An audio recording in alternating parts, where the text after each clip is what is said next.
Given the time of day and the whole situation in Poisson, Paimon doesn't think there'd be a ton of people here visiting graves. Right. That's how things are now. The living are so exhausted that they've no strength to spare any words for the dead. Navia?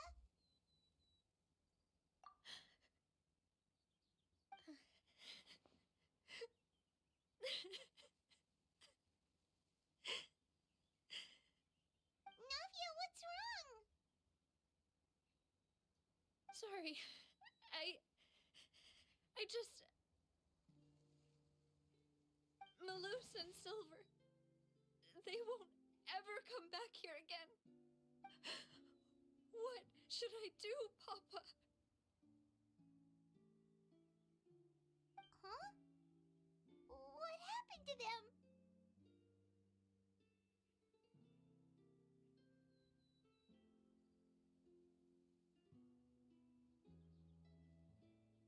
Everyone agreed on the rescue plan, but still, I was the one who initiated it.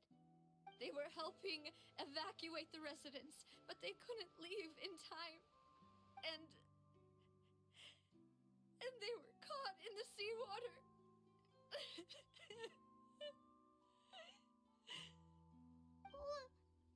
What should we do?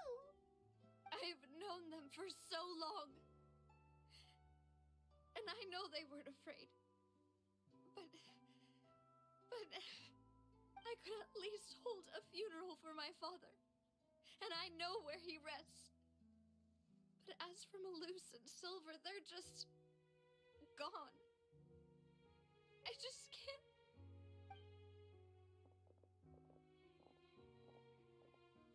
Everything looks so clean after it rains. Even the gravestones. I didn't expect that you'd enjoy a glass of red wine in front of Master Callus's grave. I can understand.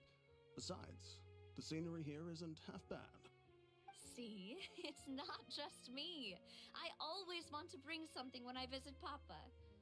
Perhaps we might even have a picnic. He wouldn't be angry, would he? How could Master ever be upset with you, Demoiselle? Yet the cemetery is the home of those who have passed, is it not? Everyone ends up here sooner or later, no matter who you are. Buying yourself a plot in advance, are you? No need yet. But when I do, I hope you'll let me be buried beside Master Callus, Demoiselle. Hey, stop joking around. I'm quite serious. That way, it'll save us both the trip to see each other whenever you visit your father's grave. That makes sense. In that case, could I be buried on his other side? After all, besides you, Demoiselle, the two of us could certainly be considered Master's closest companions, no? Personally, I believe we fill those shoes just fine. Why are you bringing this up all of a sudden? Seriously. All right. I'll remember your requests. But I'd really prefer not to talk about this stuff. And what do you mean by saving me a trip? I'd make the journey even if I had to visit you two somewhere else. I'd promised to let them rest in peace here. But here I am breaking that promise. I'm sorry for letting you see me in a mess like this. I don't usually cry, really. Paimon doesn't know how to help you feel better. But, well, she understands how you feel. I'd always thought I could make my wishes come true. But now that I think about it, that never solely relied on me. Many things can only be accomplished with someone else's help. Malus and Silver have helped me so much. But by contrast, I could do nothing for them. I'm so sorry. You can spend as much time as you need here, Navia. We'll stay with you. Thank you. Right now, you don't know how much that means. By the way, you can have a look at this. It's a list of victims from the incident that took place here. Obena, Khan, Burnett, Giverny, Francine, Karina, Daisy Ray, Joinville, Jolienne, Esson, as well as Malus and Silver. So, everyone else is safe. But still... It's okay. I know what you're thinking. And you're right. We lost Malus and Silver. But we were able to save more than we anticipated. The overall outcome indicates that the cost was worth it. Right! Don't think that way, Navia. One person might be saved at the expense of another, sure, but that isn't something we should ever consider a trade. Malus and Silver were not the price for saving anyone. They're heroes. You're right. Thank you, Paimon. What you said just now was pretty amazing, actually. I'll remember your words. Oh, really? Seems you've become more eloquent in the time since we last met. The knave? What are you doing here? Is everything going well on your side? Yes, my people are carrying out the mission according to your request. All the residents of Poisson have been evacuated, and we're preparing to relocate them to higher ground. As for these supplies, we have everything taken care of. There is no need to worry. Thank you very much. Wait, do you two know each other? We just met recently. Right, Miss Navia? Usually, I would call this a coincidental encounter. But that doesn't quite fit this time. Besides, it never even crossed my mind that a Fatui Harbinger would come looking for me. Thanks to the knave, Spina di Rosula received generous support from the Fatui, which allowed us to complete the rescue and evacuation work so quickly. Mutual aid is essential to fostering positive developments. We were already in the area, in any case, so it was nothing. That said, I must say that you're a lot sharper than you let on. I'm sure you understand what I mean. I apologize for all the ways in which I tested you previously. We've never worked with a Fatui before, and it's extremely important for us to working with. My subordinates have reported that Fatui soldiers have been observing water levels and taking head counts in various locations. I hear that they've also prepared a large amount of emergency supplies. I'm quite surprised. This is nothing to brag about, nor do I intend to. It is simply the way of powerful organizations to act forcefully, whether they are doing good or ill. You've witnessed that firsthand, in any case. As I've told this traveler before, I know of the prophecy, and I intend to prevent the impending disaster. Lending your organization a hand was a natural first step in accomplishing that. As such, do not be troubled by this token of our sincerity. Perhaps one day, you'll also be able to help me in the same way. Without your help, there would have been many more casualties. I won't forget your kindness. Furthermore, I sincerely regret what happened to Malus and Silver. I only wish that my people could have arrived a little earlier to prevent this from happening. Don't say that. You and your subordinates did everything you could. As Paimon said, Malus and Silver didn't choose to sacrifice themselves for any specific person, and they weren't the price paid for other salvation. They chose to become heroes themselves. I've never liked hearing people put it that way. It's like trying to relieve pain by saying some noble-sounding words. But right now, there's nothing more suitable. They really did become heroes. You're right. I'm sorry for your loss, Miss Navia.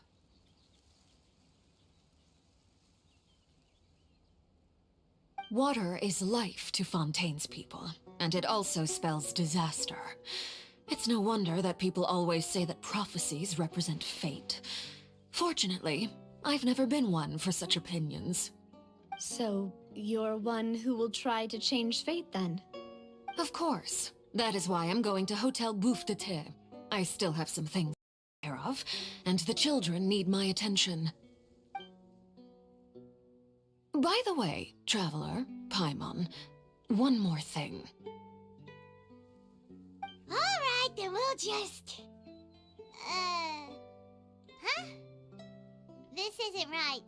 Paimon thought you would ask us to walk with you for a moment so you could tell us something in private.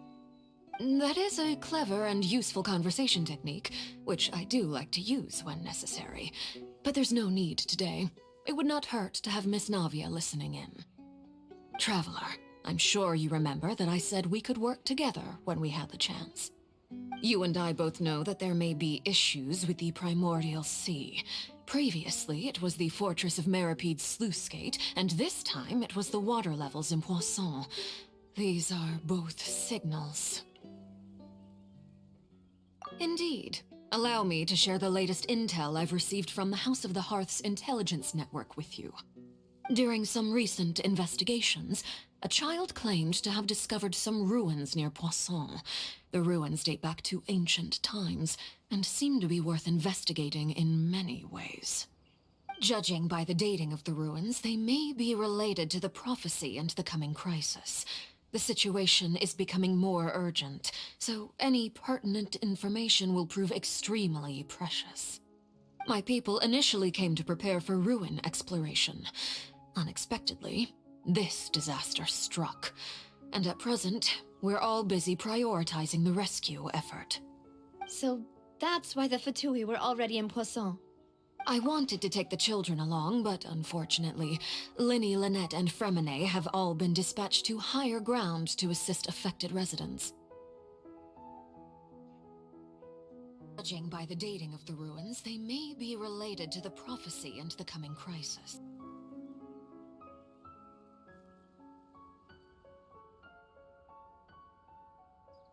Linny told me that outside of the house, the person they trust most is you. Which is why I want to give you this task.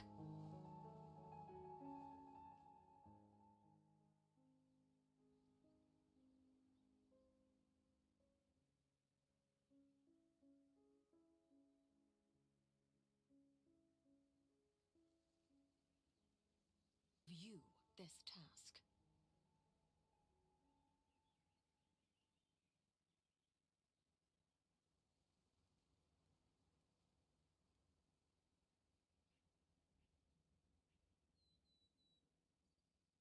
The House of the Hearth's members see each other as family, but Linny, Lynette, and Fremine said that they also see you as such, even though you are not from the house.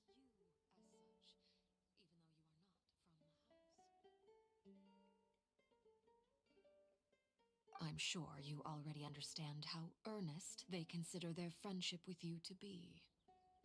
Oh, that somehow makes Paimon feel kinda happy. The intel I just shared about the ruins could fetch a high price.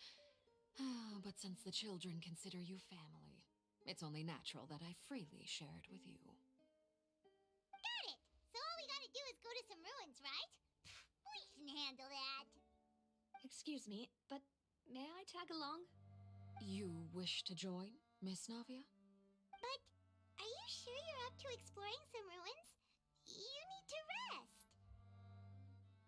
Well, I'm sad, yes, but I can't just go back and plop myself into a chair by the roadside and do nothing.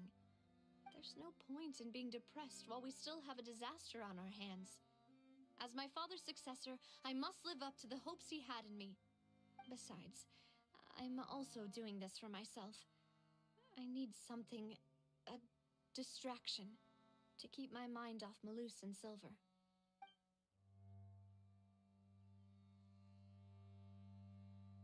Since you put it that way, I have no objections. What do you say, traveler? All right. The ruins are to the south of Poisson. Here's the map. Okay, the three of us will handle it. Come on, let's pack up and get going.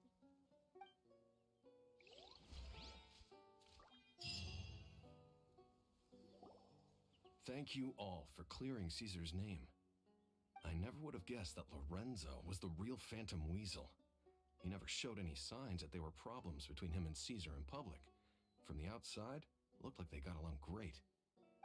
And to think that lowlife's been living life to the fullest all this time, while Caesar's name was getting dragged through the mud.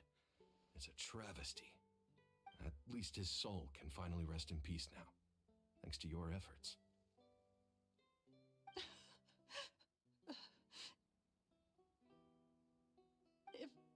If only I'd realized before it was too late. Don't blame yourself, Gemma. This isn't your fault. Yeah, you still have the rest of your life to live. Caesar wouldn't want to see you spending it feeling guilty. Cheer up, Gemma. My brother's doing a magic show at the Opera House tomorrow evening. Would you like to come along? It might raise your spirits. This show will be a special one. We're holding it in Caesar's honor. In Caesar's honor? Really? Thank you. I'll be there. Great. We'll see you tomorrow evening. Traveler, Paimon, don't be late. Don't worry, we'll be there. No way are we gonna miss out on a free magic show. Wait, Paimon feels like we're forgetting something. Oh yeah, Caesar's diary! We never found out if the two kids Caesar taught magic to were Linny and Lynette or not.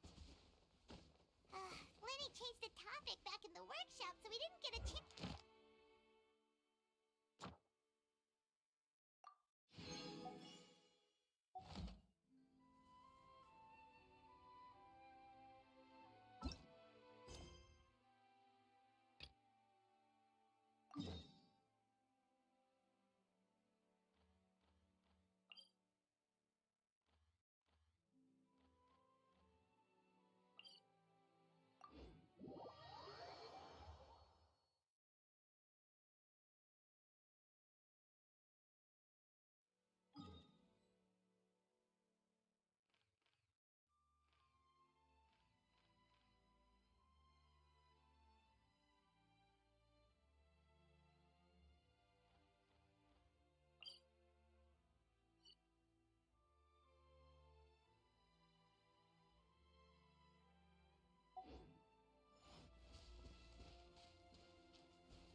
Solidify!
So, are these the ruins the knave was talking about?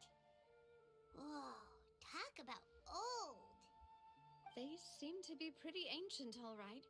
Let's go in and have a look. Just be careful.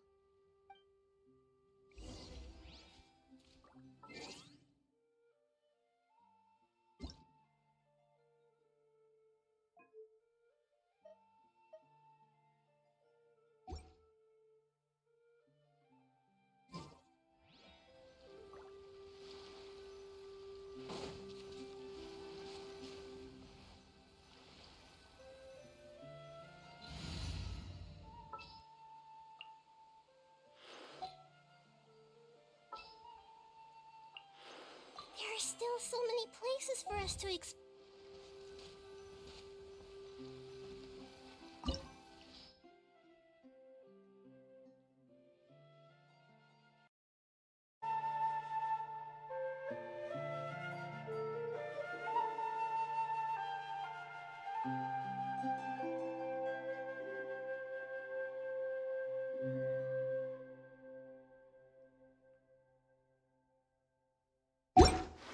Osmanthus wine tastes the same as I remember. But where are those who share the memory?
Gather!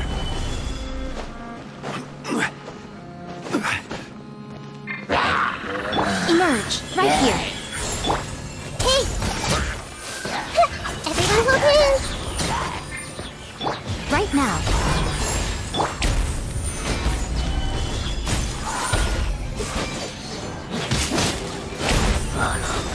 Dada Kundala.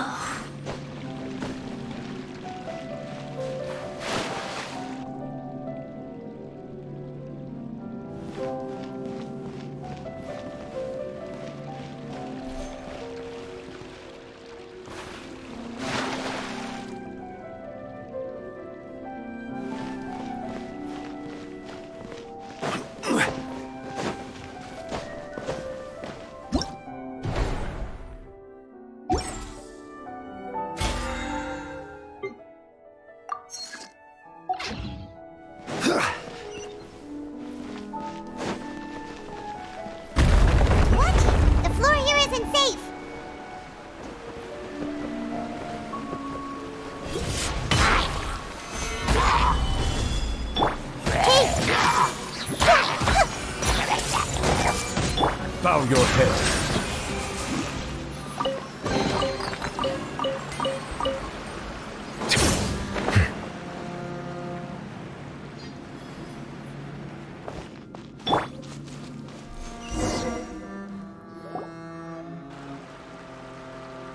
This place has also been contaminated by primordial seawater. Yeah. And a lot of it, too. A Fontanian would most likely dissolve the moment they fell in. Right! You can't go down if there's primordial seawater. It's too dangerous, and it won't be any help for you to just stay here. Don't get Paimon wrong. We're not saying you're useless. It's just that... No, you're right. I can't do anything in this situation. I'll leave this to you.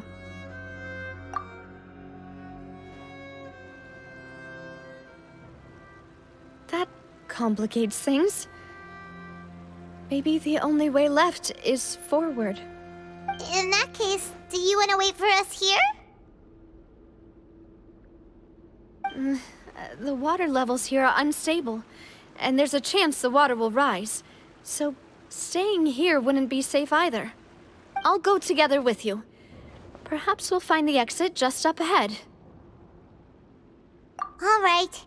Come with us for now then, but please be careful.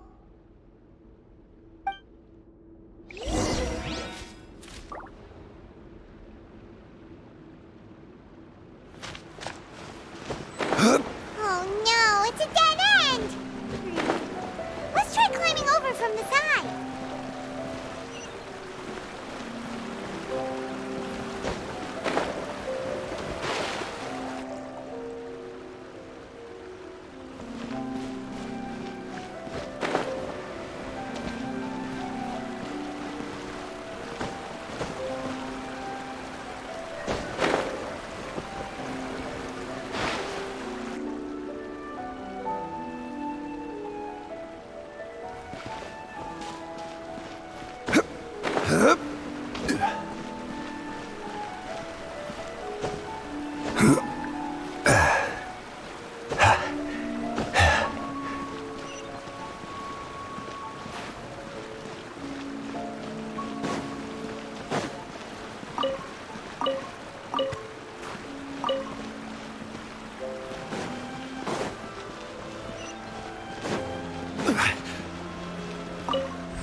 Wait!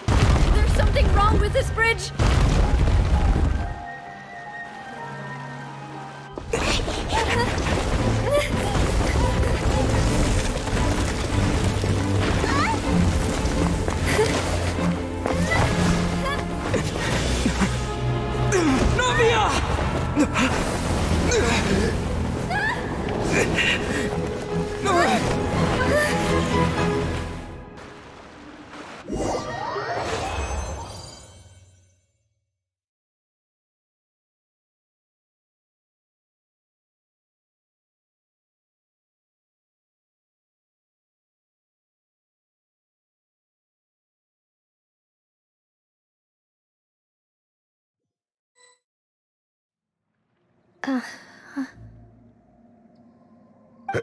Demoiselle?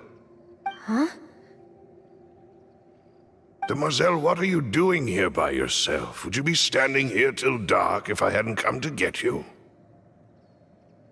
Maybe she just wants some time to herself, Malus. Oh. Was I sleeping? Yes, it would appear so. I must be tired. That's quite possible. However, you were the one that suggested we go out for a walk. Oh, right. I nearly forgot. It must have slipped my mind when I dozed off. I haven't had a nap today yet. Have I? This is a familiar feeling, yet something's a little strange. Is something the matter, Demoiselle? Oh, no. No, I'm fine.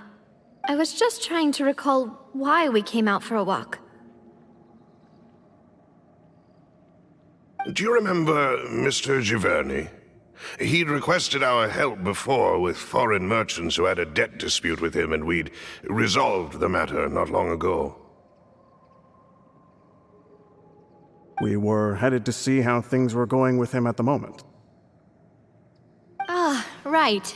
Yes. I remember now. Oh, Miss Navia. Ah, Mr. Malus. And Mr. Silver, too. It's good to see all of you.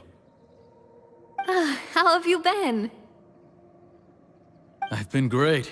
Thanks to your help, those bothersome merchants finally realized that I wasn't the one they were looking for. Why, I wasn't even the guarantor for that person. They were knocking at my door day and night. Even my neighbor, Obina, was getting fed up with them. Sometimes force is required to calm someone down and get them to listen to what you have to say. That's right. Oh, by the way, Burnett, what was it that you wanted to give to Miss Navia again? Oh, yes. One moment, I have it right here. Miss Navia, these are some flower seeds that I prepared. Please take them. They're a very good variety, and they'll become very big and beautiful once they bloom. I don't know what we would have done without your help, so this is a little token of our appreciation. I hope you won't refuse. Ah, did you cultivate them yourself? Thank you so much. I'll certainly take them. Malus, we do still have some empty flower pots at home, right? Why, we can have as many pots as you'd like, Demoiselle. Perfect. In that case, we'll swap out some of the decorative plants for some of Mrs. Burnett's flowers. Very well. Wait. Something seems to be off here. Excuse me, madam. If I'm not mistaken, your name is Burnett, correct? That's right. Is something wrong? No, it's nothing. This is the first time we've ever met, but your name seemed familiar to me. I must have heard it when I was discussing things with your husband previously. I've heard this name before. Sometime recently, I'm sure of it. And why are there so few people around here? Where did everyone go? We must mind the time, Demoiselle. We still have important things to attend to today. Huh? We do? Like what? Well, now, did you forget?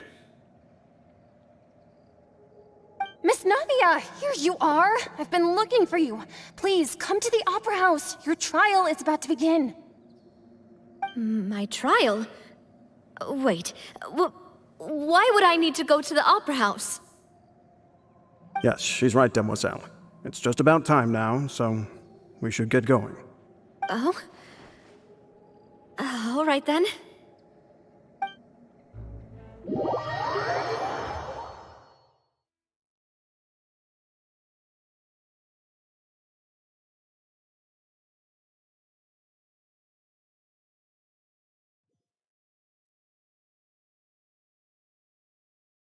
Look, it's Navia!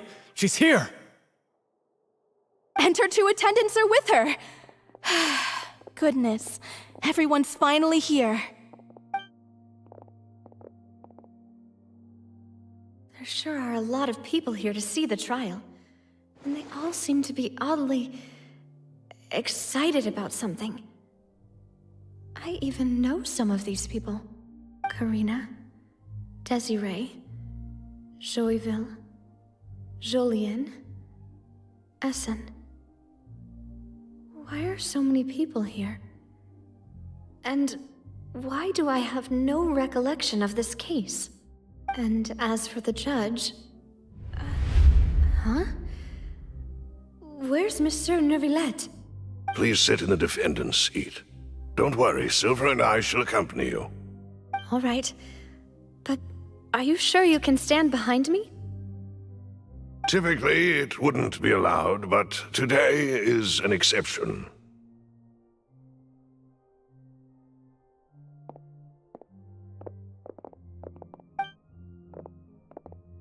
Hey, what kind of place do they think this is? Come on, do they have any idea what they're doing? Seriously.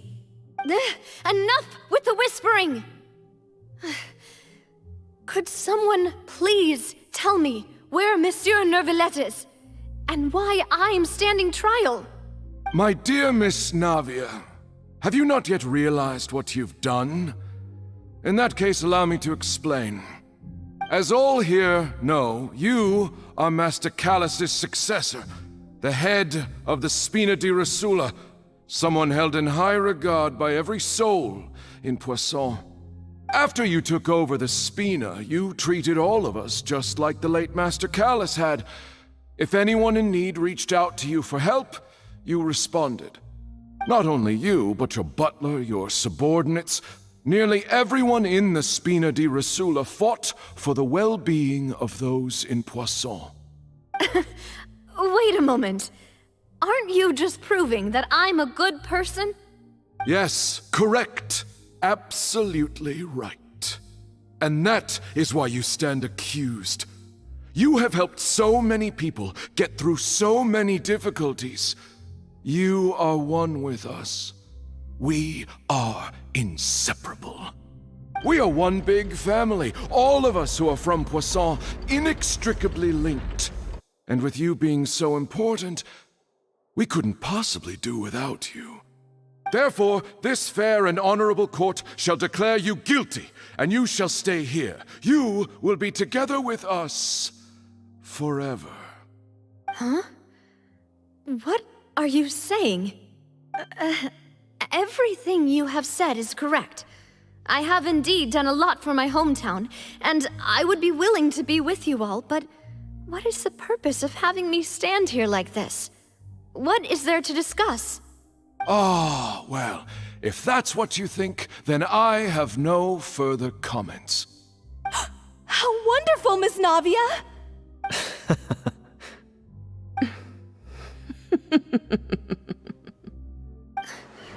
I know all these people.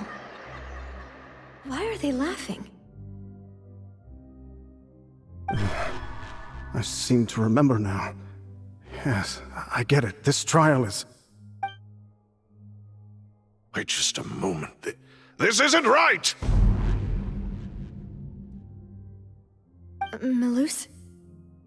What was that, Mr. Melus? Our conclusion is very clear and unanimous. Let the court judge her now. She's guilty! Stay here, Navia! You're one of us! Demoiselle, don't admit guilt. This trial means to keep you here forever. I wish to exercise my right to defend Our Lady. Mr. Joinville, you only know of Navia's goodness, but nothing of her utterly independent mind. She was born a free and independent spirit. She has never been tied down by anything. Indeed, even the death of Master Callus couldn't stop her. Her actions cannot serve as proof that she identifies herself as part of any group. She merely acted as an individual, extending her hand to help others. Please do not mistake her actions as being otherwise. Really? As an individual, you say? Don't forget, we are all Fontanians here. This is the nation of justice, the nation of Hydro! Even if Miss Navia only voluntarily rendered her assistance, that doesn't change the fact that her beautiful soul must return to everyone. Water accepts all, blends with all. It will surely accept her kindness. Everything is measured here in the nation of Hydro, and in the end, everyone shall meld together. Thus, when a unanimous opinion emerges, that opinion represents justice. Now I speak for everyone. Our opinion is consistent. Navia should stay. We and Navia are one. And you would call this justice?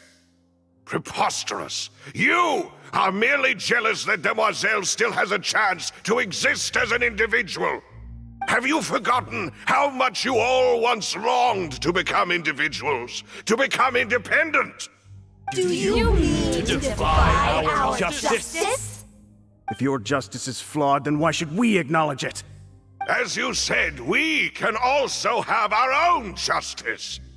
Silver and I shall defend Demoiselle. And that is how we will enforce justice.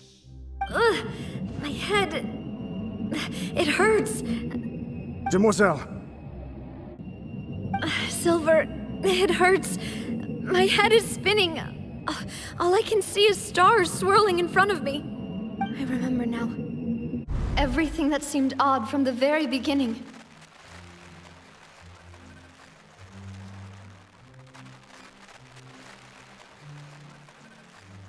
Karina, Desiree, Joyville, Jolien, Essen, and Mr. Giverny and Mrs. Burnett, who we met earlier. Even Malus and Silver. I don't want to admit it, but they're all dead. Don't be afraid, and don't admit guilt. We will protect you to the very end. Absurd! Who are you to say that she cannot be judged? We are the majority, and in the nation of trials, the majority is absolute justice. We are the will of all. Don't let them escape! We shall keep Navia here with us! Mr. Malus and Mr. Silver, must you be so stubborn? How could the two of you possibly hope to stand against the collective? Do not resist. This judgment is fair and just. Navia belongs to us. After all that happened, she should not be left alone in Poisson. What are you saying? No more excuses! She says we're jealous. Jealous? How could she possibly be an independent individual? What's with these people? Who's jealous of her? She belongs to us! Miss Navia, she... Silence! That's...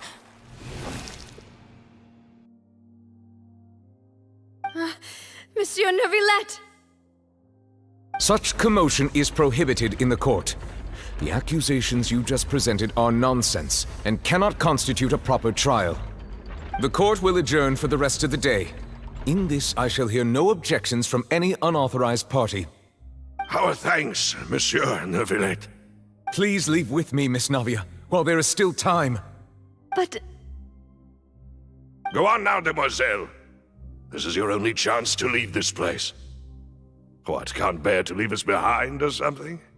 Malus. My apologies. I couldn't resist making one little joke once I realized that this shall be our last goodbye.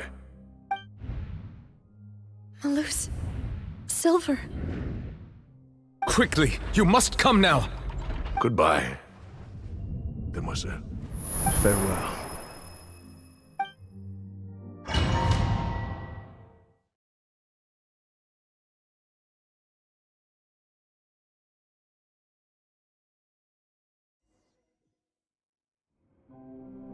No, wait! Just a second! Navia? You're awake. Good. I must have been dreaming. Malus and Silver were still alive, and they were defending me at some insane trial. It looks like you're all right. Did all the sad feelings cause you to have a nightmare? Paimon could give you a hug. The ruins you were exploring suffered a cave-in. When I arrived, I found you falling toward the water. You were just about to be dissolved within, but I...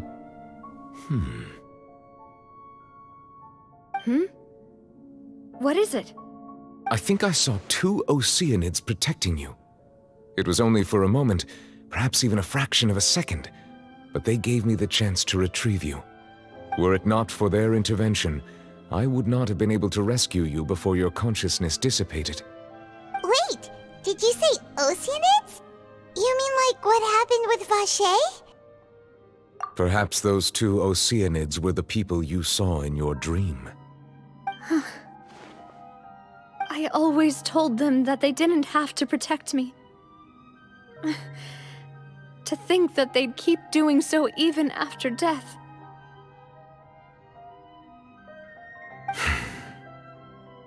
Please come with me.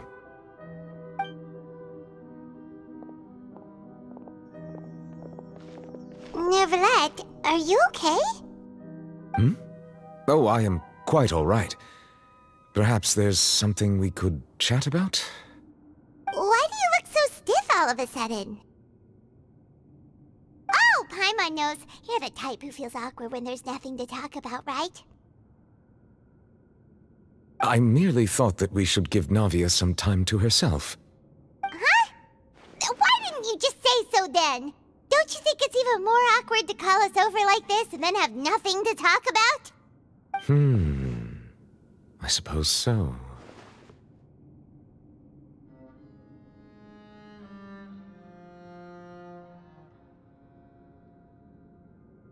Ah, Sigewinne.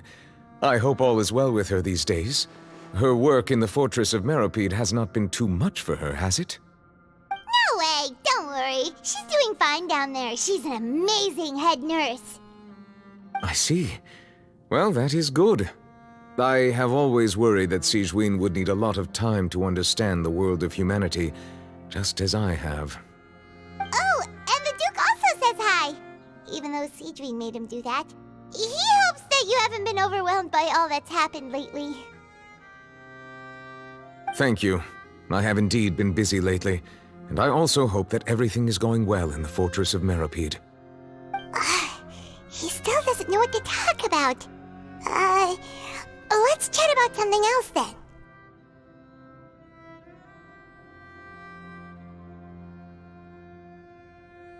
So, Neverlet, you're probably quite the swimmer, huh? Yes, of course. This isn't going anywhere. Let's try something else. How did you find these ruins? Did the knave tell you? Yes, in fact. I had arranged to meet you in Poisson, but when I arrived, I discovered that the Fatui were helping the residents evacuate. They had even transported a large quantity of supplies to the area. Amid my astonishment, I ran into the knave, and we had a chat. She informed me that she had asked you to investigate the ancient ruins here.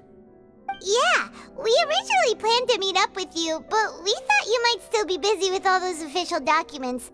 We didn't think exploring the ruins would take very long, and who would have thought you'd wrap things up so quickly?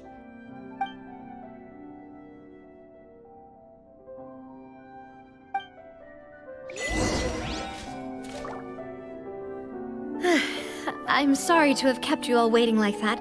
I'm feeling much better now. I guess we should get going again.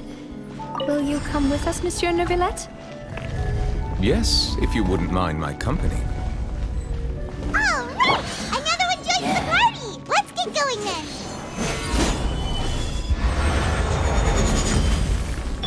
Emerge. Right here, right now. Everyone hold hands! Hey!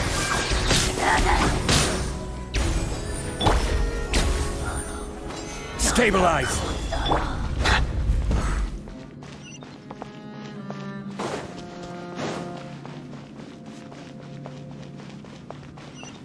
Oh no!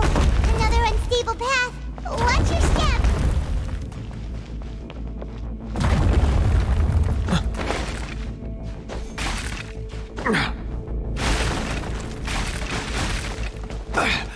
A silence fills the air.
Emerge, right now.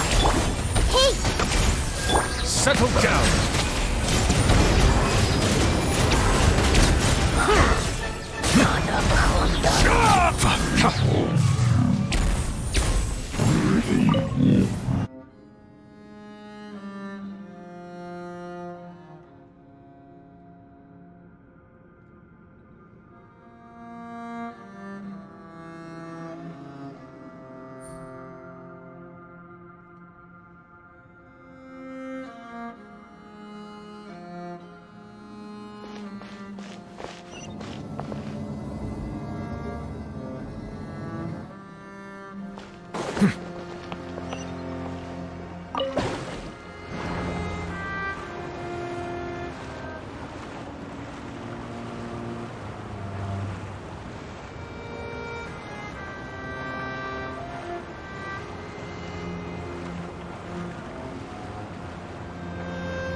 Looks like we've reached the end. This is the place. There should not be any other hidden spaces in the vicinity. The path sure had some twists and turns, but it turns out that this place isn't actually that big.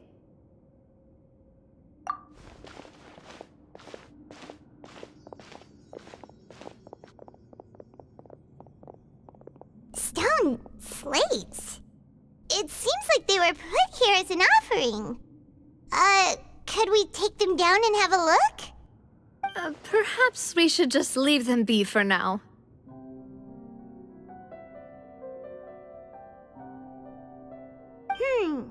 There are 4 locations in total, but only 3 stone slates.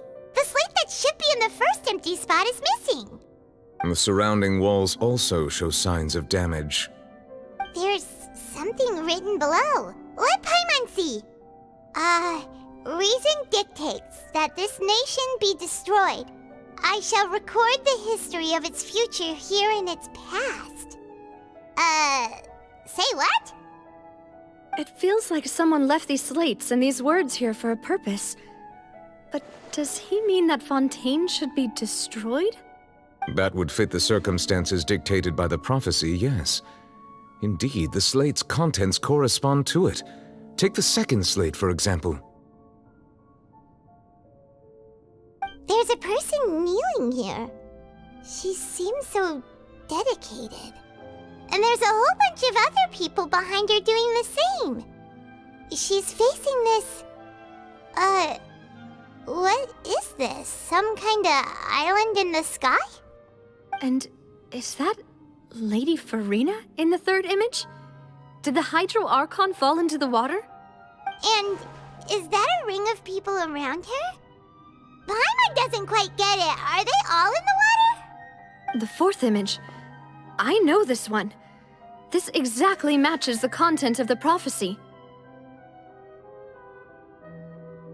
The people will all be dissolved into the waters, and only the Hydro Archon will remain, weeping on her throne.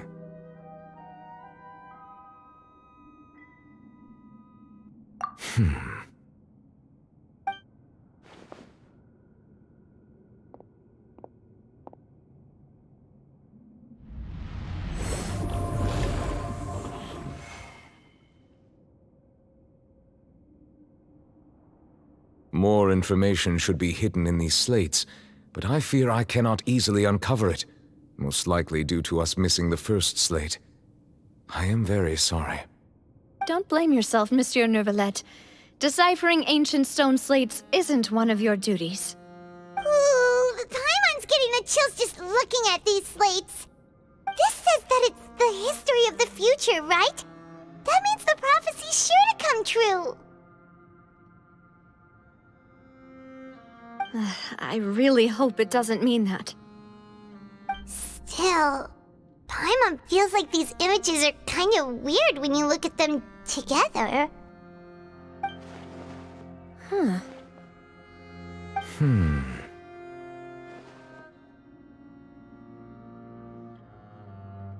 That's right! If the images are in chronological order, shouldn't the fourth, the waters drowning Fontaine, come before the third, where the Hydro Archon herself falls into the water? And yet the order is reversed here.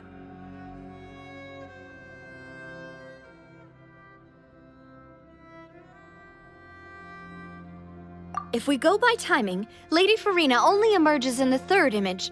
That means that the person in the second image might be the previous Hydro Archon. Egeria, then. I had never met her, but her appearance here does match the records. The previous Archon kneeling before the floating island in the skies, as if confessing a sin. Did she herself commit that sin? And if not, why would she be in such a posture? Also, I'm still wondering why these ancient stone slates are here at all. Judging from their contents, could this place be the origin of the prophecy? Does that mean that someone, or some people, once saw these slates? But who would have created these slates and left these words here?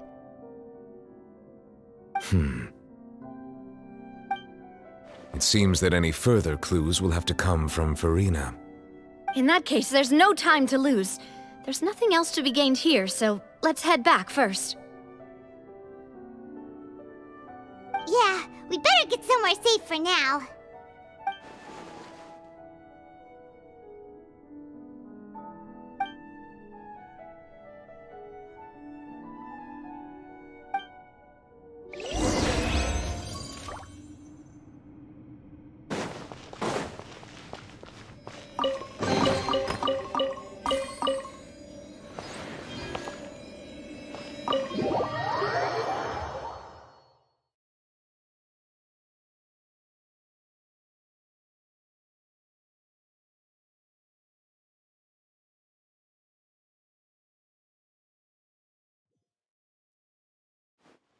Let's split up here.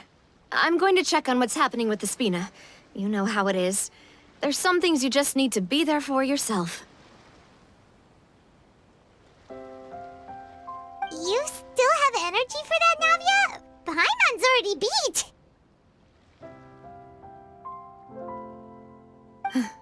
Just head back to the Fleuve Cendre and have a rest then.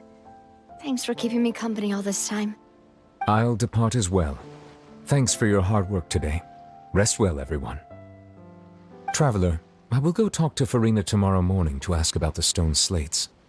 I'm sure that you're concerned about this matter as well. If you have time, drop by my office. I will share the results of our discussion with you. Are you really gonna talk to her about this directly? Will that be a problem? Paimon's getting a little scared now that it's come to this.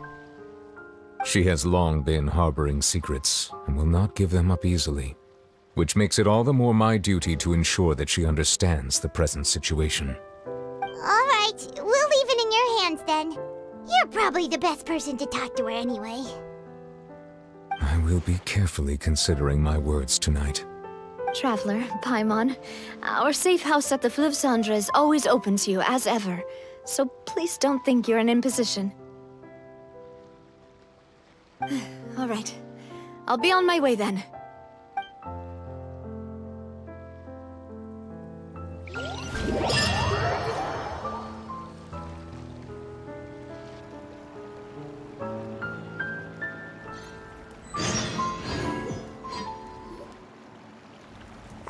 We're finally back! Welcome back. We've got a special menu prepared for you two tonight. Yay! And there's good food too! Navi, no, the boss is the best. Ooh, desserts! Nice! These are all Paimon's! Paimon's already starting to forget what happened today. Oh, that voice. Is that who I think it is? Huh? It's you two. What are you doing in Fontaine?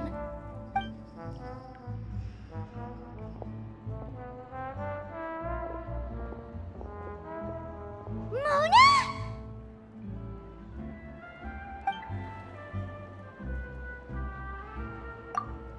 Seriously, nobody just uses a scry glass whenever they've got time to just see who they'll meet on the road. Still, we didn't expect to see you here. Wait, you're not a Fontanian, are you, Mona? Well, I have some business to attend to here, so I booked a hotel in the city. I was just out for a stroll when I bumped into you. Quite unexpectedly, if I might add. Why did you think I was from Fontaine, though? Is that because Magistus doesn't sound much like a Mondstatter surname? Yeah, let's go with that. Well, I used to have my own surname, which was, well, some other thing. Either way, the old hag told me when she took me as her disciple that the first step to being a great astrologist's pupil was to change that name. There was nothing for it, really.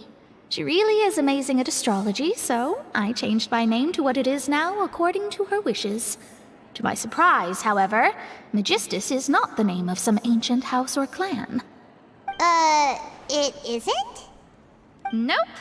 Although it is used by us in place of surnames, it generally just means great. Wow! Imagine even including a boast in your name. Wait, are you gonna have to put that into your genealogy as well? I reckon so.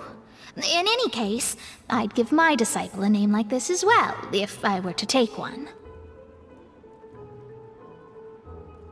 Astromancer Barbeloth Trismegistus. Whoa, that's a long one. Does it also mean great or something? My name means Mona the Great Astrologist. As for the old hag, hers is, in plain speech, the thrice as great scholar of the stars. Just take it as a title specific to astrologists. Thrice as great? That's so petty. I know, right? That's just how she is. She used to call herself Magistus, actually, but when she took me in, she changed her name to Trismegistus.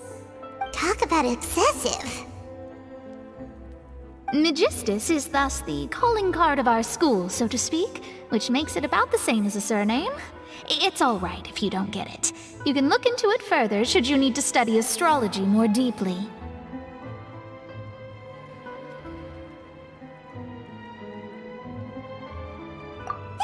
Terrible! But anyway, you're not Fontanian, are you, Mona? You're from Mondstadt, right? Well, I was born in Mondstadt, yes. My parents migrated to Dornman Port, and I traveled with the old hag for a while, after which I settled down in Mondstadt City. Oh, that's a good thing then. At least we know you won't be dissolved by Fontaine's waters. Speaking of that, I'm sure you're aware that a bunch of things have happened here in Fontaine, right? I know you're not a local, but I'd avoid getting too close to any water that looks strange all the same. There's something ominous about it. Well, the water, I mean. That was the main reason, yes. Just a while back, the Steambird invited me to take part in a panel and speak about the circulation of the prophecy as an astrologist. The invitation was sent quite early on. I don't think anyone expected Fontaine to be in this much trouble. What do you make of that prophecy, Mona? Just tell us what you think as an astrologist. Your word would go a long way to make things more certain and less scary. What I can tell you is that I'm an astrologist, and that this prophecy concerns the fate of Fontaine, even that of Ultivat. Ascertaining this is akin to reading the fortune of the whole world. I'm afraid that this is not something that just anyone can do. If I could do it, you would no longer call me an astrologist, but a visionary. But on the flip side, the prophecy is so huge and powerful that it must surely come from a powerful visionary. Its contents involve the fate of the world. Disregarding it would be a mistake. A visionary?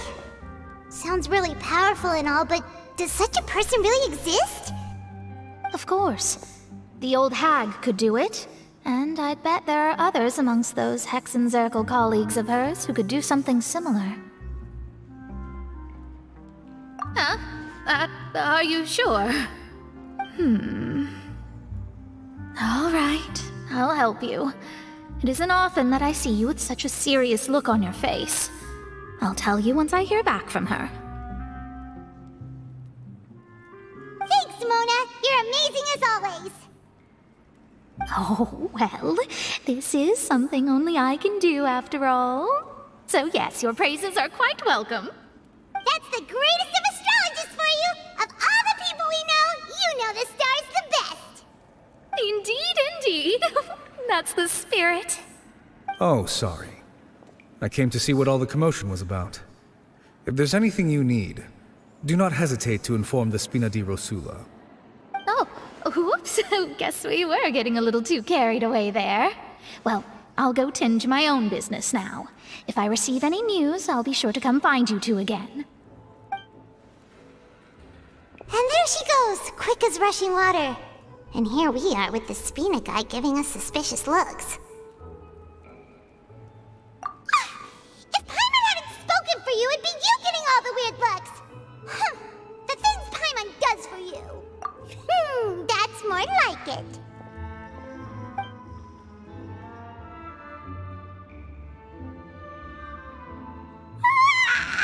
Good morning. Paimon's still feeling kinda sleepy. But it's time to get up, Traveler! We agreed to go see Neuvillette, so let's pack it up and get going!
Melusines are beautiful creatures. They are the pride of Fontaine. Be sure to befriend them and cause them no harm.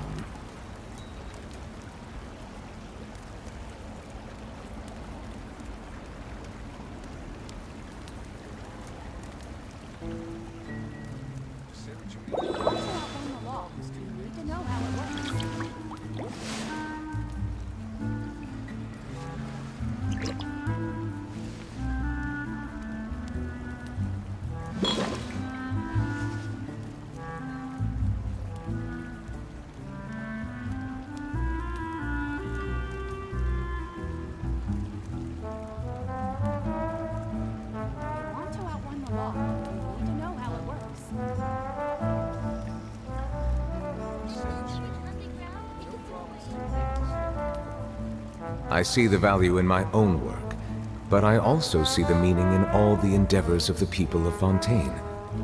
I believe I will continue to take pride in fulfilling my duties.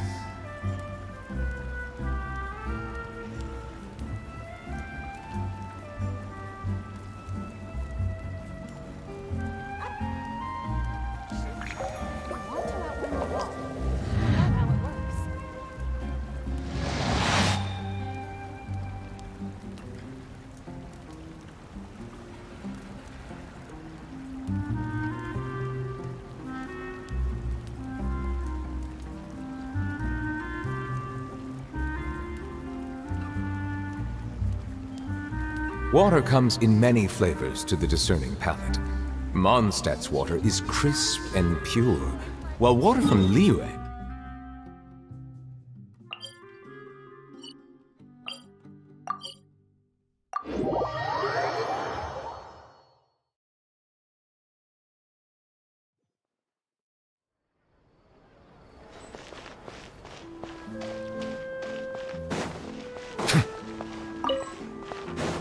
Ad Astra.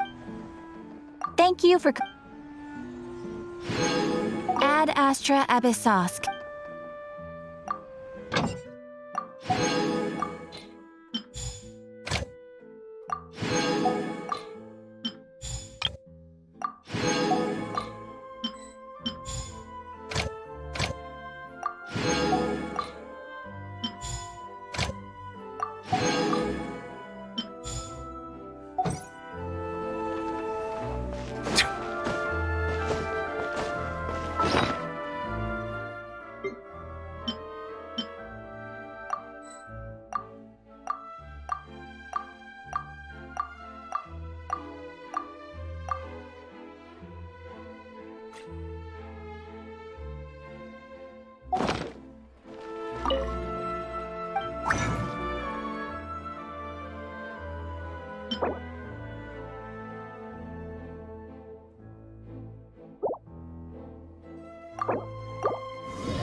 I see the value in my own work, but I also see the meaning in all the endeavors of the people of Fontaine.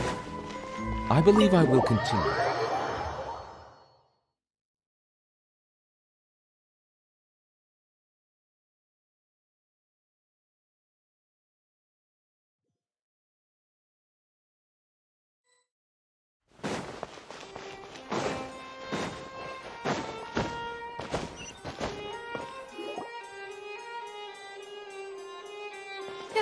You're here!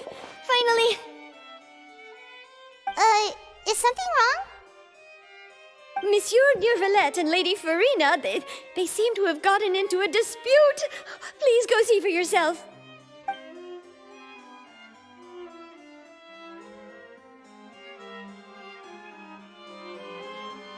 Like I said, I've already explained everything. And yet the problem has not been properly solved. There is little space for excuses between us. It is not my intention to offend you, but please, tell me where you stand. You are the Hydro Archon Focalor, are you not? Look at this. This is a list of the victims from the recent Poisson incident.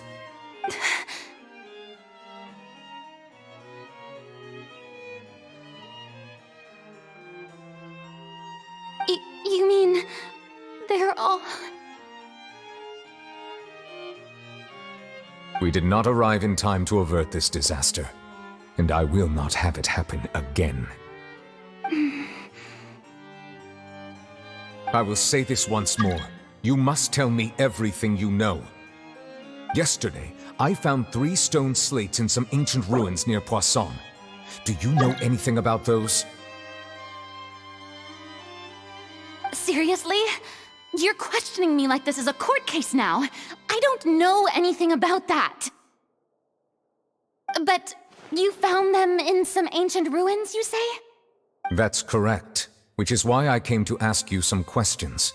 There should have been 4 slates, but one of them was missing. The other 3 featured different images that seemed to correlate to the prophecy. The prophecy? The second of these slates depicts the previous Hydro Archon Egeria kneeling before a floating island in the sky, as if confessing something. Do you know nothing of this either? I don't. I've never seen such slates. I'll ask you again.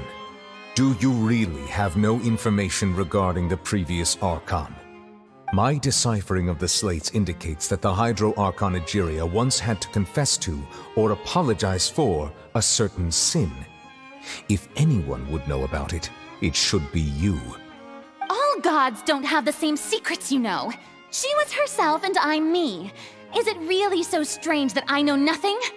I understand your concerns, but I'm sorry. I just don't have anything to tell you. Forgive me for saying this now, Lady Farina, but I have long known of your various secret investigations into certain matters. There are several indications that you have been investigating the prophecy on the sly. This is not strange in itself, considering that you are the Hydro Archon. But it is strange that you should also claim to not know any of Egeria's secrets, as well as do nothing following your inquiries. You have never been as superficial as you have presented yourself to be, nor are you a fool. And yet, your behavior is very inconsistent.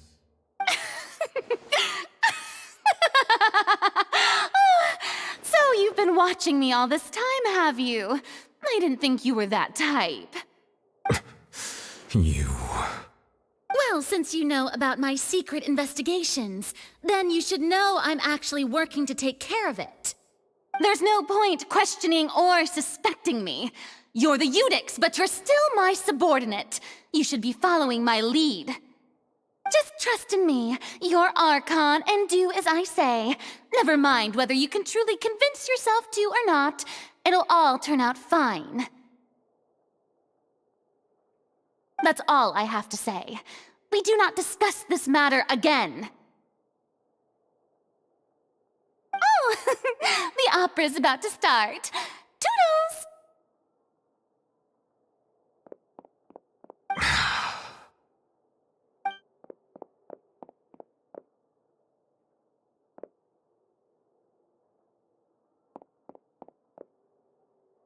Did Farina not notice us standing by the door? Wonder what's up with her.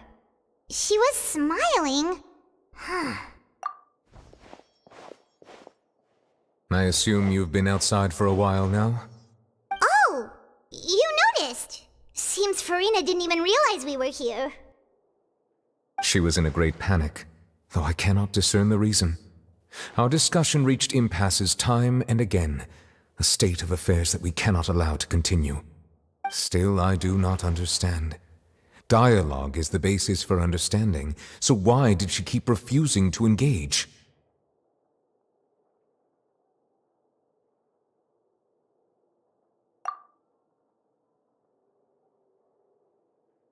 Everyone in her inner circle has noticed that she is hiding some secret.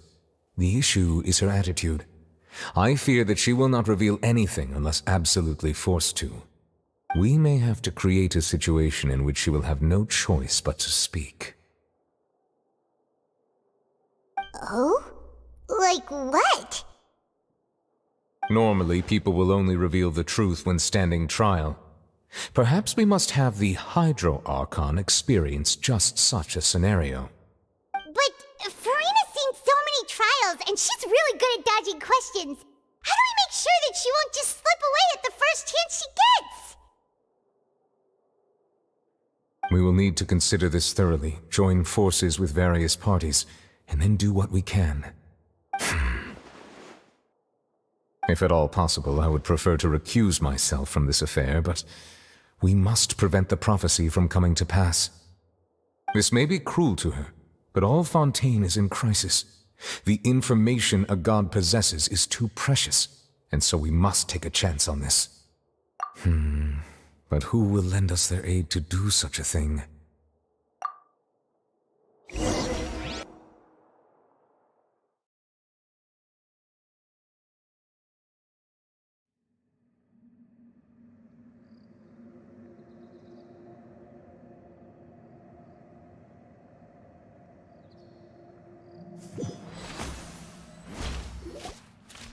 Well, that's everyone, huh? Speaking of which, it was pretty smart of you to think of hiding here. Poisson was just involved in a disaster, so it's presently devoid of people. That naturally makes it the best choice. And here you are drinking tea like it's the most natural thing in the world, huh? That's what families should do. Sit and enjoy a leisurely time together. It's nice to enjoy tea here, you know? Care for a cup? Lend me your ears, everyone. Or perhaps one of you might like to start us off. How about you, friend? Me? No, I don't think I can. Then, how about you, good sir? I fear that I will cause the mood on this boat to become as somber as it is in court. Well then, I guess we're lucky we've got a local like me to organize things. Wonderful, the spotlight at last. I guess I'll be facilitating things from here. That was a little long-winded, don't you think? Oh, you might be right. Anyway, to cut to the chase, our friend here, the Traveler, has brought us together to discuss something. As for what that is, well, let's start by saying that we'll be pooling our efforts together to create a series of traps. Oh, how intriguing. Well, it's just an expression, really. One that I just learned from Chlorand, and used on the spot. So, let's invite her to explain in detail. A round of applause, please.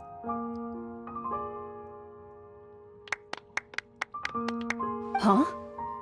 Didn't you say that you would be facilitating this? Oh, come now. Your work doesn't involve much public speaking, right? This is a good chance to practice. You might even pick up some fancy oratory tricks to impress your boss with in the future. I see. And what does my boss say? He is glad that you consider him your boss. Do go on.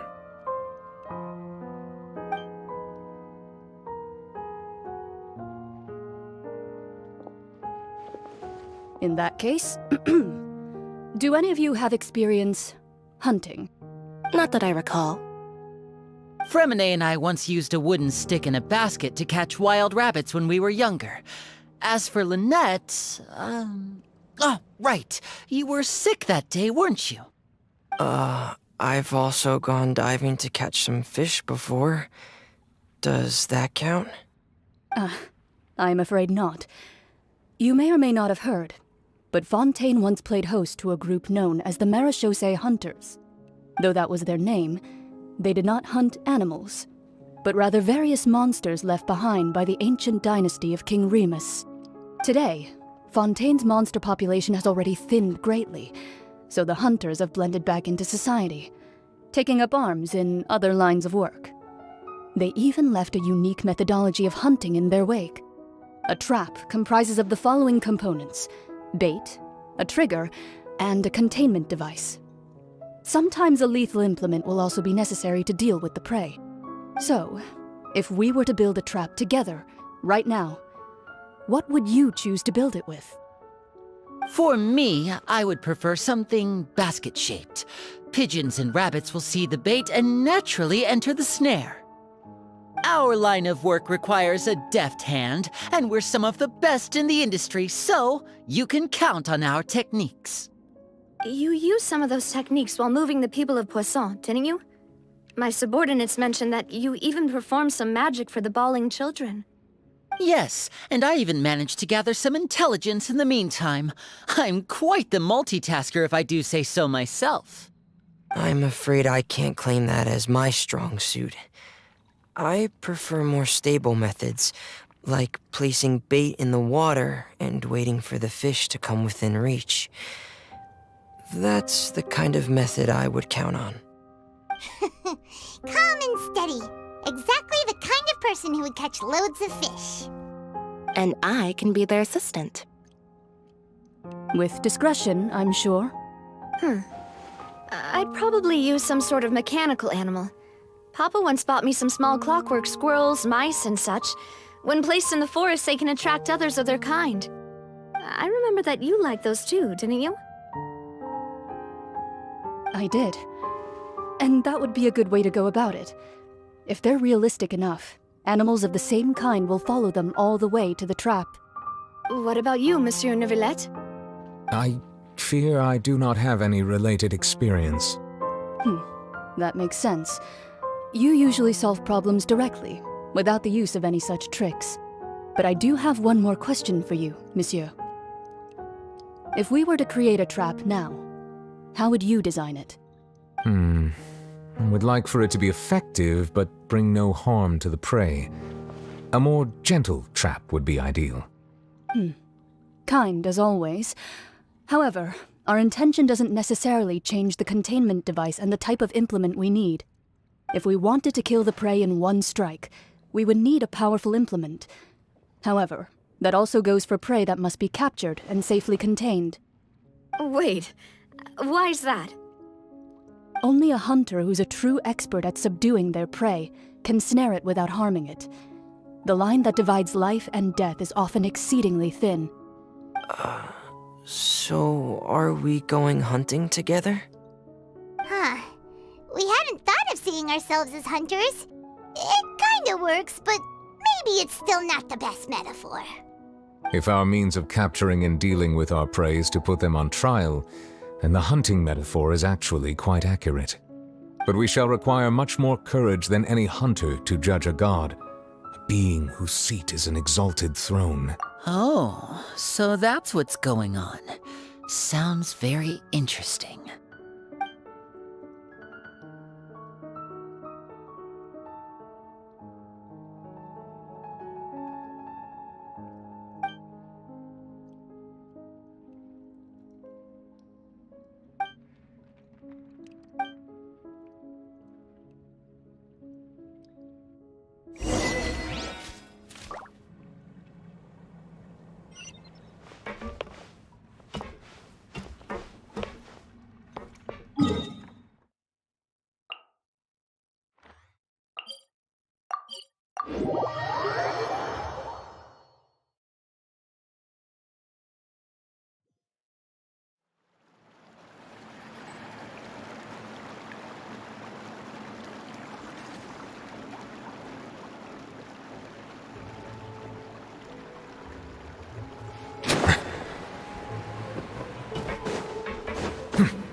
days, hasn't it?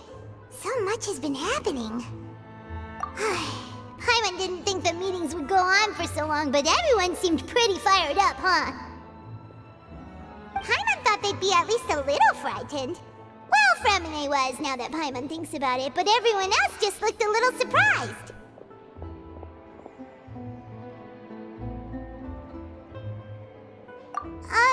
Well... It's hard to say. Paimon doesn't have any experience with this sort of thing. But with you around, Paimon sure will do great. After all, you're the most reliable person in the world, aren't you? Huh?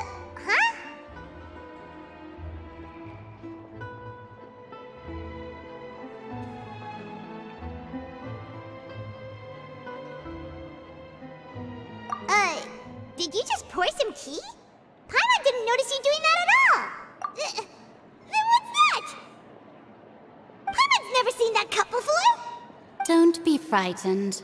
I'm just joining you two for tea. I merely refrained from saying anything till now. Who's that voice? But there's no one here. Ah, have you forgotten me already? Wait, you are familiar. You're the voice we heard from the sky in Sumeru. The voice from the sky, I fear that description is wrong. Though, not completely wrong. You're feeling lost now, just as you were feeling previously. I sensed that confusion and thus came to you. Guiding people is an irresistible hobby of mine, after all. Consider me a passerby, just accepting a commission from my friend's disciple on a whim.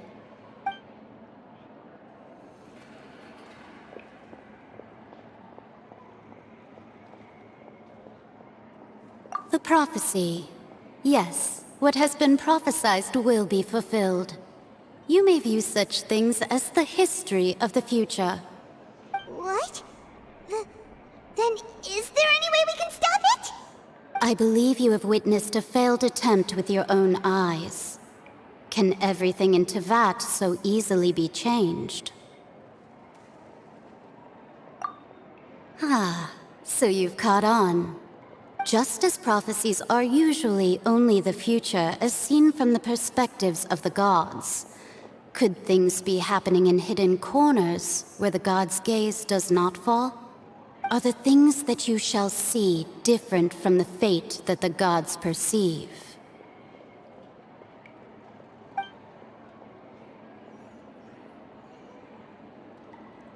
What is she talking about?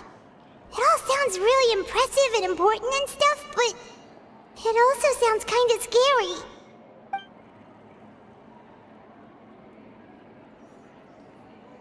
I believe that you understand, right?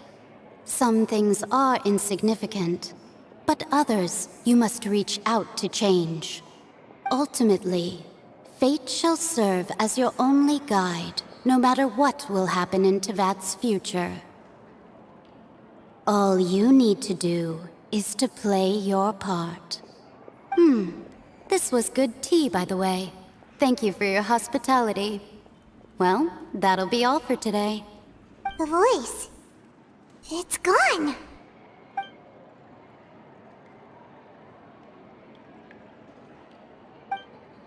What?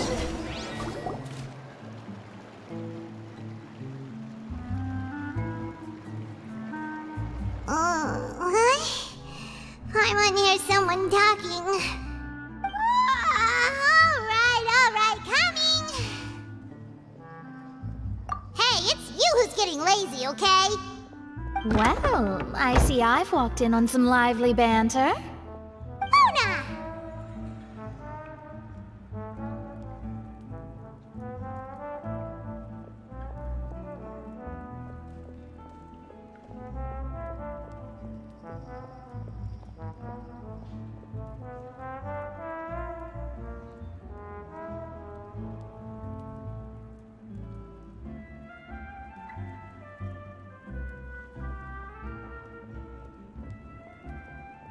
fine, just fine. I went to take part in that Steambird panel. It turned out to be more interesting than I expected. Not all Fontainians are pessimistic about this. One journalist mentioned that sitting around and waiting for the end to come would be wrong, and that they should make their own rescue preparations. I agreed, so we had a brief chat with her. Did she have pink hair by any chance? Why, yes, it was Charlotte. I assume you've heard of her, no? That daredevil journalist? I'm in full support of her view. Prophecies are very important, but how can people allow their lives to be commandeered by just a few words? That's right! Paimon's glad to hear something sensible for once. Ah, yes. About what we had discussed before. I did try, but I'm afraid I couldn't reach the old hag. I'll try again tonight, but I wouldn't get your hopes up. Huh?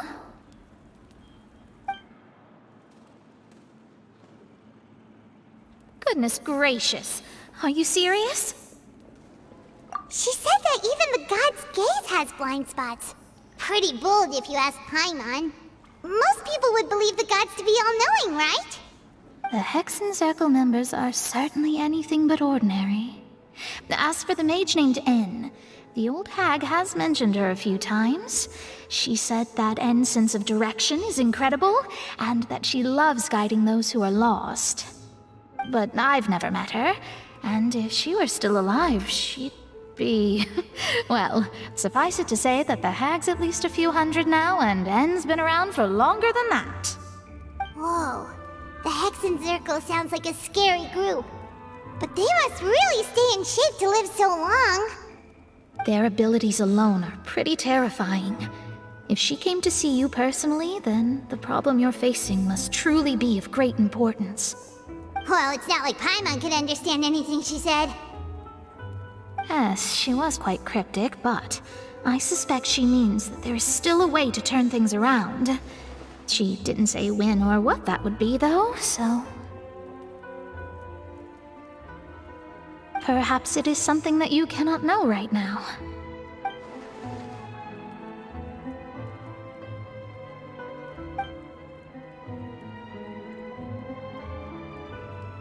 Traveler, Paimon, are you two all right? Oh, we're fine. We're just a little down right now. It kind of feels like the end is coming, you know? I see. I feel that same sense of desperation, too. I guess you could consider me someone who has often witnessed fate. So far as I have seen, it cannot be swayed. But even so, I still hope for, and believe in, miracles. Astrology is eternal and rational, but fate may not be. It is cruel, but it can also be beautiful. Perhaps that's what En was trying to tell you. Not to lose heart, and to believe that what you are seeing playing out before you is not yet set in stone. I did originally think of steering clear of all this, but I couldn't. Even if this is all futile, I still wish to help everyone. If we don't struggle to the last, then how can we face the end when it comes? Huh. You do have a point. There I go, talking about astrological principles again. Sorry about that. The moment I start talking about work-related stuff... I need to get going.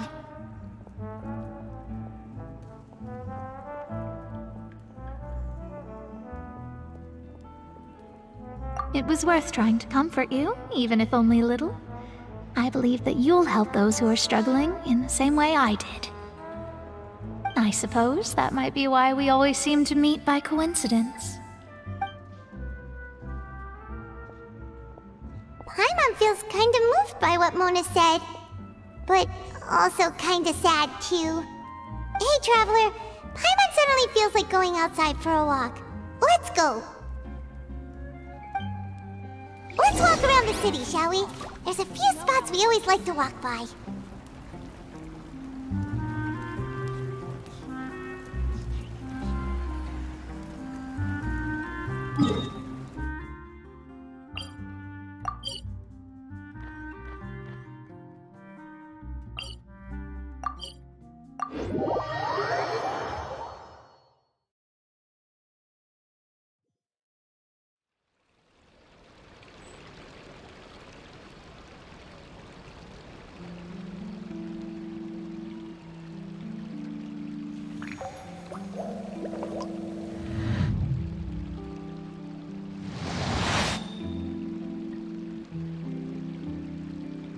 cannot just rely on the ocean's self-cleaning ability.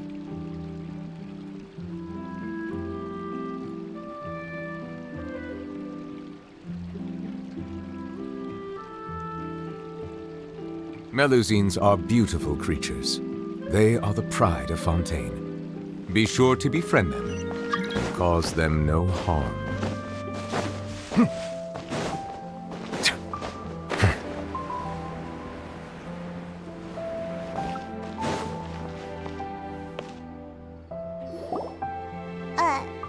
Huh?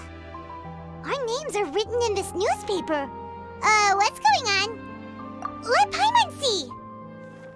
The underwater stronghold, the Fortress of Meripede, has continued in its noble autonomy, but that does not mean that others cannot interact with it. My recent attempts to enter the fortress bore little fruit. Huh. Guess Charlotte still hasn't given up on that. Thus, did an Outlander friend become the focus of this report, a blind adventurer with their white fairy legends trailing in their wake. It is said that this mysterious traveler once visited the underwater fortress. So while the fortress's interior remains a mystery behind closed doors, do not fear, for the tales of the traveler contain surprises in spades. Journalist Charlotte's biggest scoop yet, the Traveler's Trail, World Walker. Huh.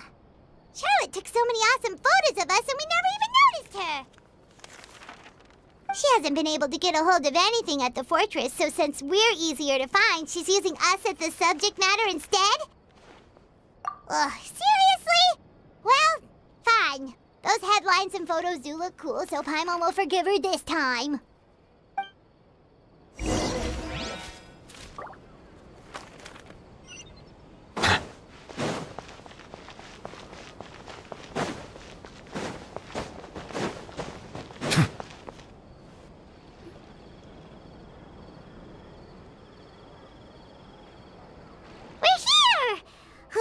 Paimon's hungry. Should we go in and get something to eat?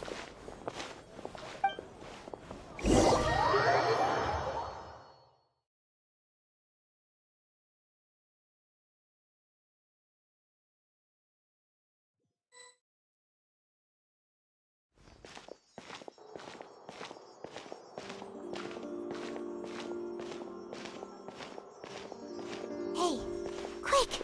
Look! That's the limited edition, only 16 slices a day cake! It was so delicious the last time we tried it! Despite the tense situation we were in, let's give it another go. Paimon's sure it'll be great! 1 slice of cake, please. Someone showed up after all! Oh, wait, you're the one from the Palais Mermonia. Oh, are you here to buy cake too? It seems Monsieur Nervalette was right. You really can eat. Wait, did he really say something like that? That's right. Even he has his own preferences when it comes to food. As for me, I love the cake and coffee here. Do you come here often? Usually every day. Every day? It's part of my daily schedule, apart from work. I shall have my cake and coffee. Then what if someone told you one day that this place would be closing soon, and you wouldn't get to eat cake here anymore? What would you think? But why would it close? Well, Paimon doesn't know either, but maybe the waters will rise tomorrow. You know, like in the prophecy. Oh, the prophecy. To be honest, I haven't paid much attention to that. No, still, even if there'd be no more cake tomorrow, that wouldn't keep me from having some today. No, it's the same for eating in general. You might not be able to eat tomorrow, but if you can do so today, then you should carry on. That's what people call living, you know. Huh. Don't be sad. Excuse me, could I have 2 more slices of cake to go? These 2 slices are for you. Sijuin said that this kind of expression you're making is what humans call being sad. Oh, you know Sijuin? I sure do. She was born before me, and she sometimes comes to the surface to teach us things about humans. She said that humans are creatures that are saddened easily, yes, and you can only lift their spirits by feeding them delicious food. So please try the cakes here. I've got something else to do, so I'll be going now. You two try to stay in a good mood after eating, all right? Bye.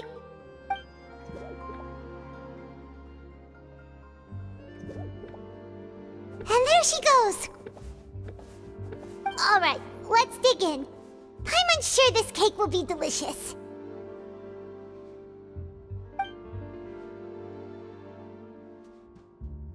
It's more delicious than last time!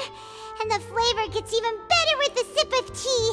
It sure would be nice if we could come again tomorrow. Sure would be nice if we could always eat delicious food here.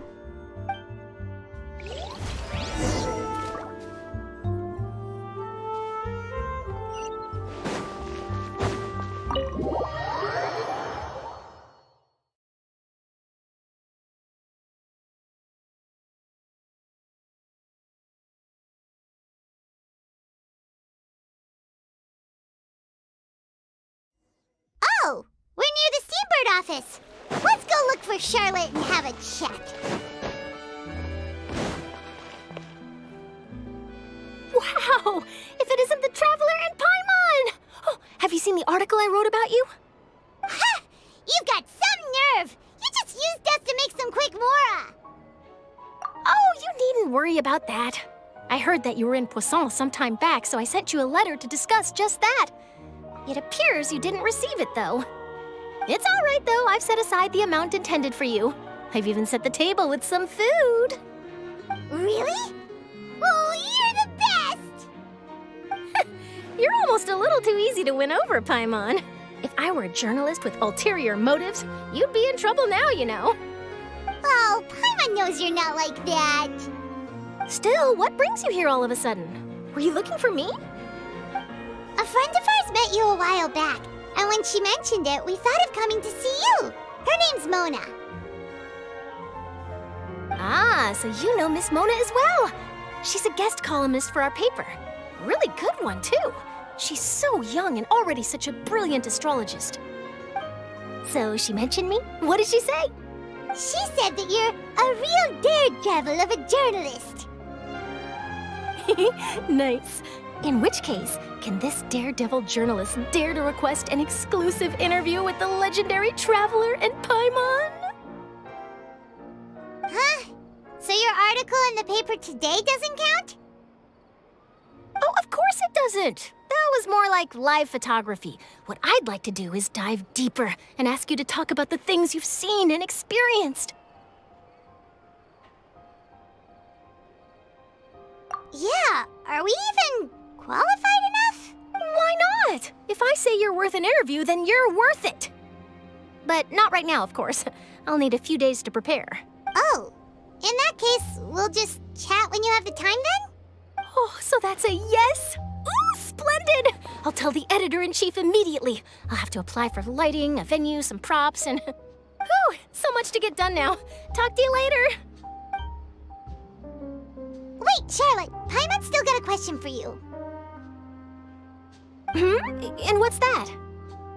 If, just for example, Fontaine were to be flooded tomorrow, what would you do today? Huh, that's the prophecy you're talking about, isn't it? I mean, I do hear about it often, but I've never once thought that the day could be tomorrow. If you're seriously asking, then I might try and think of a way to leave Fontaine.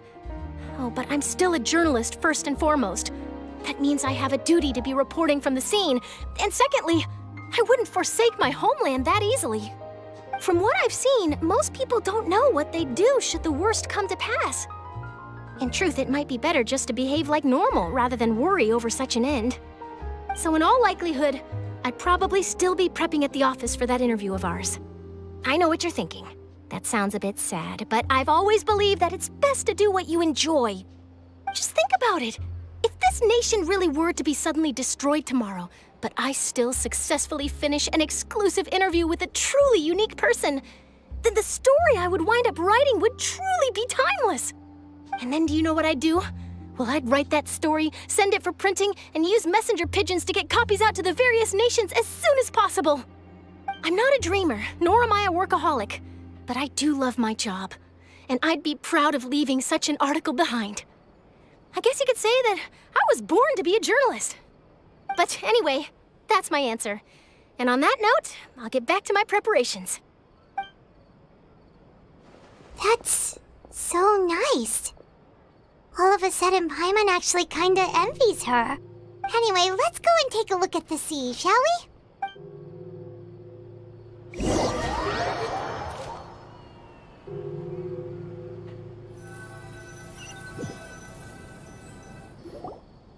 The sea breeze and scenery can be a pretty soothing combo, huh? Paimon's been thinking. If it wasn't Fontaine, but all of Tevat that would be destroyed tomorrow, where would we go and what would we do? No, Paimon should ask, if you could choose, what would you like to do?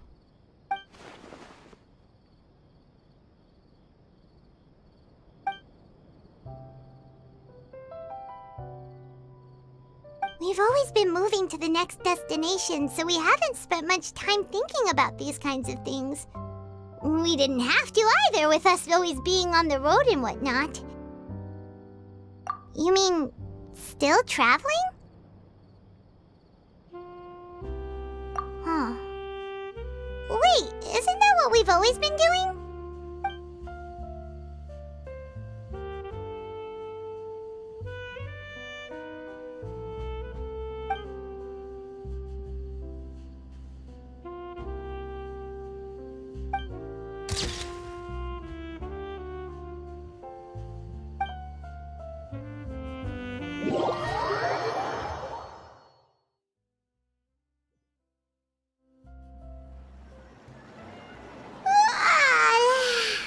Feels like you'll grow mold if you stay here long enough.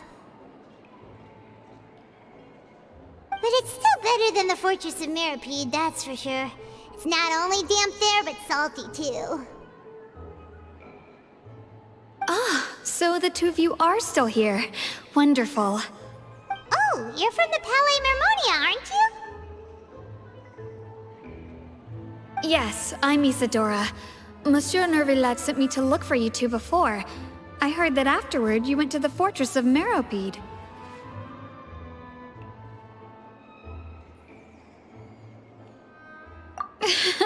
Not at all. I'm well aware that you're friends of his. Actually, I'm here to pass along a message from him. Yes, inside the Opera House. The Maréchaussée Phantom has declared the incident a small-scale riot. A riot? Well, that said, I don't personally think it was that serious. Lady Farina was watching a performance at the Opera House, and while she was resting during an intermission, some other audience members suddenly started harassing her, loudly accusing her of doing nothing about the prophecy crisis. And before she could respond, others started to join in. The crowd continued to grow, and protests against the Hydro Archon started to break out. So people have started to put the blame on Farina. Guess they finally found an outlet for the pressure they've been under due to the prophecy. I agree. People will naturally rely on gods, as is customary. But the moment people feel threatened, gods are also the first to be blamed. So what happened after that? Is Farina okay? Seeing that the situation was spiraling out of control and that further argument was pointless, she claimed that she'd gotten tired of this and left in a hurry. The Maréchaussée Phantom had their hands full maintaining order and did not catch where Lady Farina had gone. Only when things had stabilized did we realize that she had gone missing. So, you mean she's still missing? That's right. The Maréchaussée has dispatched many people to search for her, but we don't have any leads yet. That said, I don't think there's much to worry about. She is a god after all. Even if she were to fall into the hands of rioters, what could ordinary people do to her?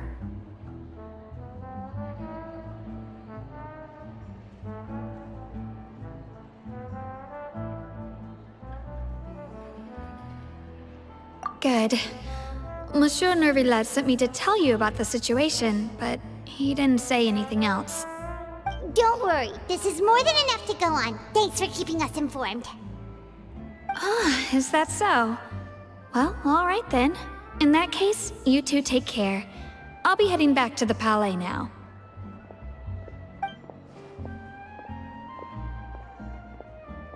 Well, sounds like we should hurry over to Poisson then.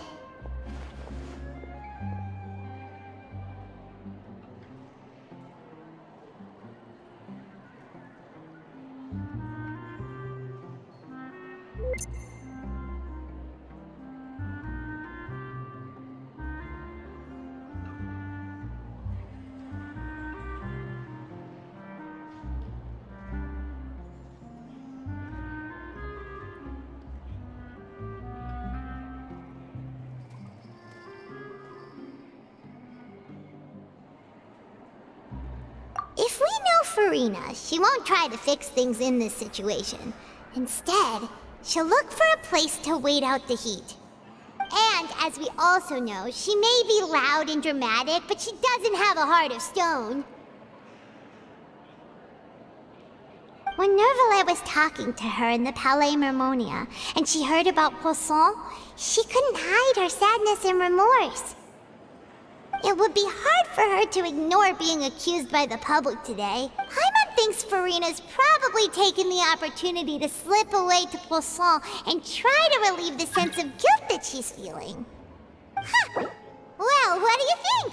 Paimon knows the answer, of course, but Paimon can do the analysis to back it up, too. Cool, huh? In that case, there's not a moment to lose.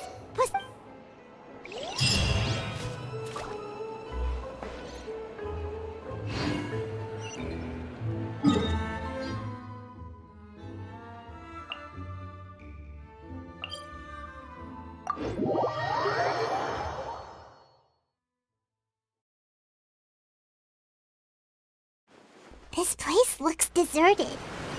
Guess all the survivors must have evacuated already. All that's left here are signs of devastation. Could Farina really be here? Let's try to find her as soon as possible.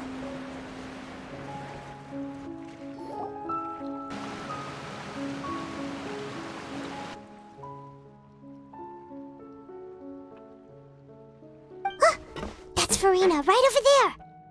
She really is here all on her...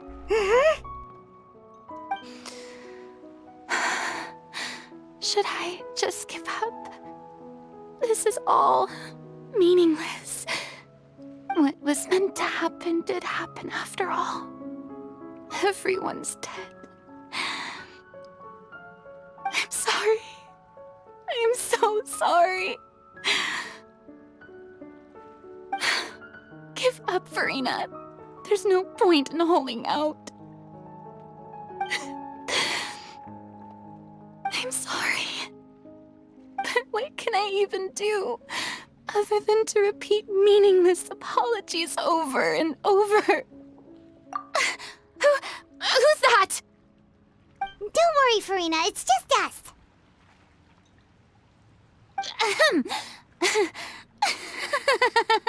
So it is you, blonde traveler from another land. Why, I almost thought you were someone from that mob of my ignorant subjects. Come to kneel and beg for my forgiveness. Farina, you were crying just now, weren't you? The tear stains on your face are obvious. What do you mean, tear stains? Oh, I remember. The show at the Opera House earlier this morning was so moving. I'm still trying to process it. Who did that uncivilized rabble think they were, disturbing my enjoyment of the arts? They even dare to doubt their Archon. I must teach them a lesson. I can just imagine their twisted and frustrated faces once they realize that I'm nowhere to be found. Oh, and I'm sure Neuvillette and those people from the Marish Chaussee Phantom are freaking out right next to them, too.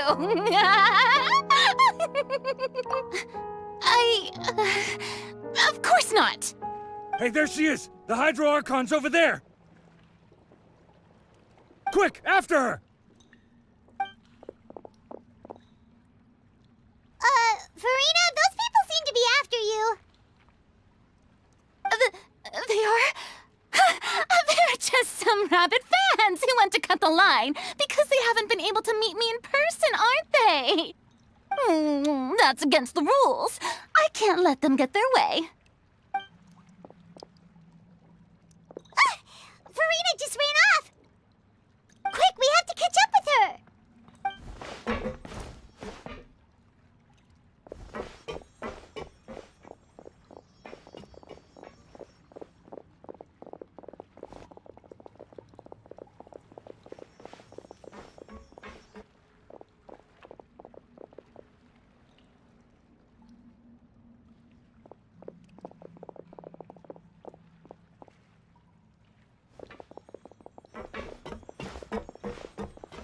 This should be the place, right?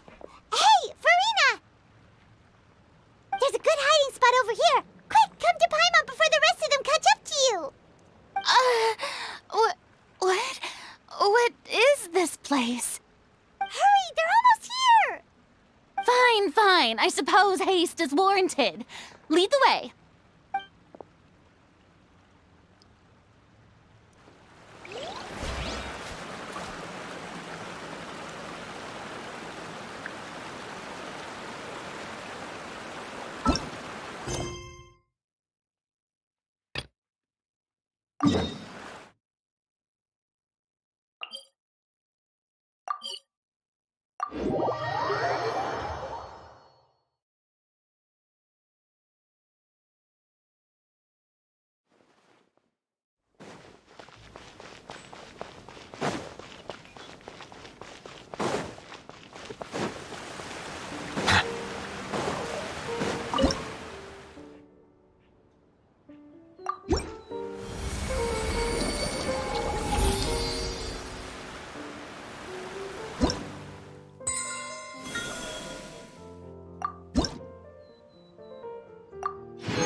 Not this time. My brother's going solo today. So, I'll be watching with you. Good evening, ladies and gentlemen. I hope everybody's ready because the show is about to begin. The great magician Linny has prepared a spectacular show for us all tonight, concluding with an all-new grand finale that no audience has ever seen before. Thank you all so much for coming.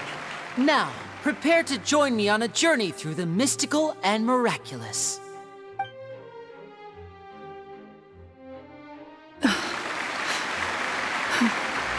Exciting stuff, isn't it? Yes, it's just... It reminds me of him. No wonder. Caesar was a famous magician too. So, how did you two first meet, Gemma? Well, I was out on the street once, and I saw him performing for little children. Children love magic, because they're willing to believe in things that can't be rationally explained. Caesar had this amazing way of bringing them into a dreamlike world. And somehow, I felt drawn to him too. So I went up and asked him to do a trick for me. Aw, that sounds so romantic. What trick did he do? It was with a flower. He took it in his hand, snapped his fingers, and it magically appeared on my head. I was so happy that day. No one had ever given me a flower before that. Oh, that's so cute! Actually, now that you mention it, Linny's done that one before. Is that right? Then I suppose he's a romantic at heart, just like Caesar. So let's treasure the time we have with him. After all, you never know when the people dearest to you might be gone.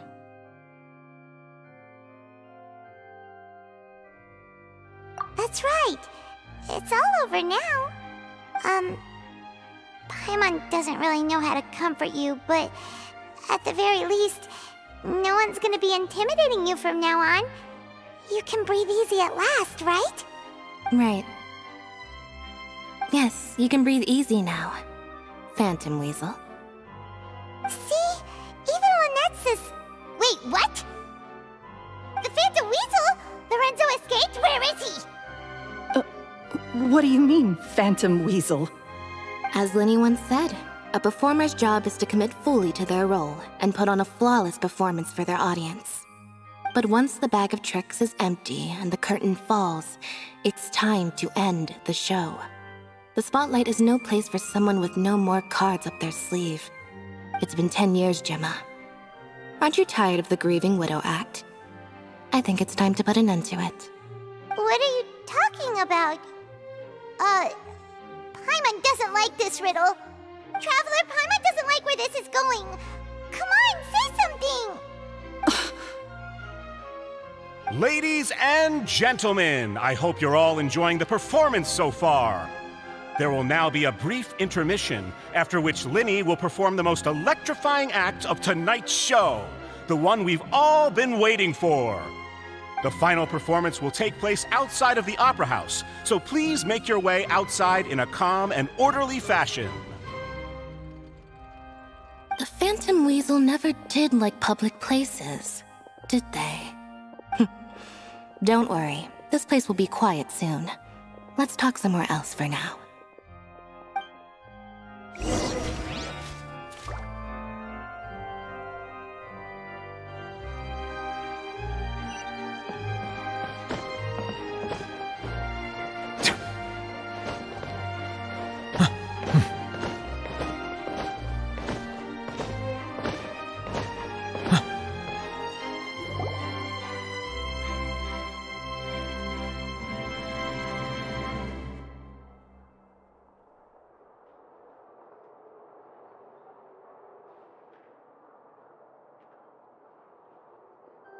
Dear me, this is awkward, isn't it?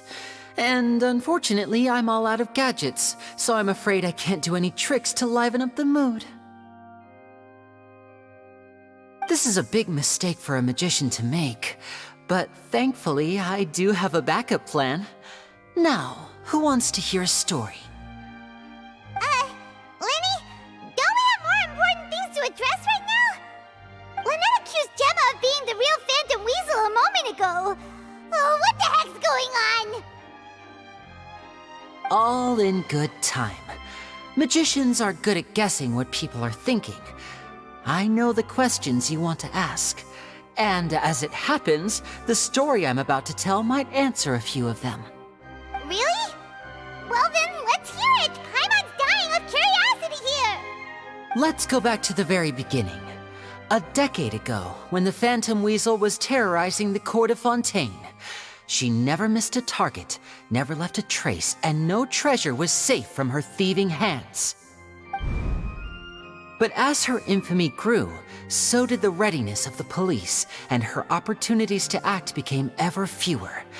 Every day she ran the risk of being exposed for who she was. Of course, she could not simply take this lying down, and before long she found her ticket to freedom. She would create a scapegoat, a false weasel to close the chapter on her behalf. After weighing her options, she set her sights on a renowned magician, Caesar. After all, magic and theft shared enough similarities for people to buy the story when the truth came out. So then what? Being the master deceiver she was, the weasel easily earned Caesar's trust. Now all that remained was to frame him for her countless crimes. But as she was considering how to make her move, she noticed Caesar's aggrieved pupil, and a new thought entered her mind. Maybe I don't need to get my hands dirty after all. At her encouragement, Lorenzo tampered with Caesar's magic box, causing him to fall to his death. Afterwards, Lorenzo seized his master's property, and the weasel set about tarnishing Caesar's reputation. Two co-conspirators committed the perfect crime.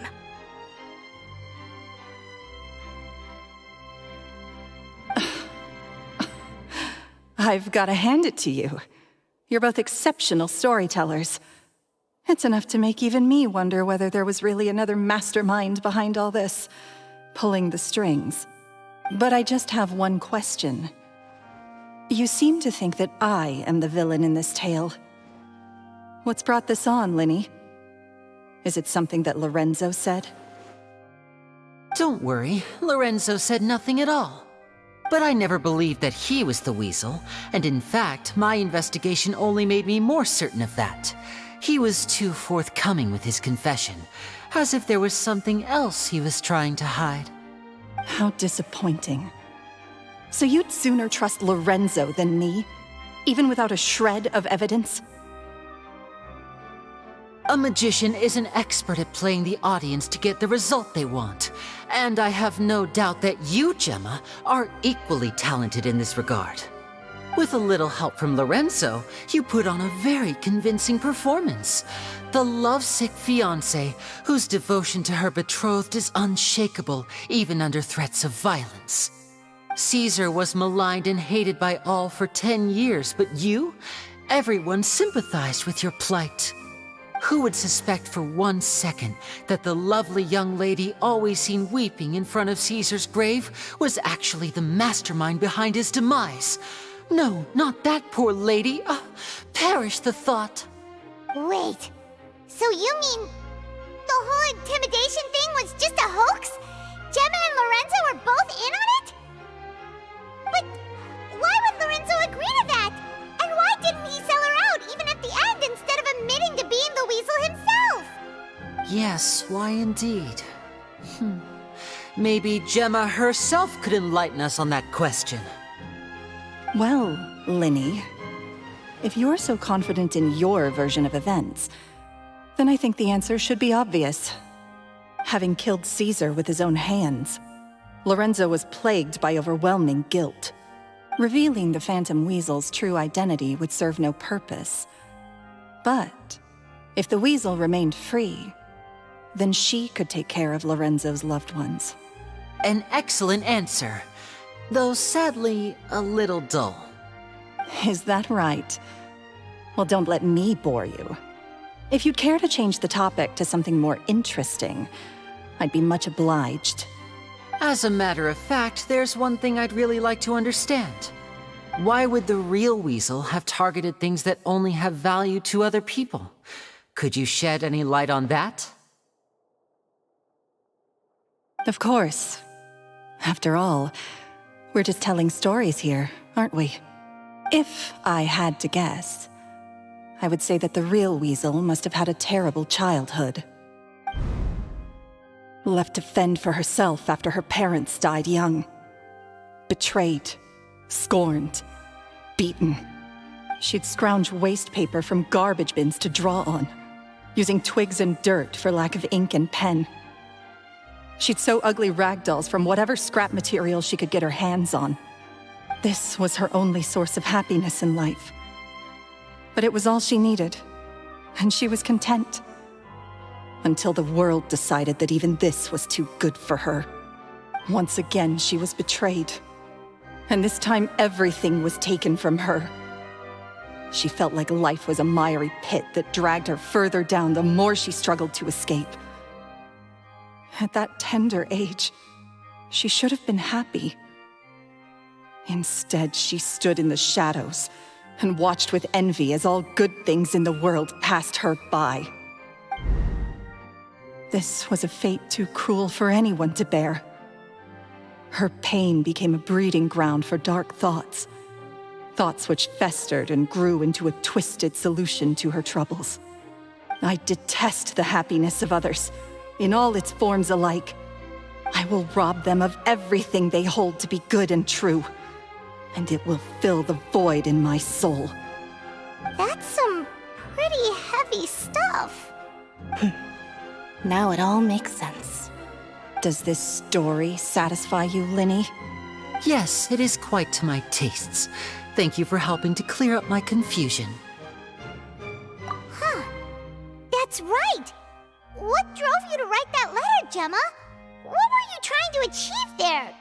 Because without that, none of this would have ever come to light. She didn't write the letter. After 10 long years, I'd hoped that the Phantom Weasel would be consigned to the history books by now. But it seems like someone still wasn't ready to let her finally be at peace. Linny. Or should I call you the Phantom Copycat now? You were the one who posted that letter outside the Opera House. But why? Very sharp, Phantom Weasel. Still as shrewd as ever. Well, no need for me to be coy about it. Our goal was to clear Caesar's name. The most straightforward way to change the public's impression of Caesar was to force the Weasel to show themselves. That's it? You had no other agenda? Of course we did. We made it quite clear in the letter, I believe. I shall take from you that which you hold most dear, just as you did to me 10 years ago. 10 years ago? You mean Caesar's death? You met him? Wait. Oh, I get it. You were those two obnoxious kids. It's been so long, and you're all grown up now. I didn't recognize you. He taught you magic back then, didn't he? For what, 10 days or something? And you went to all this trouble. Why? Because you feel like you still owe him something? We remember all our debts, however great or small. 10 years ago, Caesar's reputation was torn to shreds, and his legacy was thrown out. 10 years on, and no one cares what the truth is anymore. But we did not forget, and so we came to find you. And? What exactly did you take from me? I'm still standing, as you can see. Lorenzo has admitted to everything. I'm free. Free? Do you really think so? Caesar once told me that even though the world is filled with lies and falsehoods, we must find our own truth. I think that applies to you too. Truth can take many forms. Prized possessions with nostalgic value, fervent hopes and dreams, and irreplaceable people.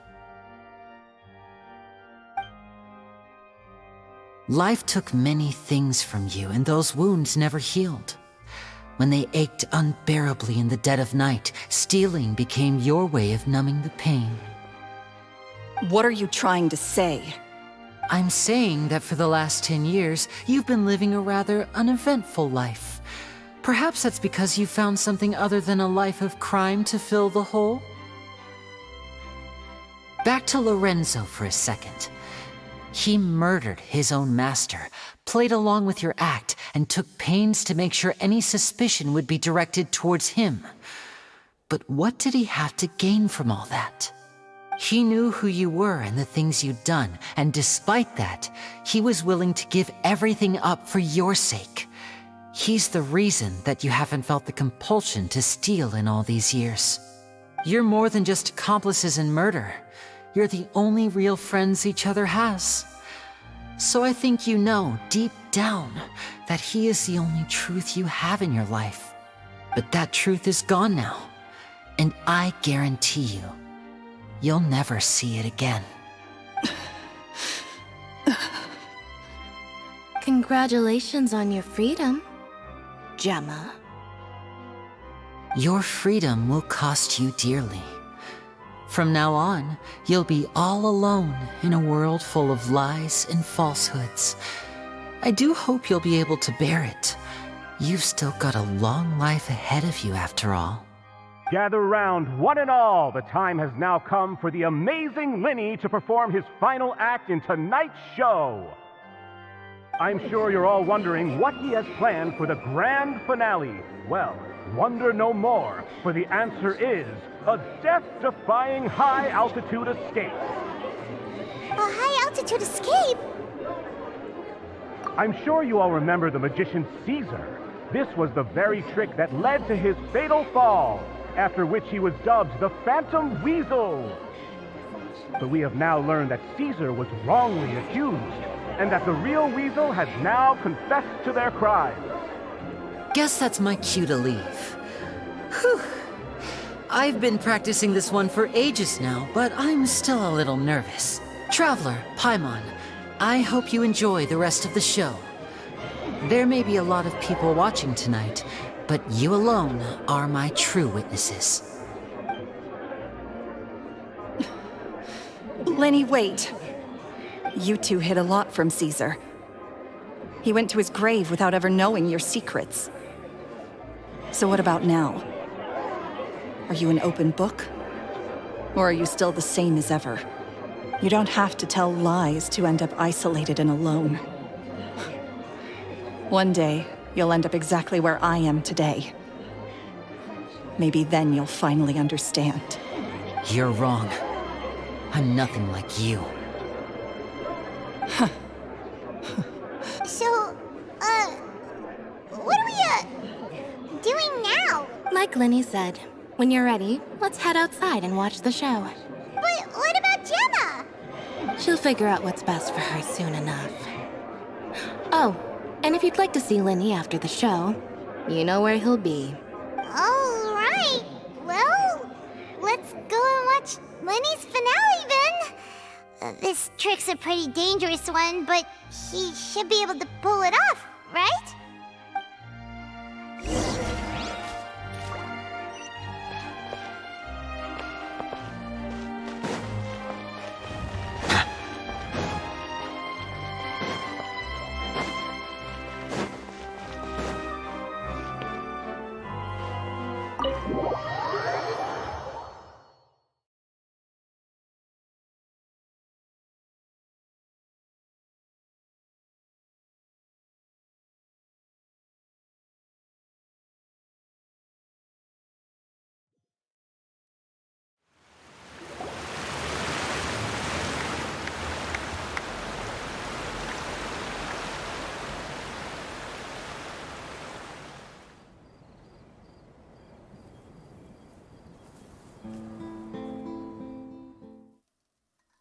Magic should be mysterious, surprising, and defy logic.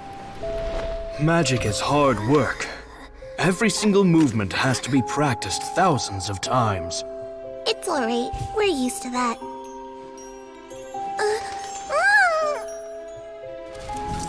We're sorry.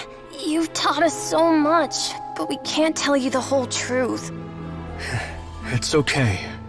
Do you still remember what I told you? This world is full of lies and falsehoods. I only hope that one day, you can find your own truth.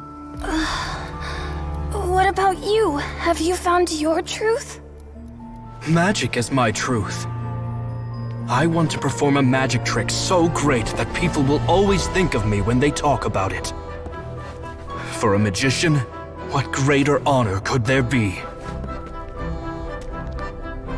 Look! Behold! Linny is sealed inside the box. Will he manage to escape? 10 years ago, Caesar attempted this very trick, and it was at this precise moment that...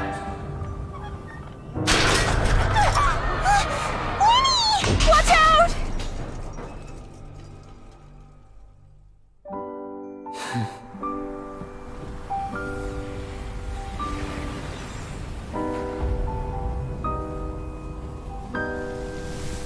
Mysterious. Surprising. And logic-defying. Isn't that right? This honor belongs to you, Caesar.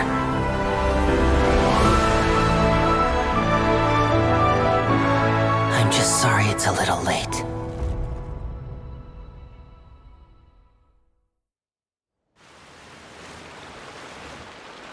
Did you see that? 1 minute he was falling, and the next, he turned into flowers. How could he possibly have done that? How mysterious. I didn't blink once. He just vanished, right in front of my eyes. What a heart-stopping magic show! This was really worth the trip. Caesar's name has finally been cleared, and Fontaine's new star magician Linny has fulfilled a wish on his behalf. Oh, I couldn't ask for a better grand finale. It will make a great headline for the Steambird tomorrow, even if I do say so myself. Whew. Looks like everyone really loved Linny's grand finale. Paimon doesn't see Linny anywhere. Where'd he go? Oh, Lynette said he'd be waiting for us at the usual haunt. But, where is that? Oh, you mean the one where Caesar's buried? Yeah, that's probably it.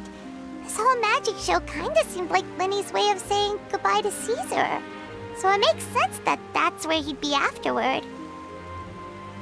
Alright, let's go look for him there.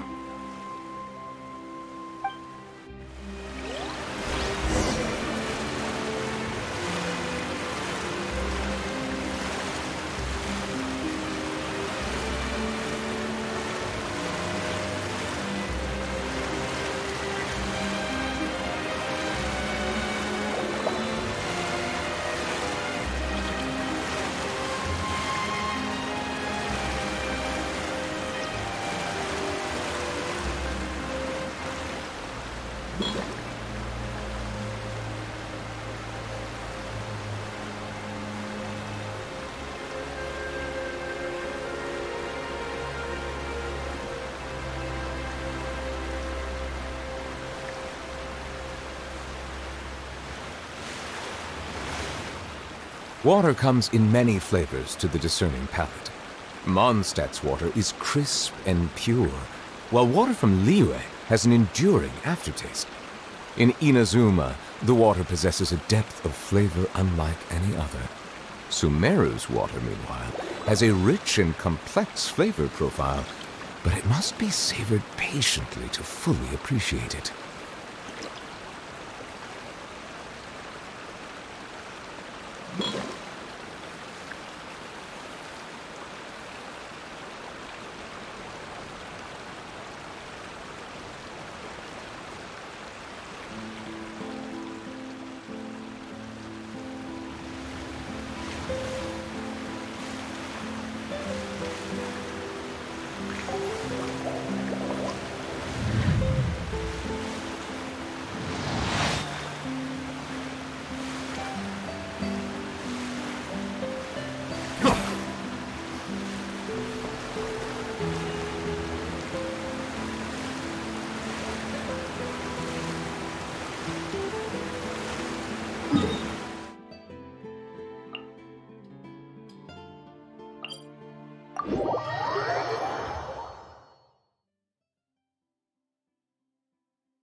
Are you alright?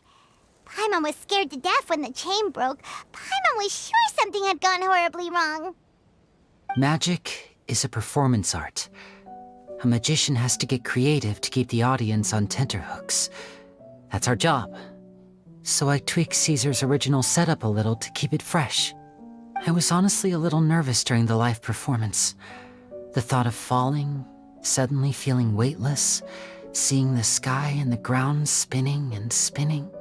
Sometimes, I can't help but wonder what Caesar thought in those final moments. Did he regret taking Gemma and Lorenzo on? Or did he believe that it was his own slip-up right until the end? You know, Paimon's been wanting to ask you about something ever since we were in Caesar's workshop. You learned magic from Caesar once, didn't you? When was that? After I joined the House of the Hearth. To be honest, Lynette and I had an agenda when we approached him. I told you about my past before, remember?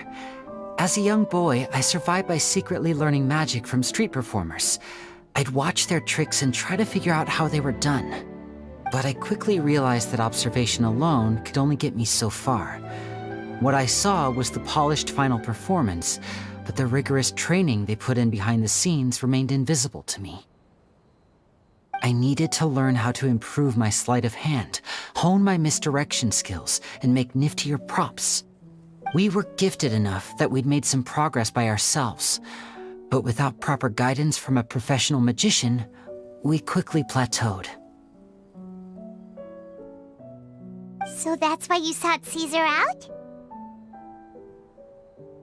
Yes. We figured there was no harm in asking, but it took us by surprise that he was so willing to teach us. In all, we only spent 10 short days together, but he was very good to us. By contrast, we hid so many things from him. For instance, when he asked why I wanted to learn magic, I answered, "It's my passion." But in truth, there was already a lot more to the story by then. After being taken in by an aristocrat for our magic talent, then betrayed soon after, this was no longer about me doing what I loved. What amazed me was how the lie escaped my lips even as I was hesitating over whether to tell him the truth.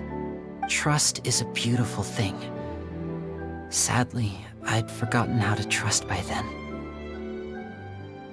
Winnie. Still worried about the way I feel?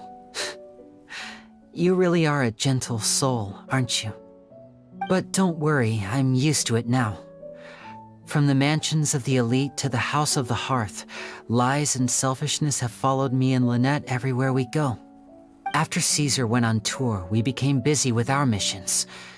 The next we heard of him was that he'd fallen to his death, and was now declared to be the Phantom Weasel. That night, I remembered his smile. But as I lay there, I didn't know what to say to him. To keep secrets is to put up walls. The longer you keep them up, the less you let people in. Then, one day, you look around and realize your life is like an empty auditorium after a show, full of seats once occupied by all the people who left. But I guess that's the price we have to pay. You only realize how much someone really meant to you when you lose them completely. That's why I was so confident this would hurt Gemma. Because I felt it for myself.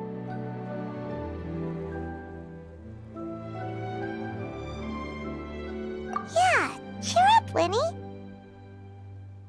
We've had to say our fair share of goodbyes during our journey, too. But whatever happens, Paimon always believes in what tomorrow brings. Delicious food, fun toys, and the traveler by my side. Paimon just needs to focus on things like this, and all the unhappy stuff goes right out the window. You know, Traveler, doesn't that kinda make you Paimon's truth? Exactly. It's the same for me and Lynette. We are the truest thing each other has in the world, and nothing can replace that. Life has taken plenty from us, like it did from Gemma. But at least it left us with each other. That's what gave us the strength to get through the darkest days. That's why the darkness never consumed me and why it never will. Maybe we live in the shadows too, but we remember every precious ray of light that shines through. All right, time to lighten this conversation up a little. What did you think of the show tonight? Were you happy with it? It was amazing! Paimon just wishes we hadn't been so distracted with the Gemma situation. We spent most of our time in the Opera House just talking and pretty much missed the entire first half of the show. Winnie, could you do just one more trick for us? Whoa, that's a bit of a tall order, I'm afraid. The show's just finished, so my sleeves are decidedly card-free right now. Aw, come on! Surely you can think of something. The Lenny Paimon knows can do anything if he puts his mind to it. Oh, all right then. I'll give it a go, but only because it's you. Watch closely. I have a flower in my hand. You liar! There's nothing in your hand! We ain't going along with this! Huh? My goodness, you're right. But I could have sworn I brought one here with me. Okay, try this. Count down with me. 3, 2, 1. 3, 2,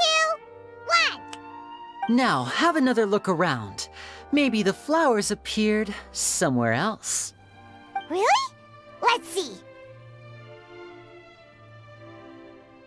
Wow, there it is! Oh, this is a different flower from the last time, right? This one's called, oh yeah, a rainbow rose. But more importantly, Paimon has to know how the trick is done. Please, Linny, pretty please! Well, if you want to learn magic, you'll have to start by addressing me as teacher. Ugh. Fine. Please, teacher, please! Since you asked so nicely, I'll share one little tip with you. Namely, the student of magic cannot solely rely on others being prepared to reveal their secrets. You have to observe, think, and find the answers for yourself. Is that it? Look at the time. We shouldn't linger here too long. Thanks again for coming to see my show. I bid you both good night. I look forward to seeing you again. All right, fine. See ya. Shall we head back down too? Oh, Paimon can't wait to read The Steambird tomorrow. Paimon bets Linny and Caesar will be plastered all over it. Let's head to the Steambird's offices tomorrow morning and see what we can find out.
Paimon's exhausted.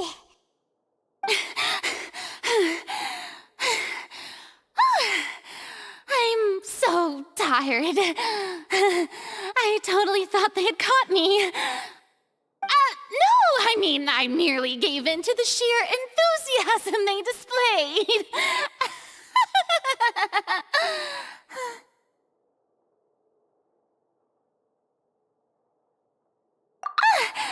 You're right.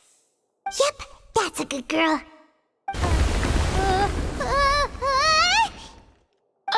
What's happening?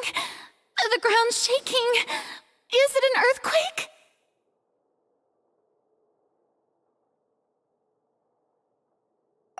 Yeah, a quake of this kind preceded the flooding in Poisson, didn't it? It can't be. It's happening again. Well, there's no need to worry too much about that. Novelette's made some emergency plans, so the evacuation should go a lot smoother this time. Yeah, I hope you're right. But the people of Poisson, they've already...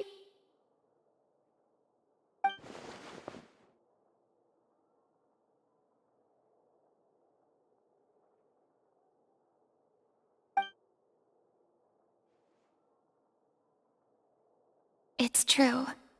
I've been investigating the prophecy for hundreds of years. I once had informants all over Tevat, searching for clues and feeding information back to me. I've tried all kinds of ways, too, to hold back the sea. Anything to keep the coastline from advancing. But all my efforts proved to be futile in the end. Really, the truth has been clear to me for a very long time. We cannot make an enemy of the divine. No matter what we do, the will of the heavenly principles will have its way, and the prophecy shall be fulfilled. Give up. I do love the sound of that phrase. It would mean finally coming to terms with fate, but also for me to finally be free.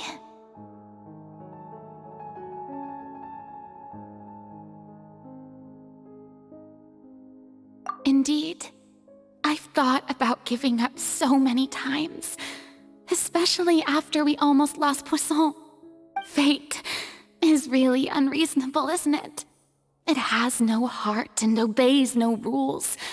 The prophecy has only just started to come true, and so many people have already lost their lives. But just now, it all became clear to me. I still don't have the right to come to terms with fate on behalf of everyone else. As long as the final moment hasn't come, it's still not too late. Don't worry. I will keep hope alive for everyone until the very end.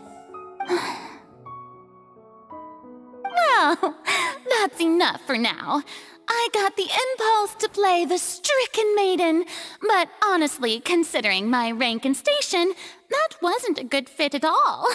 Don't take any of what I just said seriously. How could I possibly let Fontaine fall to the whims of trivial prophecy?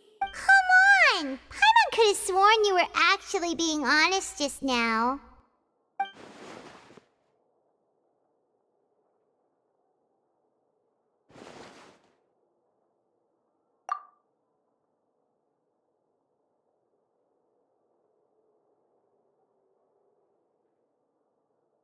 Share my burden. That's impossible. It was fated right from the start that this would be my duty alone.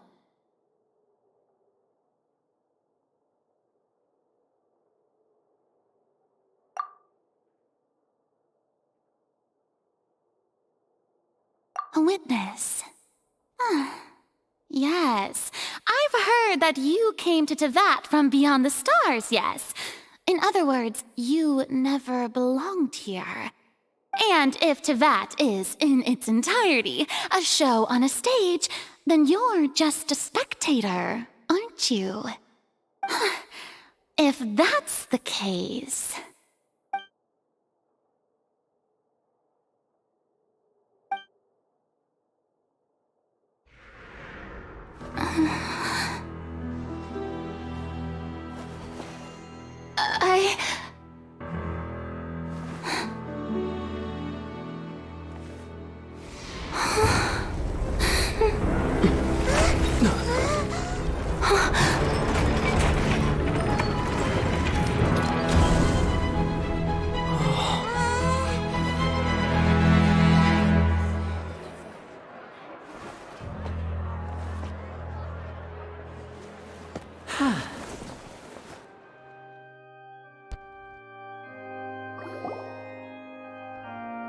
Ladies and gentlemen, this concludes my opening performance. Now, without further ado, we may proceed to the trial of our god. So this is what it is. Yes, you deserve praise for the effort you took to raise the dramatic stakes. Do not forget, however, that I am Focalor, the god of justice, the embodiment of justice itself. Does it not strike you as even the least bit absurd to bring the very concept of justice to trial? May I interpret these words as your refusal to stand trial? In that case, you will have the opportunity to defend your honor through a duel. You would draw your blade against a god? I see. It seems like you have made up your mind.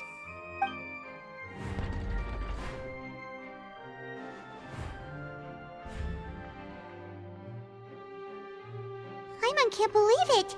She just surrendered. What the heck is going on? Did I just see an Archon surrender to a human? Wow, how utterly humiliating. Lady Farina, what is the meaning of this? Shh! It would seem that there has been a misunderstanding.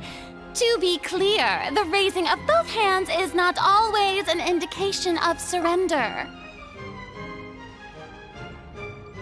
Looking for excuses again, huh? I raised my hands just now to indicate my acceptance of the trial. No duel shall be necessary. I will admit that I've been running away for a long time. I'm sorry, everyone. I was unable to protect the people of Poisson. It is my duty to stand trial for my crimes. You are not the only ones to be disappointed in me. I, too, am exceedingly disappointed in myself. But now, it is time for the Hydro Archon to show you her courage and resolve. I, Farina, will use this trial to show the world the true meaning of justice! This time, I will protect you. Applaud and rejoice! One of the most outrageous and fantastical arcs known to the opera epiclese is now unfolding before your eyes. Mark my words, this shall be one of the most exhilarating and brilliant shows ever to grace the stage of Fontaine! The trial of the Hydro Archon, Focalor, will now begin! Woohoo! Oh, now we're making history! Why does it feel like Farina just took over the whole thing? Like, come on! Didn't she just get forced to stand trial for her crimes? Also, even though she's still acting super dramatic, she is taking this seriously this time, right? All right, then. Who will be my opponent in this trial? The court asks the prosecutor to please take the stand. Is that so? Very well. Then please speak, witness of Tivat, my accuser and fated opponent.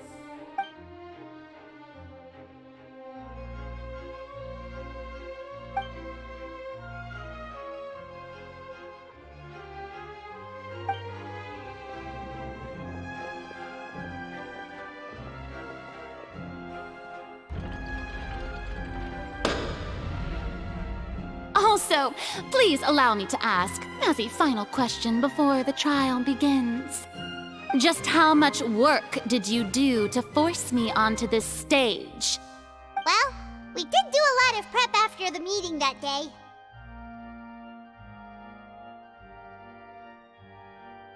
I can go over the tasks assigned to the Spina di Rosula, since they were rather straightforward and easy. Navia, the president of the Spina di Rosula. Most of the people who participated in the disturbance this morning were my subordinates. They changed into plain clothes and came to the opera house as regular audience members.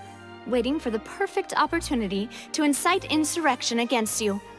The people's resentment against their Archon has been building as more and more of the prophecy is fulfilled. A spark was all we needed to turn smoldering anger into a flame. Moreover, according to our understanding and analysis of you, when something like that occurred, you would likely flee the scene and head to Poisson by yourself. So, we arranged for a second group to lie in wait there. So, you mean the ones who scoured the settlement for me were also from the Spina? And their goal was to force you to step into the giant magic box so you may personally participate in the greatest magic performance in all of Fontanian history. That's right. That house was a magic box rather than someone's residence. As the super ultimate version of the setup that I used when I first performed at the Opera Epiclese, the volume of the box was increased by a whole order of magnitude, and the distance it traversed was the entire gap between Poisson and Araneas. Its cargo, of course, was an Archon instead of a human. My thanks, Farina. Without your help, we could never have pulled off such an extraordinary performance. You're welcome? Of course, this performance was only made possible with Father's support. The House of the Hearth spent a massive amount of labor in Mora to pull this off. We had to select a location, construct the giant magic box, dig a tunnel, and open up a path through the water. It was a lot of work for all of us. So, in other words, the earthquake that we felt within the giant magic box was just a normal tremor from the transportation of the whole house? That's right. It wasn't a sign of another disaster to come. Then, I can guess Nervilette and Cloran's parts. You gathered a crowd, prepared a stage, and made sure that the champion duelist would be immediately ready for a fight. Also that as soon as I appeared on the stage, the trial may commence without a hitch. Am I right? Yes, that is correct. Well, Clorand, I must commend you for your courage. Only the most outstanding champion duelist in all of Fontaine would accept a duel with an Archon without flinching. Thank you. As for you, Traveler, I suppose your role was to keep me distracted with conversation once you found me in Poisson. You'd make sure that I didn't notice anything amiss before revealing yourself as my prosecutor once we'd arrived onto the stage. Oh?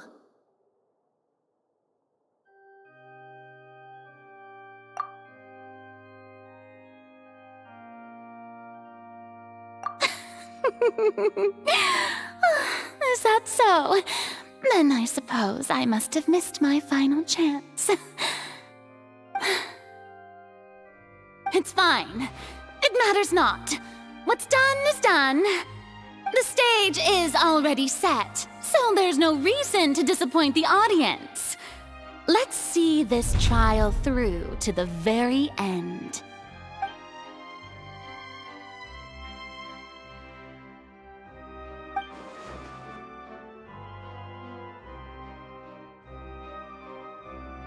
Sir Prosecutor, please allow me to pass this along.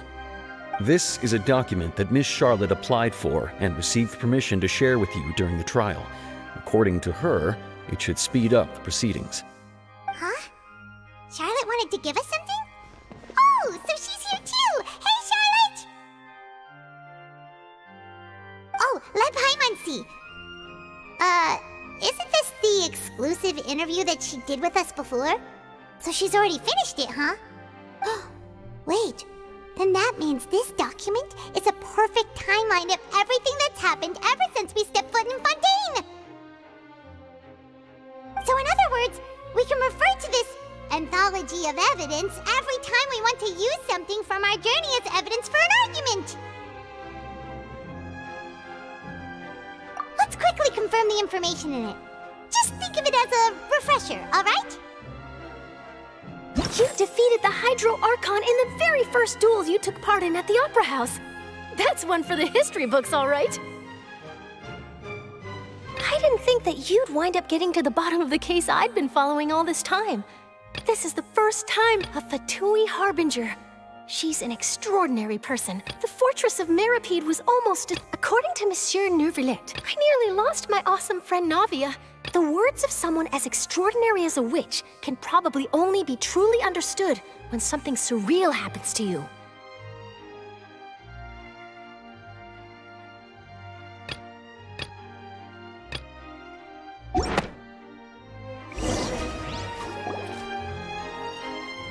The prosecution and the defense are both in position. The trial shall now begin. Oh, come on, Neuvillette. There's no need to repeat all the unimportant legalese. Just fast forward to the part where the prosecution lays out my offenses. As the defendant and the lead actress of this performance, I still haven't even been informed of my supposed guilt in all of this. Of course, it is only natural for humans to struggle to understand the actions of a god. However, you will need more than that to convict me of a crime. That's true, but my charge here is unrelated to your conduct as an Archon. Instead, I would like to charge you as a fraud who's never been the Archon in the first place. Wait, what was that? Lady Farina's a fraud? Hey, I came here thinking that we were going to try the Hydro Archon for forsaking her duty, but did I hear that right? She's not our Archon at all? Charge accepted. Lady Farina, do you plead guilty to the charge?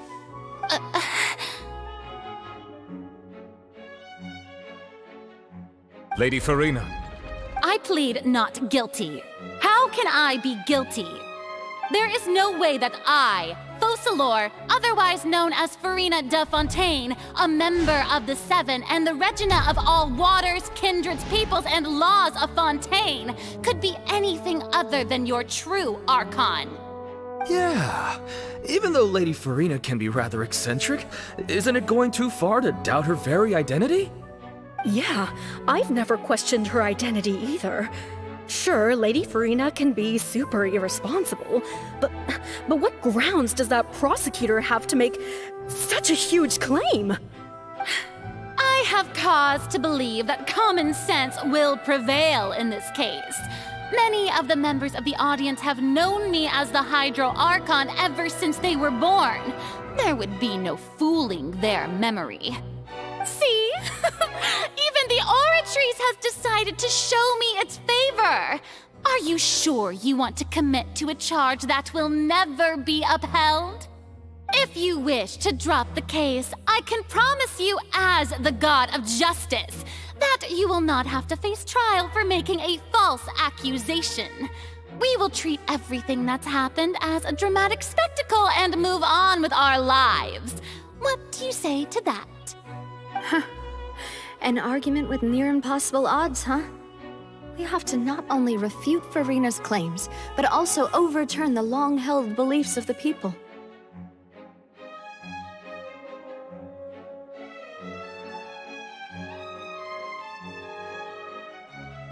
Well, I tried to give you the chance to surrender.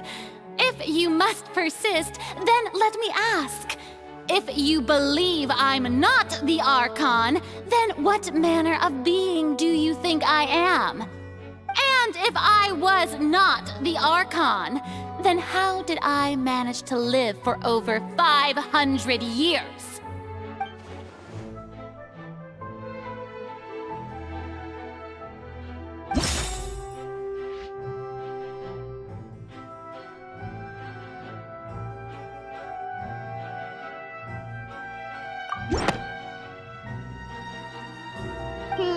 That doesn't sound right.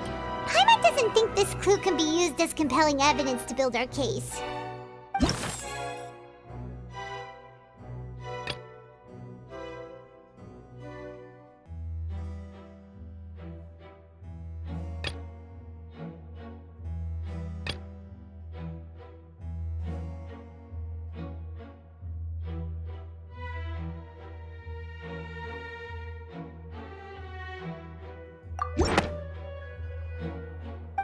First of all, you may be a member of another long-lived race, which would allow you to naturally possess an extended lifespan.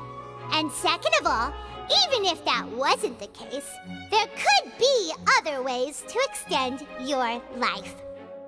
Who gave you that idea? Was it the knave? You'd sink so low as to use a harbinger's words against me.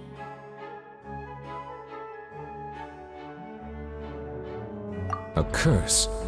I once thought it possible that the aura of an Archon might naturally resemble a type of curse. But in light of this claim, perhaps what I sensed was not your divinity, but a curse after all. You sensed it too, huh, Nervalet?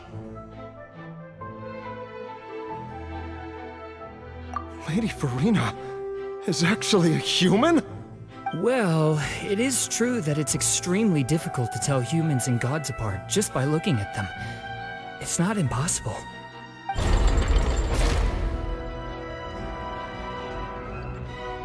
Well, don't start celebrating too early now.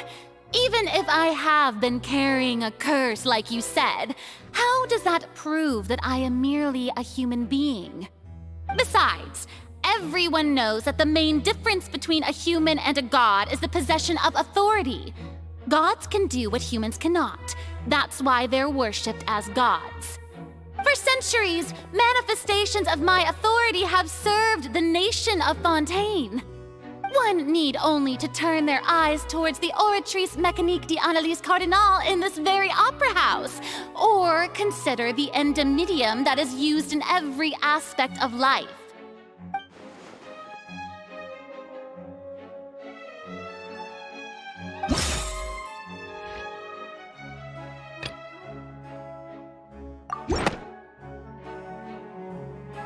You tried to reference the Oratrice. But weren't you as confused as all the rest of us when the Oratrice declared Child to be guilty without any proof? Otherwise, you should have come up with a good explanation for that by now. Didn't I make myself clear at the time? The decisions of the gods are naturally difficult for humans to comprehend. There is no need to provide an explanation. Lady Farina, I believe a reminder of your current circumstances is in order. While the court is in session, the principles of justice and the law must come before all else. While you are an Archon, you are also first and foremost the defendant in this trial. You will prove yourself unable to defend against the prosecution's charges if you continue to withhold vital information against the rules of the court. I never thought you'd use that kind of rhetoric against me. That was no trick of rhetoric, Lady Farina. I've merely reiterated the rules of the court. Rules that all should respect and follow. So, you neither knew why Child was declared guilty, nor did you understand the structure and operations of the Oratrice. Instead of having been created by you, the manifestations of authority you mentioned have been made by the real Hydro Archon, haven't they? The real Hydro Archon? Well, now you're really losing me. It is true that I did not know why the Oratrice gave out a guilty verdict that day. But the Oratrice handed out that verdict unilaterally, and it has been operating independently ever since it was first created. You can't argue that just because a divine creation is flawed, that the god behind it must also be no god at all. She's still throwing out all kinds of excuses. Seems like she's confident that we won't be able to produce proof that she has no power over the Oratrice.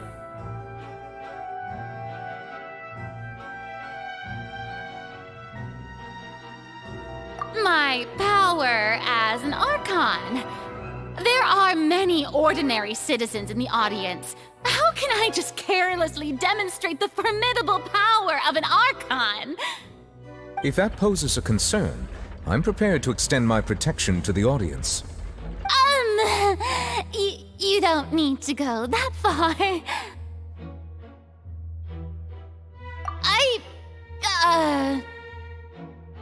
Aren't you the Hydro Archon? Or is it that you can't even wield the power of Hydro, much less the authority of a god? Indemnitium! Yes! It's all because of Indemnitium! All Archons derive their power from the faith of the people, and I've converted the people's faith in justice into Indemnitium! Thus did I give up all of my divine power to provide everyone with energy for their daily lives. Have you ever seen a more magnanimous god? Isn't that a huge stretch? Yeah, no matter how generous an Archon can be, how could they give up all their power? Can a god with no power even still be called a god? It seems like nobody's buying Furina's excuse. Hey, come now, everyone! Please don't stare at me as if I was a liar! I'm still the same Furina you knew, right? The one that you loved! Shouldn't you want to believe in me? Please? You've got to believe me! If what the prosecutor said is true, she really has committed a grave offense. Did she deceive all of us? And all of our parents and grandparents too? And all of our ancestors? Ever since they were born? Enough! That's enough.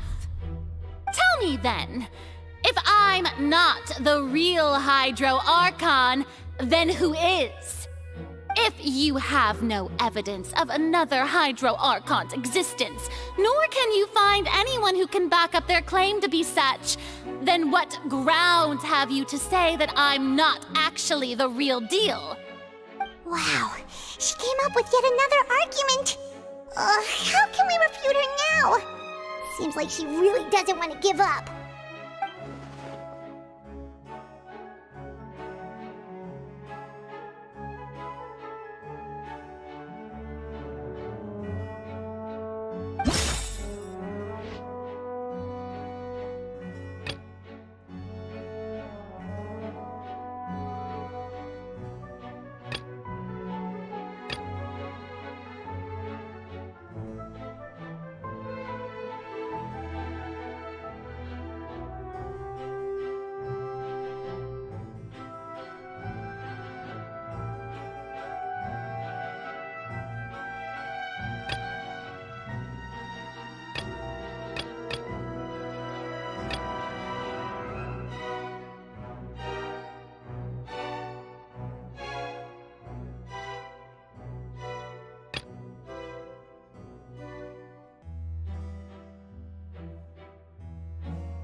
That doesn't sound right. Paimon doesn't think this...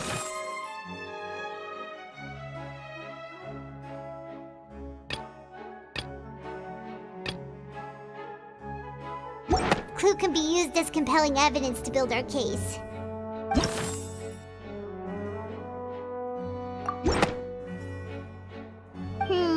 That doesn't sound right. Paimon doesn't think this clue can be used as compelling evidence to build our case.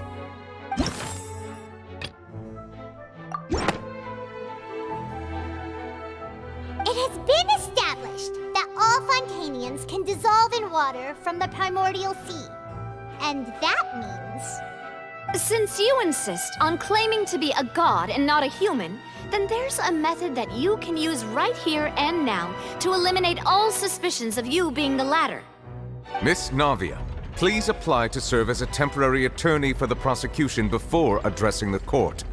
Though you act in partnership with the prosecutor, you must still adhere to proper procedure. Super sorry, Monsieur Chief Justice. I swear this really will be the last time that I'll speak out of turn. Now, I've brought some seawater from Poisson. As everyone knows, a massive flood struck the area not long ago, taking many lives, including those of some of my closest friends. So, Miss Furina, would you dare to touch some of the seawater? If we are to believe that you are indeed the real Hydro Archon, touching the seawater would have no effect on you. All it should do is strengthen your case. But if you don't dare to touch it, then we would have basically proved the reverse. Oh, and I must remind you that after the disaster at Poisson, nobody wants to see any more people dissolve. I do hope you'll act prudently and choose the simpler path of admitting guilt. Navia from the Spina di Rasula. The Spina has governed Poisson for many years. I guess her suggestion is valid. If Lady Farina is indeed just a human, she's probably Fontanian like all the rest of us. Would she really dare to try?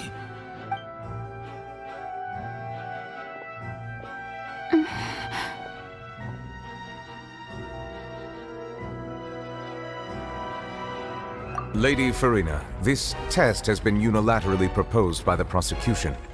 As it falls outside the realm of standard court proceedings, you possess the right to decline participation. Well, of course he had to tell her that. But refusing to participate is basically the same as a confession of guilt.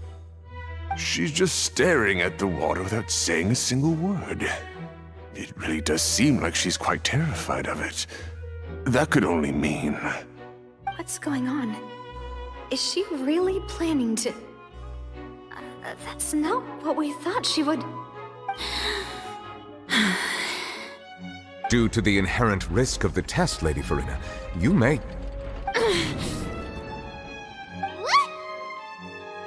Hey!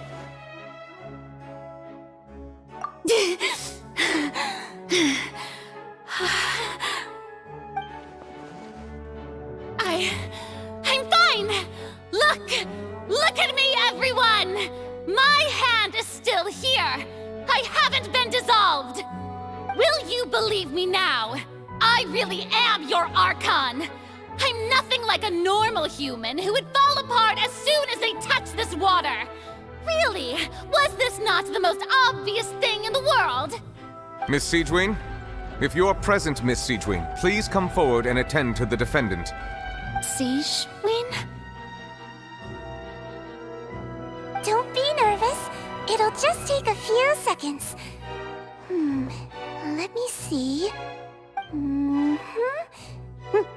That should be enough.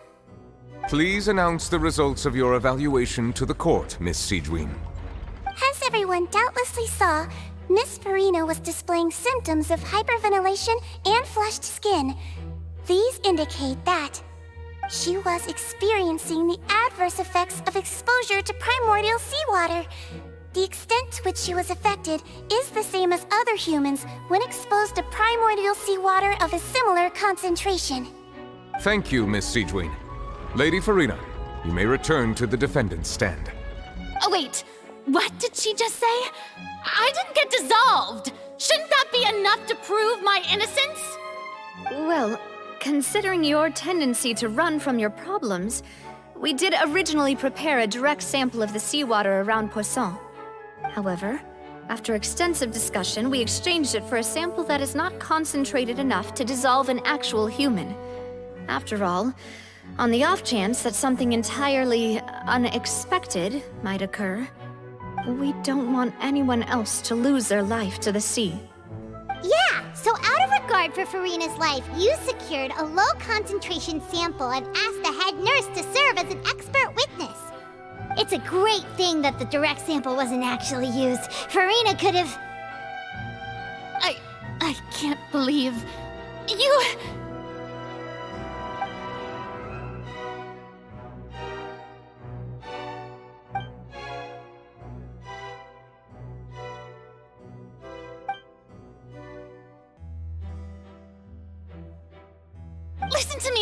Listen to me, everyone! Please don't give me such cold and disdainful looks! What happened just now didn't prove a single thing! Think about it!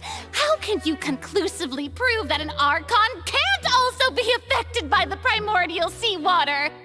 Also, if I was really just a human, why would I dare to just put my hand in that kind of water?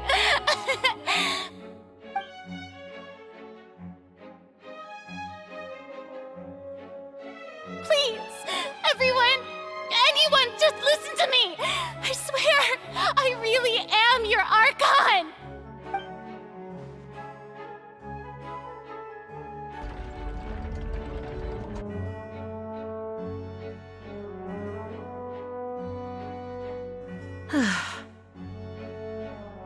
I don't think anything she says at this point will sway anyone.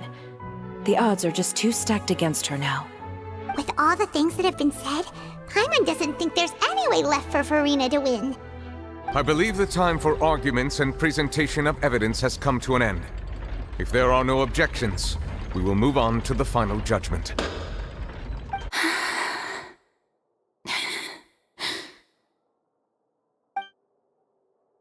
I don't think anything she says at this point will sway anyone. She's too stacked against her now.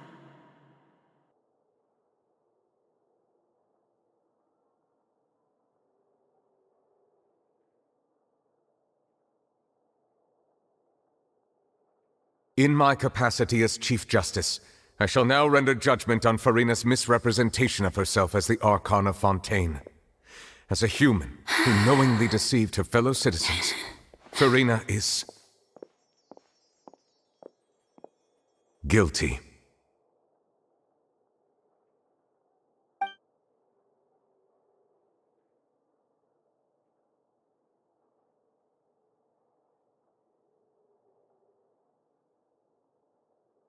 We shall now turn to the Oratrice Mécanique d'Analyse Cardinale to render the final verdict on the charges.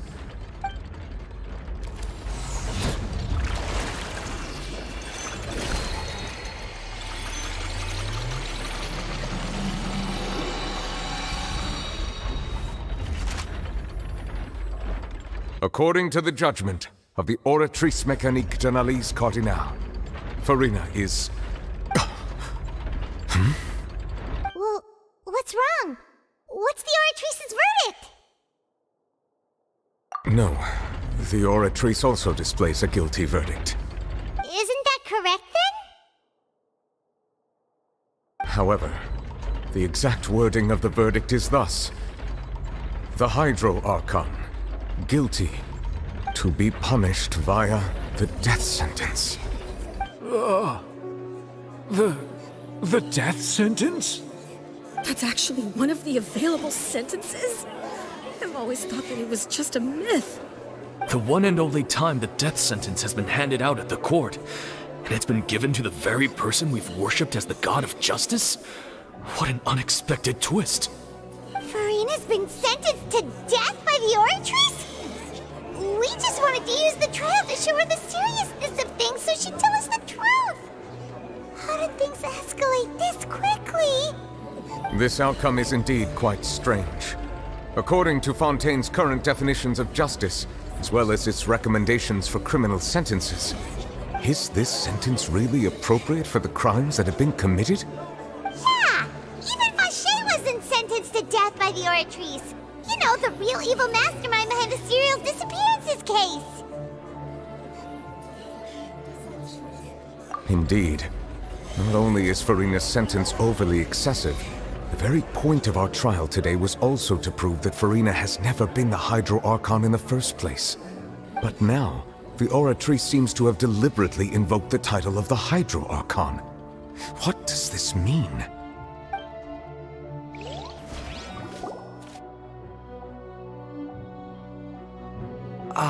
Excuse me, if I may interrupt.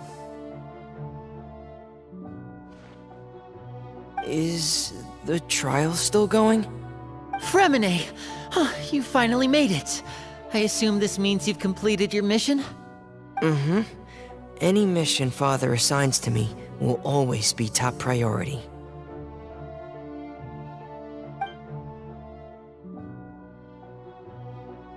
Is that the first prophecy slate?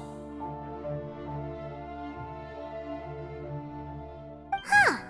So the knave privately arranged for Fremine to try and find the missing slate. I looked everywhere and finally found it at the bottom of the sea. It took me a long time to get around some dangerous stretches of water. But has the trial already concluded? Then doesn't that mean I've come too late? Oh no. father will be disappointed in me. Thank you for your hard work, Mr. Fremine. Please allow me to review the record left on the slate. Traveler, I believe that you have already seen the other existing slates, and would like you to come here and confirm their contents.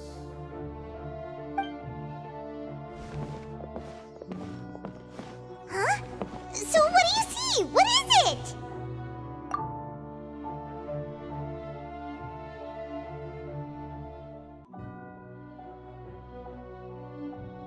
I believe I've now made sense of the Hydro Archon's crime. It has to do with Fontaine's lost history. Huh? Isn't the Hydro Archon just guilty of deceiving her people? Oh, wait, no, that's Farina, and we've already proven that she's not the Hydro Archon. So when you say Hydro Archon, do you mean the real Hydro Archon we've been kinda talking about? In truth, everything that you've encountered in Fontaine up until this point can be traced back to the contents of these stone slates. However, I'm uncertain as to how much sense they currently make to you. Okay, let's try to recall the contents of the other 3 stone slates. Paimon will do her best to help you remember.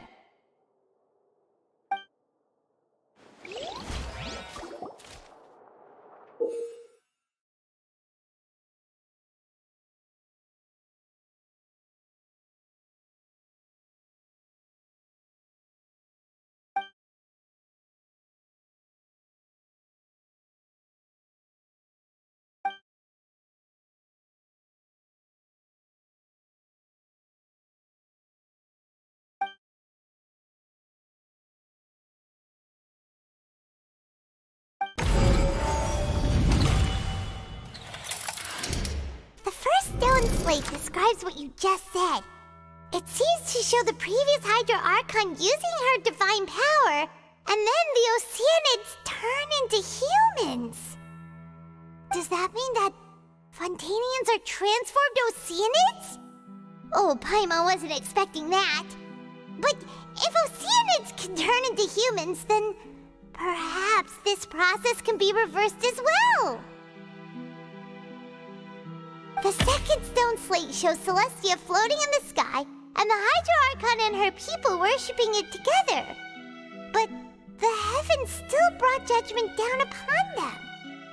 This must be the point when the Hydro Archon and the Fontanians were branded with their original sin. Does this mean that the original sin and the Hydro Archon sin are the same thing? The third slate shows the Hydro Archon sinking into the sea surrounded by many people. That reminds Paimon, didn't we also watch that happen to someone else? Well, the fourth slate is the prophecy the Fontanians have been talking about. People dissolving into the sea, the Hydro Archon crying on her throne, and so on. We didn't believe that such a crazy disaster could happen at first, did we? But after that incident, it was just a question of when and not if.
quite right. Let's think about this some more.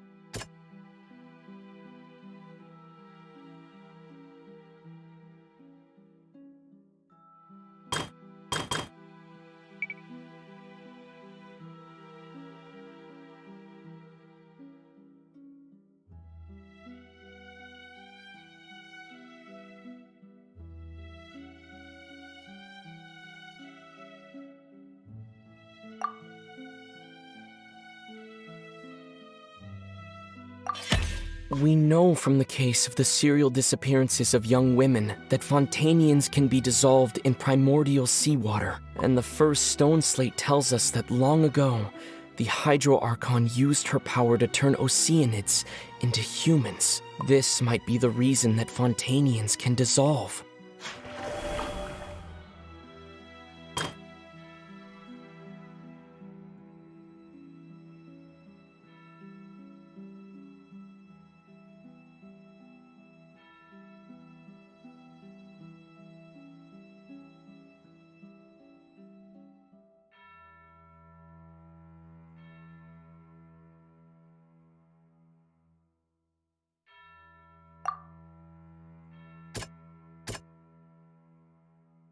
That doesn't sound...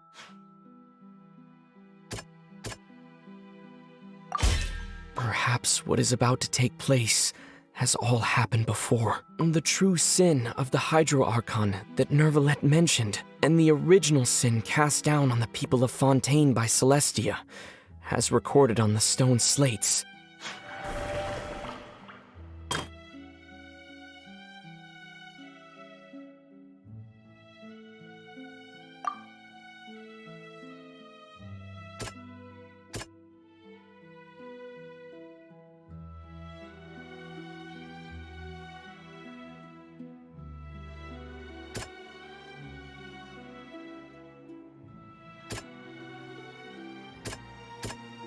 That doesn't sound... It's not as simple as falling into the sea. When Navia fell into the sea, her consciousness was subjected to judgment. The stone slates show the people gathered around the Hydro Archon in the sea. Could that be alluding to the same thing?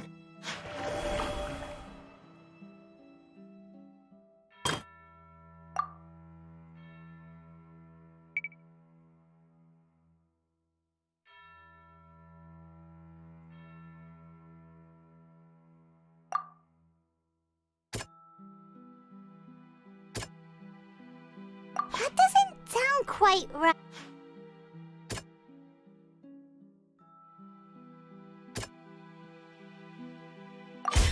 The prophecy from the stone slates found its way into society, but not many people believed it at first. The fortress of Meropide was nearly flooded with primordial seawater, which we know can cause Fontanians to dissolve.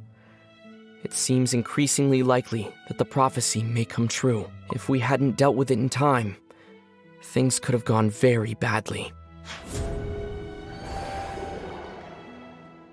They'll dissolve into the primordial sea but won't cease to exist. Their essence will flow in the seawater, converge, and take the form of an Oceanid.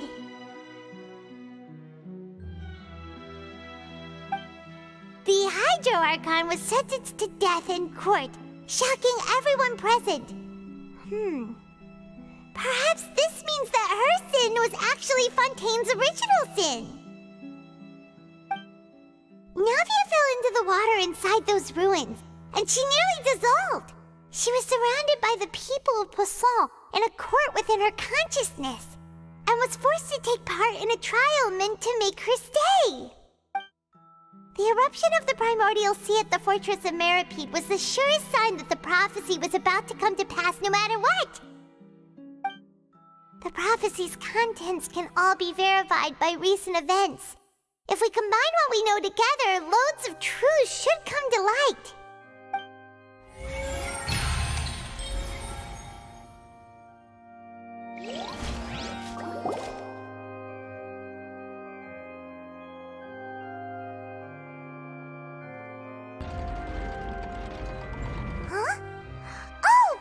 gets it now. So that's how you can make sense of it. But then it feels like we're going to have to share some truly shocking revelations. Let's hear them.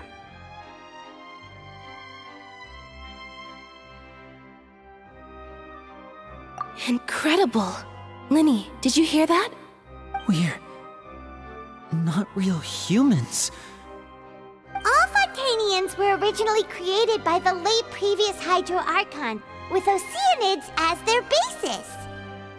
The evidence for that can be found in how only Fontanians could dissolve in primordial seawater, and how all the girls Vache dissolved were also turned into Oceanids. Oh, and according to Navia, when she was about to get dissolved, she also saw everyone gathered around for a trial, all of them in the shape of Oceanids. Indeed.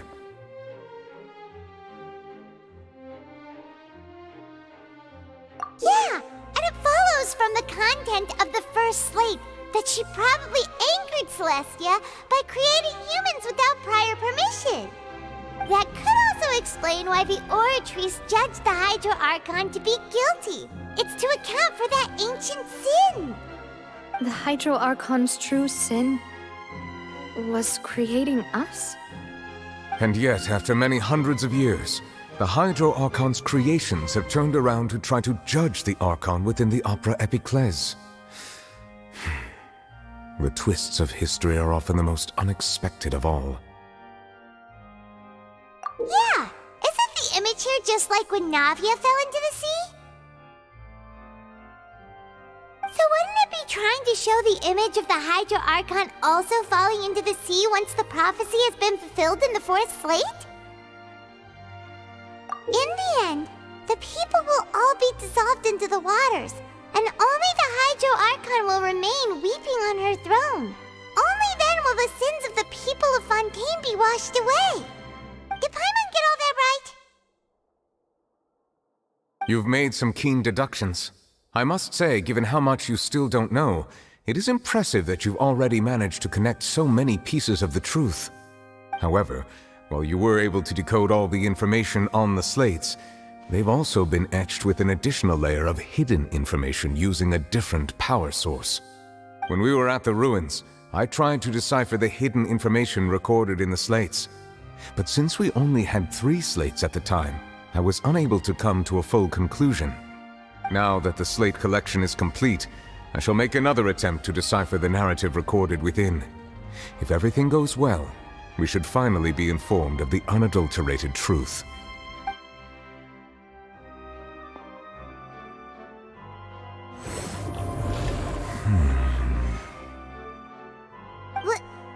Well? Did you get it? I believe I should share this truth not only with you, but with all the people of Fontaine as well. I will try to briefly summarize it for you.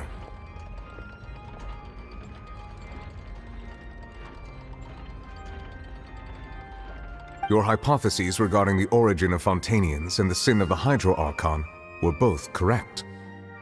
In the Fontaine of old, the previous Hydro Archon sensed the yearning of her Oceanid familiars for life on land.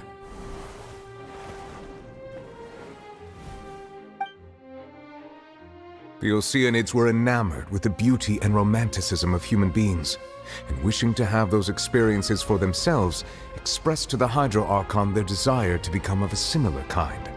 However, even though water as an element is intricately linked with the power of life, the Hydro Archon, as one of the 7, did not possess the authority to create a new form of human life. Not one to give in, she eventually found a way to create permanent humanoid bodies for her familiars by appropriating the power of this planet's primordial sea. She poured primordial seawater into the Oceanids' blood vessels, creating humanoid mimics in the process. But if Fontanians were to ever come into direct contact with water from the primordial sea, the power within their bodies would escape these artificial restraints and return to the sea. As a result, their forms would collapse, and they would be reverted to their original forms as Oceanids. Of course, the Hydro Archon never received permission from the heavenly principles to create a new human race.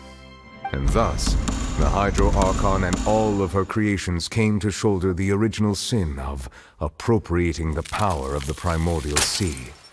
That is the true history of how the people of Fontaine first came into being. So we were all Oceanids before we turned into human beings? That's way too much information for me. I think I'm just going to pretend that I never heard a single thing. Wait, but if that's the truth, we can't let the Hydro Archon be sentenced to death. After all, her only sin was creating us. This really might be too much information for your regular Fontainian, but it does answer a lot of our questions. Alas, your hypothesis regarding the third and fourth stone slates was inaccurate. The slates' respective positions are, in fact, correct. A key point of the visual on the third slate is how all the individuals depicted in the water are humans rather than Oceanids. They have not been dissolved, which implies that the water depicted in this slate is not water from the primordial sea. The nation of Fontaine is the nation of Hydro, as well as the nation of trials and justice. Instead of being the literal element, the water in the scene symbolizes judgment and justice. You may also recall Navia's experience. When she fell into the sea, her consciousness was surrounded by that of many others who intended to hold a trial to determine her fate. Therefore, the meaning of the third slate is that the people of Fontaine shall try the Hydro Archon at the court of justice. Yes, it refers to our present situation. I think I'm following now. So, what you're saying is, even though we decided to put on this trial to avoid fulfilling the prophecy, in truth, everything we've done has happened exactly as the prophecy foretold. So now, it seems, we're the ones making sure it comes true. What should we do? Huh. No matter what, the prophecy will be fulfilled. Is this what it feels like to be a prisoner of fate? If that's the case, does that mean the scene in the fourth slate will also be fulfilled soon? Traveler, I would like to point out another small fallacy in your deductions. About the fourth slate, you probably thought that the eruption of primordial seawater beneath the fortress of Meropide served as the surest sign that the prophecy was about to come to pass, yes? However, I believe that rather than being a sure sign, that eruption could in fact only be a small warning of something far worse to come. As for the root cause of the catastrophe, I believe you've already encountered it once before.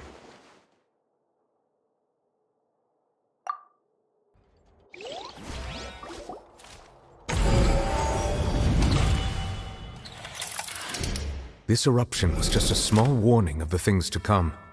We must find the root cause of the disaster.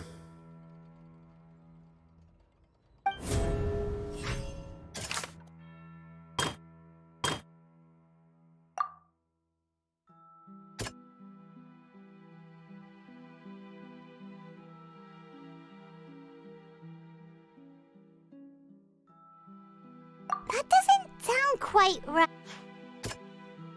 That doesn't sound. That doesn't sound.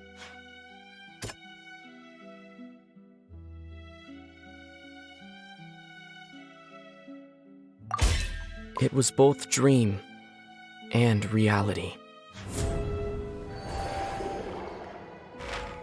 If we're talking about a true culprit, that could only be that thing inside the primordial sea, right?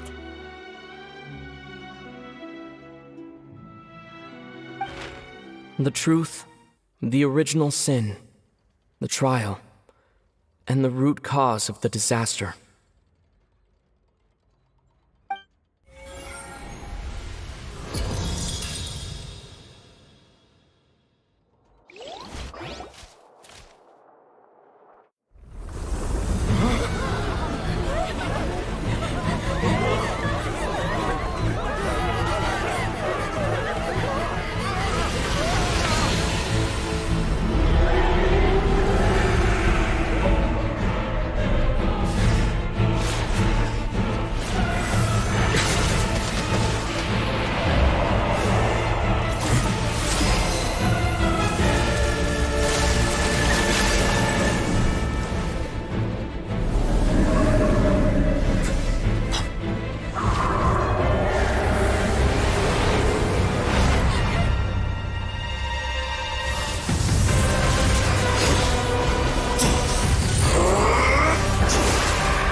It's way too close!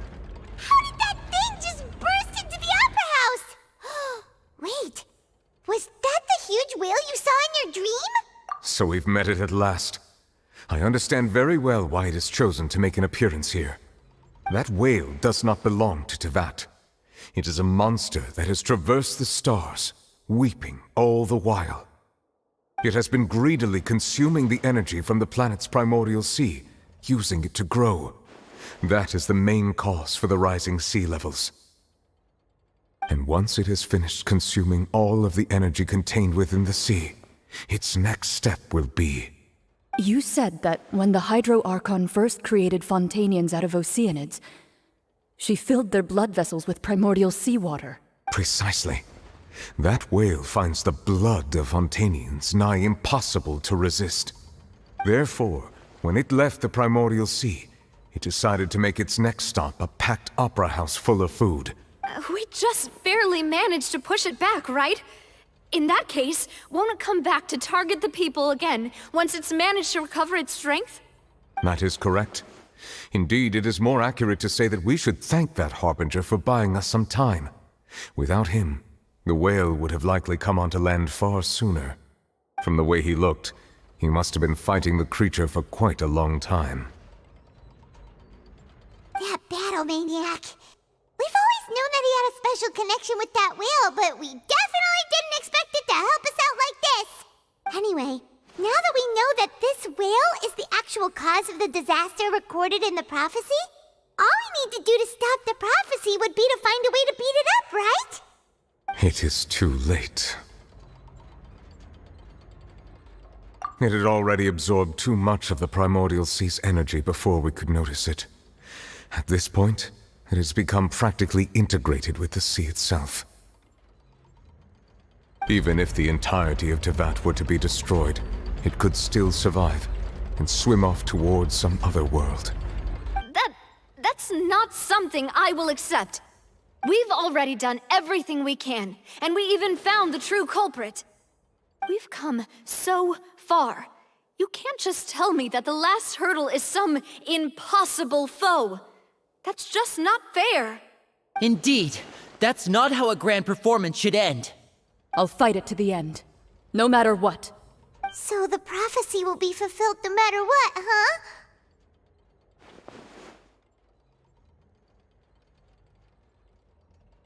The prophecy. Yes, what has been prophesied will be fulfilled. You may view such things as the history of the future.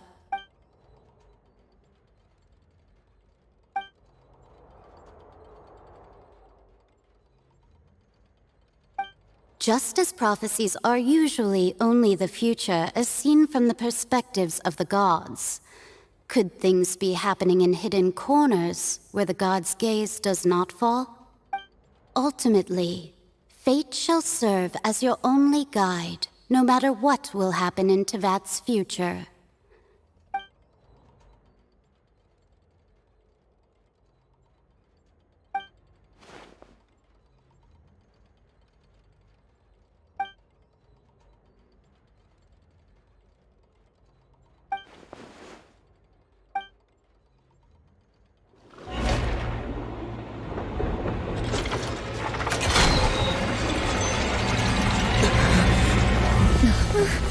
What's happening with the oratories? I believe it is preparing to carry out the death sentence.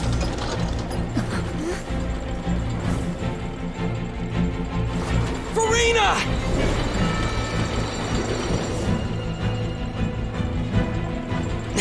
No, I still need answers.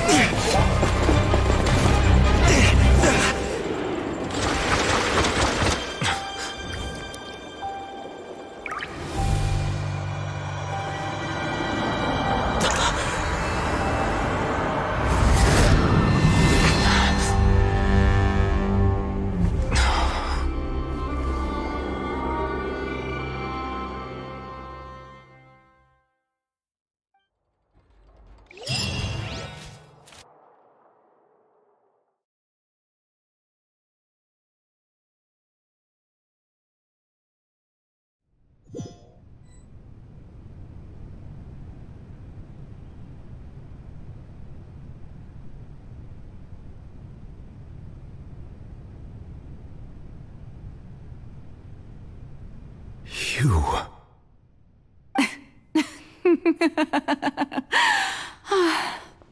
Sorry. That shocked expression on your face is just too amusing. I couldn't help myself. You are not Farina. Who are you? The sweet sound of bewilderment. Marvelous. A sure sign that my attempt to deceive everyone was a resounding success. But to answer your question, I am Focalor. You know, the god. Focalor. Why did you deceive us?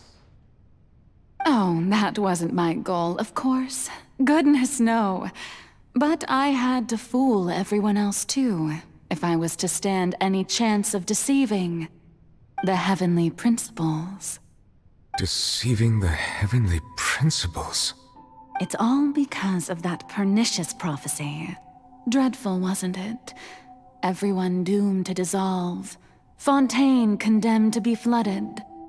One was not amused. In fact, one was positively bemused when that problem was thrust upon me by my dearest predecessor. That's the former Hydro Archon Egeria, for the uninitiated. It hardly gets more disastrous than a preordained national catastrophe, now does it? She knew full well that the prophecy would surely come to pass. And as one of the seven, she also knew full well that one defies the heavenly principles at one's peril. So yes, as you have no doubt surmised, it was a rather impossible situation that I found myself in. I spent a terribly long time mulling it over, alone on the ocean floor. And I was almost growing barnacles by the time I finally realized there was only one possible solution to this confounding conundrum. I had to outwit the heavenly principles, allow the prophecy to be fulfilled, ostensibly at least, while saving everyone at the same time. I'm a genius, I know. I can only assume that's why Egeria chose me as her successor. Although, looking back now, it was hardly the inheritance one dreams of. Between the task of saving the nation, the quotidian duties of the Hydro Archon, and not to mention the original sin of creating a new race of humans, I dare say she left me quite a colossal mess to clean up. But one can only play the hand one is dealt. I did not choose this, any more than I chose to be one of her Oceanid familiars. So you were also once one of the Oceanids, transformed into a human by Egeria's hand? Yes, I was. I always dreamed of becoming human. And I still do, even now. In my eyes, to be human is to be part of the greatest opera ever known. After becoming a god, I separated my divinity from my body and spirit, leaving behind only a self that was as naive and bewildered as my past self on her first day as a human being. The me you see before you now is that divinity. And the human counterpart I left behind, I named Farina. She could feel joy, sorrow, and everything in between. She could be as vain and conceited, or as meek and vulnerable as she wished. Her strengths were of a kind only a human could possess, as were her shortcomings. But in my eyes, Farina's humanity was what made her perfect. She was perfectly human in every way. The person I always wanted to be. Anyway, so then I cursed her. All part of the plan, of course. The plan to deceive the heavenly principles. Do you still remember the final scene of the prophecy? The Hydra Archon alone, weeping on her throne. In order that the prophecy might appear fulfilled, I invited Farina to be an actress, to play the part of the Hydro Archon in the prophecy. under the curse I placed on her, so long as I, Focalor's divinity, continued to exist, she could not die. But nor was she free to live her life in the pursuit of happiness. Instead, she was forced to take the stage in the opera house, to embrace the role of leading lady, to forever play the part of the god from the prophecy, all to create a deceitful appearance of that prophecy coming to pass. I suppose now you probably understand why your court is called the Opera Epiclese. But Farina is only human, isn't she? Even though she has had a long life, her mind is no stronger than that of any other ordinary human being. I cannot begin to fathom what she has had to endure. It must have been torture for her. It has indeed. And although she is, in a sense, me in human form, I most definitely owe her an apology for it. It's been 500 years, and all along, she's been playing her part in the most unimaginably long, unbearably lonely, and agonizingly painful opera of all time.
Oh, who permitted you to come onto the stage?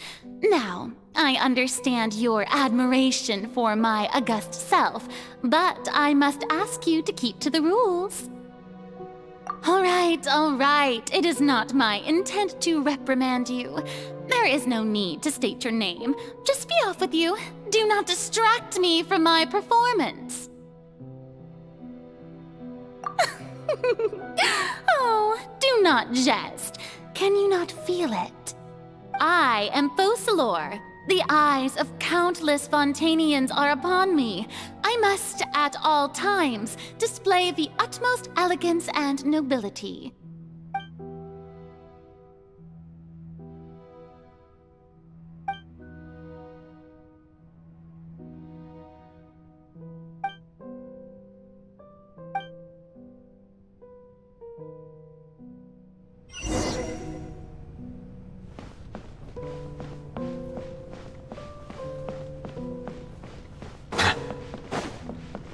Dear audience, the performance is experiencing a technical difficulty, but worry not. The guards shall resolve it soon enough.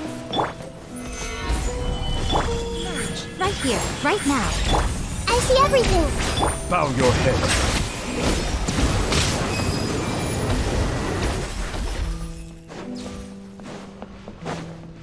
Hey, what gives? The audience is still watching me, you know. Guards? Wait, where are the guards? Guards! Final dance! Yeah! Yeah!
Furina. Furina. Huh? Who's that? Who's calling me? Where are you? Be not nervous. Be not afraid. I am before you. Wait a moment. You're mirror me? How can this be?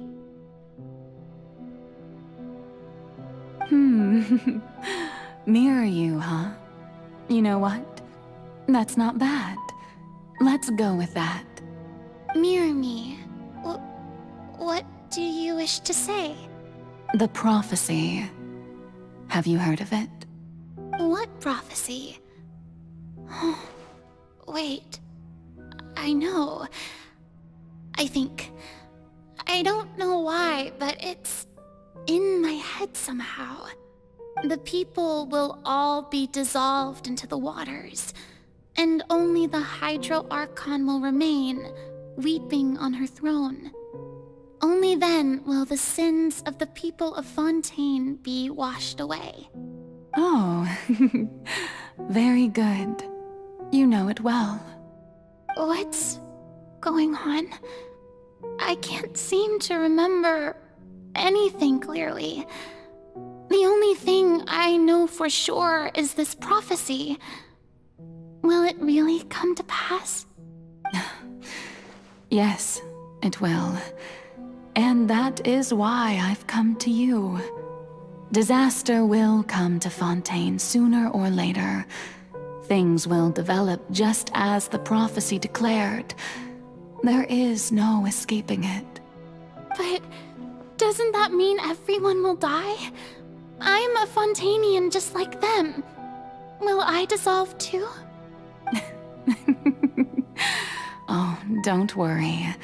Magical meetings exist in this world precisely to give people a chance to turn things around. It is the reason why you met me today. I will tell you how to save everyone, but you may have to suffer somewhat. Oh, so there's still hope after all. Goodness, you frightened me. You spoke so much and with so much certainty. As for the suffering, well, I will admit that the first thing that came to mind was, why do I have to be the one to suffer? But if the prophecy will come true, I'll also die anyway, right?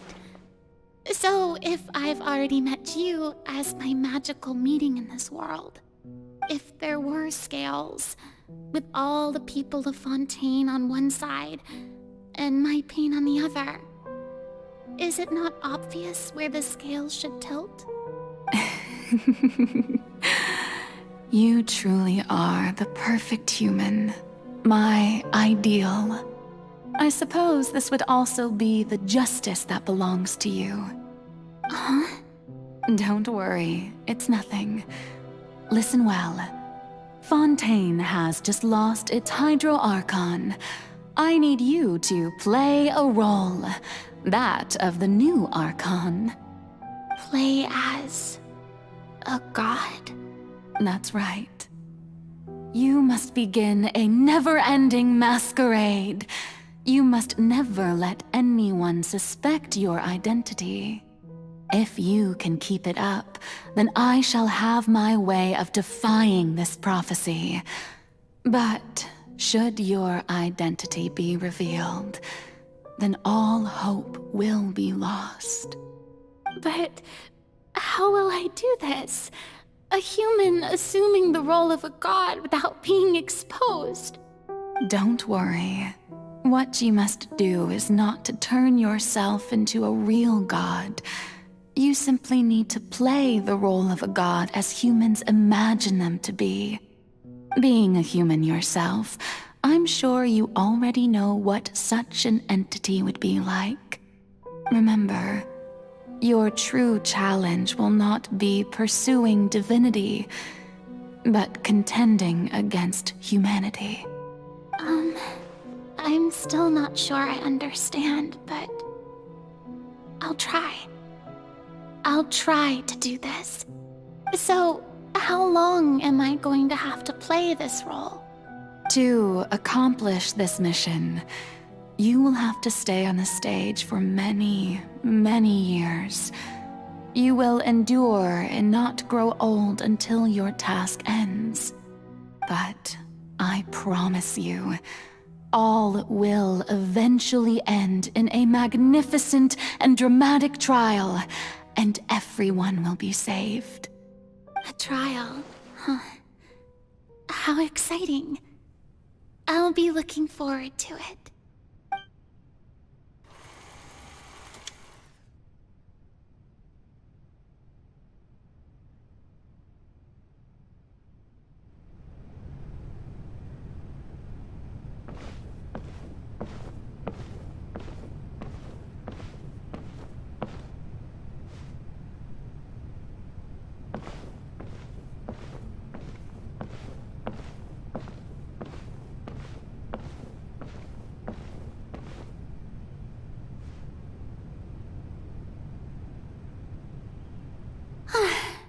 The Maison Cardinalise has announced my accession, but this is my first time facing the people.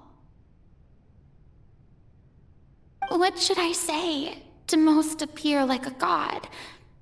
To be honest, I still don't know. Perhaps I should first try to act natural. Ladies and gentlemen, good evening, and welcome to the Opera Epiclese. I'm sure you've all heard about how I have taken on the role of Hydro Archon. Indeed, I am Verena de Fontaine, your new Archon. In truth, I know little about becoming a nation's new god, but it will be my honor to guide you all. As the god Focalor, the god of justice, I shall do all within my power to lead you into an age of fairness and justice.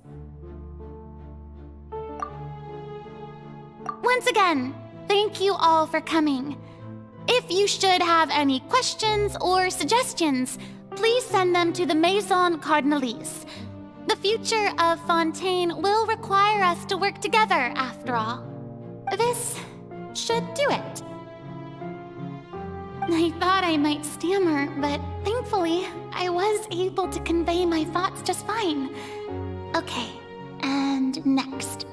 That's the new Hydro Archon. Is this some kind of joke by the Maison? I would have thought that a being that surpasses humanity would be a bit more assertive. Hey, did you hear that? She even told us to send her suggestions there at the end. Shouldn't gods be all-powerful? She's being so modest. What's the difference between her and an ordinary person, then? If you ask me, perhaps the succession didn't actually happen. She might just be a Maison-back puppet. Wait, what's going on? Why is everyone suspecting me of being a fake? Oh, this is bad. If I get exposed here, there'll be no saving the people from the prophecy. Right. Mirmi said that I just need to play the role of a god as humans imagine them to be. Calm down, Verena. Think. What do the people want? How would they imagine a god to speak and act? Assertive, with a strong sense of presence. One who can dispel all doubt. That is the character I'm fated to play.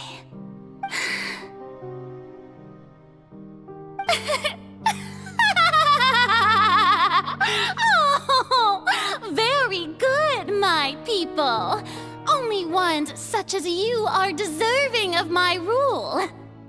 Now, I was wondering if some weak puppet were to one day come onto the stage and claim ownership of this opera house, would the children of Fontaine follow them? Well, it seems that you would all see right through them. Having passed my test, you are qualified to witness wondrous trials alongside my august self, here in this opera house. You may consider my previous act a door gift of sorts.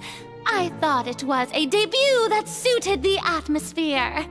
Now then, let us be reintroduced.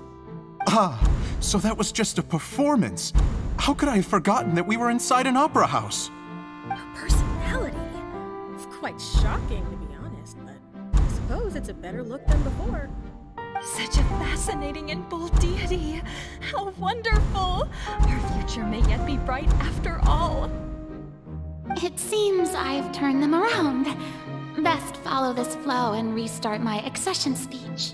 My dear people, whether you acknowledge me or not, whether you trust me or nay, I say to you, keep faith in your ardor for justice. We have heard it said that this nation's sins can no longer be washed away. Well, I say that justice is most fragrant when it blooms amid sin.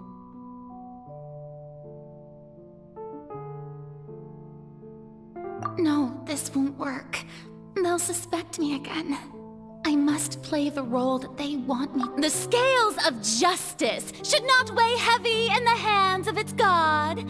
On one side, it must carry fairness and justice. And on the other, praise and applause.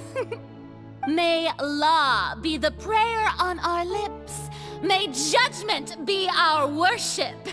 Let us light the fires and drink to the future of Fontaine!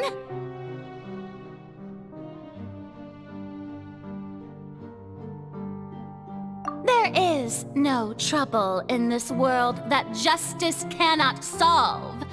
All that is needed is for you, my people, to believe in it, heart and soul. So long as I, the Archon Focalor, stand within the Opera Epiclese, so long as I stand before the Oratrice, I shall even judge the gods of this world!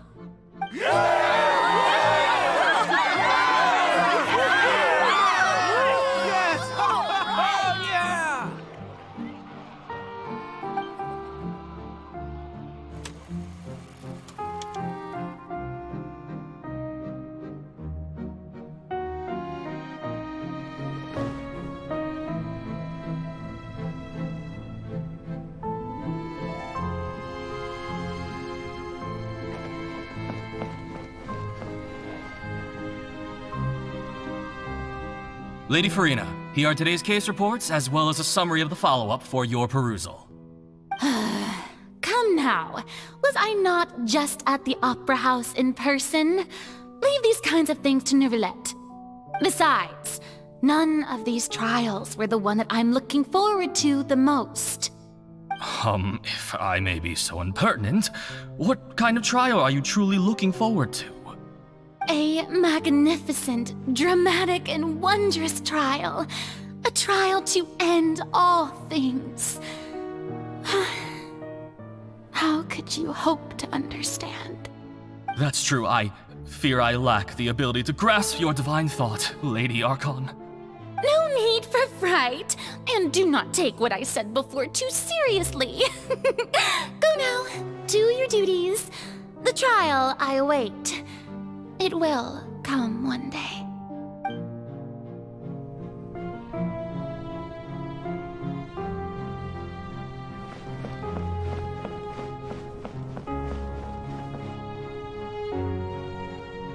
Lady Farina, I don't know what to say. Thank you for agreeing to see me. No need to thank me. Or rather, thank your own sense of perseverance instead. Long have you stood in line to meet me, have you not? Oh, I'm afraid that's just an inevitable consequence of my divine charm. All right, Deoteria, is it? How is your son's illness? You remembered me, and you knew of my family, too. He is doing much better now. In fact, he is far more of an ardent believer than I. He was the one who forced me to seek an audience with you, and to bring your words back to him. Oh, good. Very good. If this should happen again in the future, please do not hesitate to come and tell me. Going down to citizens' homes every so often, while not usual practice, should serve as a fine change of pace. You're such a gentle and wise god. Thank you once again. on behalf of my son.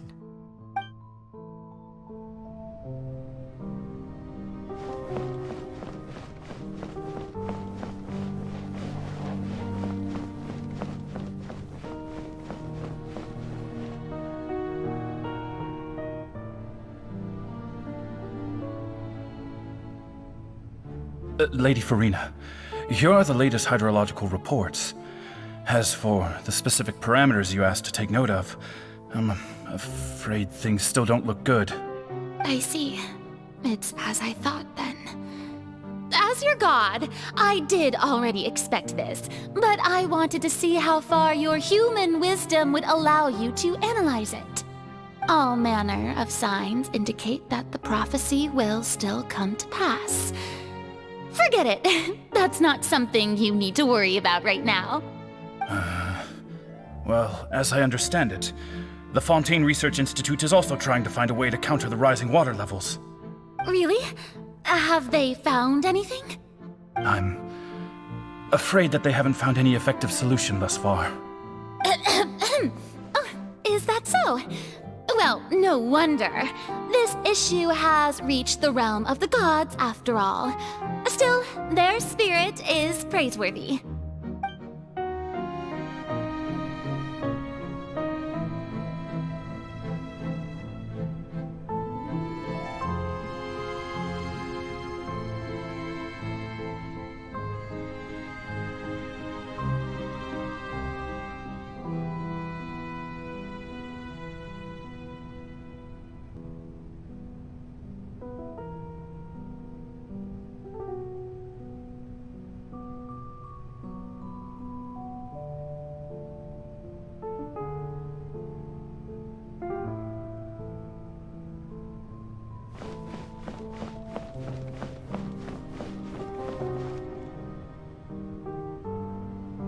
The day is finally over. I haven't had a moment to breathe this whole time. But it's good to see that everything's getting on track. There are no longer any voices of suspicion. Maybe this is fine. I just need to keep going, and everyone will be saved. Alright, Farina, don't think too hard about this. You need rest. Tomorrow's a new day.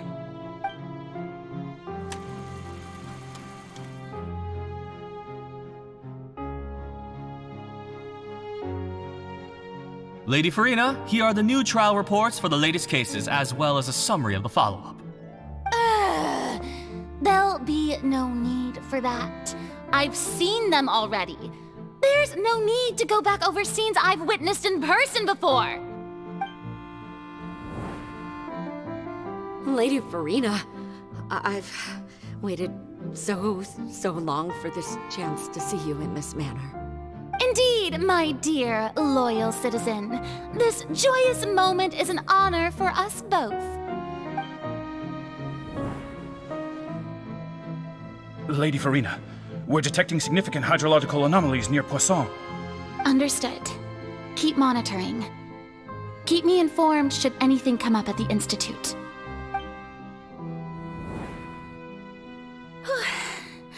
I don't think I let anything slip today. I must show the people that there is nothing to worry about.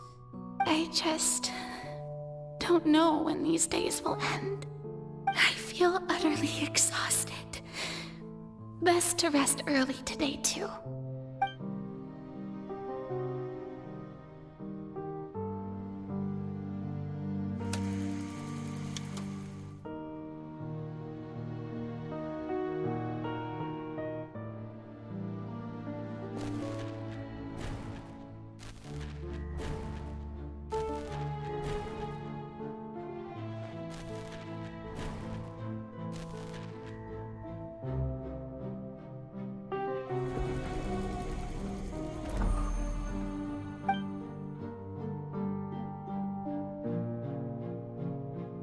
Lady Farina, it's like a dream being able to speak with you up close like this. I've heard that the first member of our family who was honored to receive an audience with you was Madame Deoteria, almost 20 generations ago. And what a fine family yours is indeed. It brings me great joy to meet such a faithful believer, a descendant of a line most ardent. Surely you exaggerate, Lady Farina. My lady? What is it, good citizen? Oh, are you crying? Oh, really now?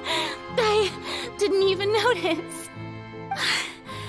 This must be the overflow of hydro from my person. Well, can't quite help being the god whose dominion is the waters, can I? No wonder. No wonder. A manifestation of your power, then.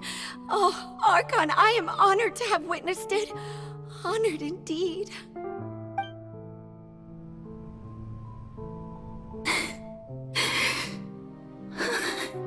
So interminable. So lonely. Just how much longer? Hundreds of years must have passed by now. Perhaps the show must go on for hundreds more.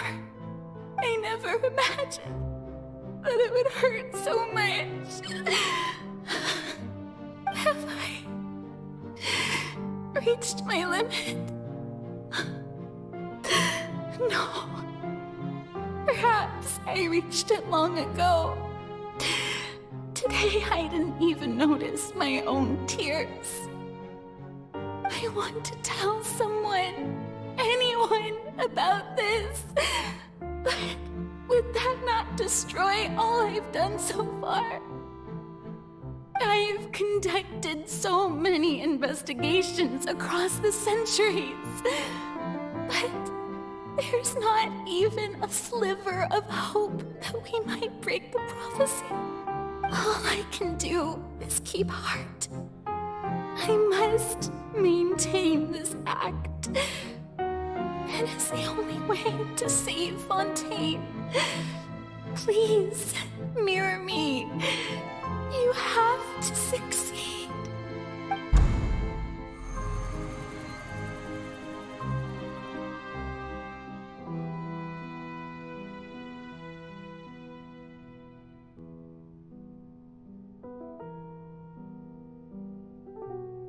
Farina, you don't have to shoulder this burden alone. Although I don't know what you might be keeping from everyone, your people are more than willing to share your burden with you.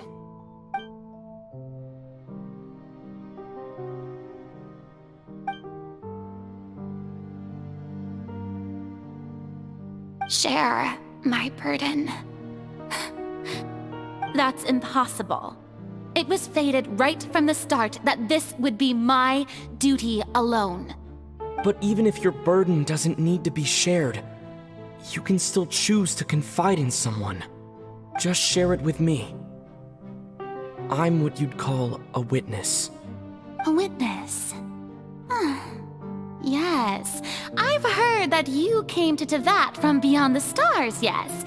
In other words, you never belonged here. And if Tevat is, in its entirety, a show on a stage, then you're just a spectator, aren't you?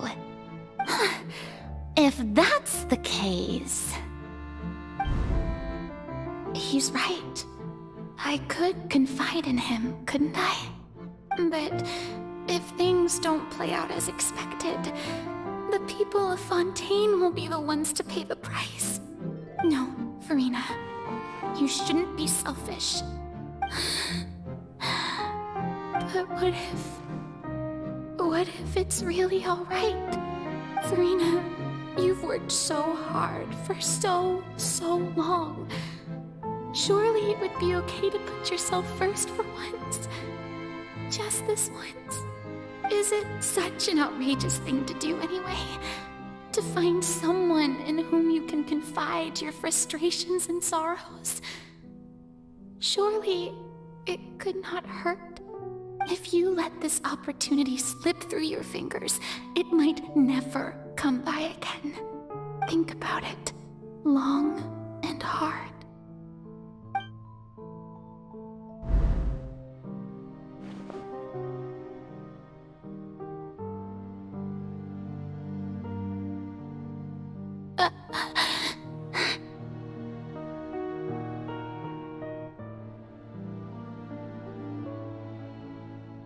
No, I have nothing to say. I am Farina, the Archon of Fontaine.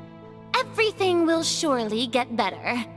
All you need to do, dear spectator, is to witness my performance until the curtains fall.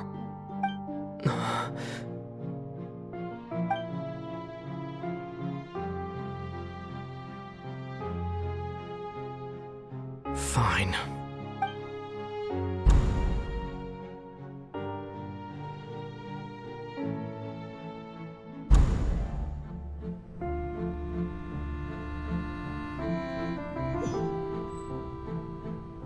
So even Farina doesn't know the truth? You've never once let her in on the full plan? Yes, it had to be done.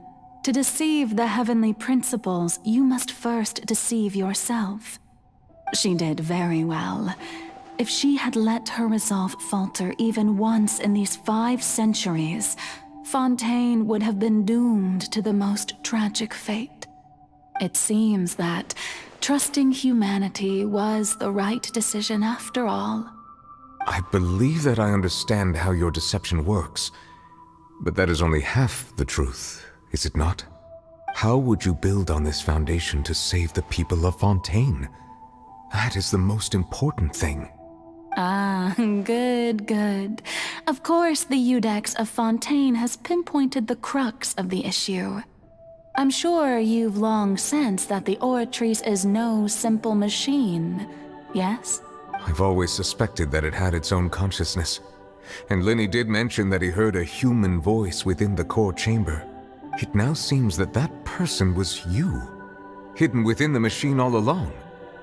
Am I right? And then I became one with the Oratrice, taking Fontaine's gnosis with me. Yes, it would seem so, wouldn't it? Alas, your understanding of this device still lacks sufficient depth. In truth, it is no enactor of justice.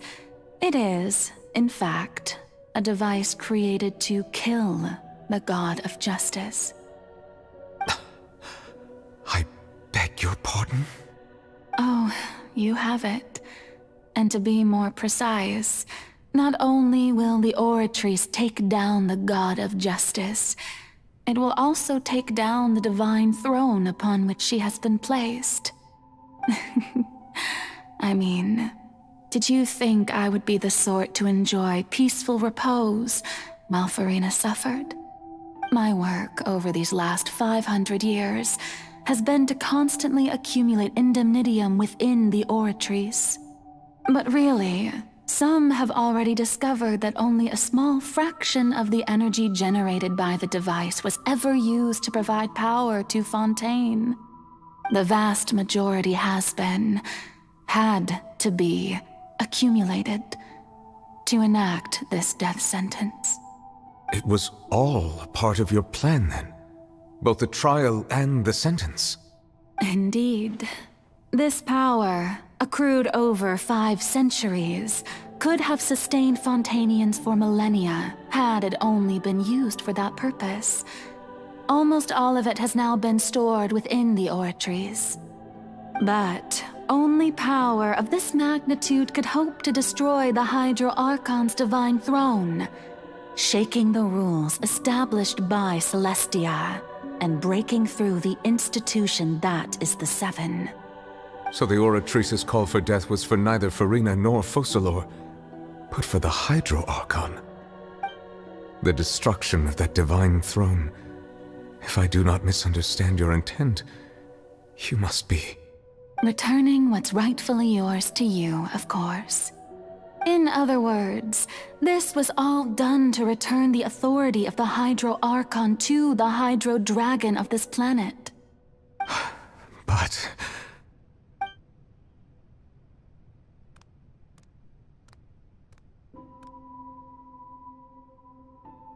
Oh, what? Getting sad again, are we? The authority of the ancient dragons shall soon be yours once more, O Hydro Dragon Sovereign. And this is the face you make. all you've done throughout the years is just so you can sacrifice yourself at the very end. I've never quite seen it that way, you know. Even now, I'm quite pleased at how well my deception worked.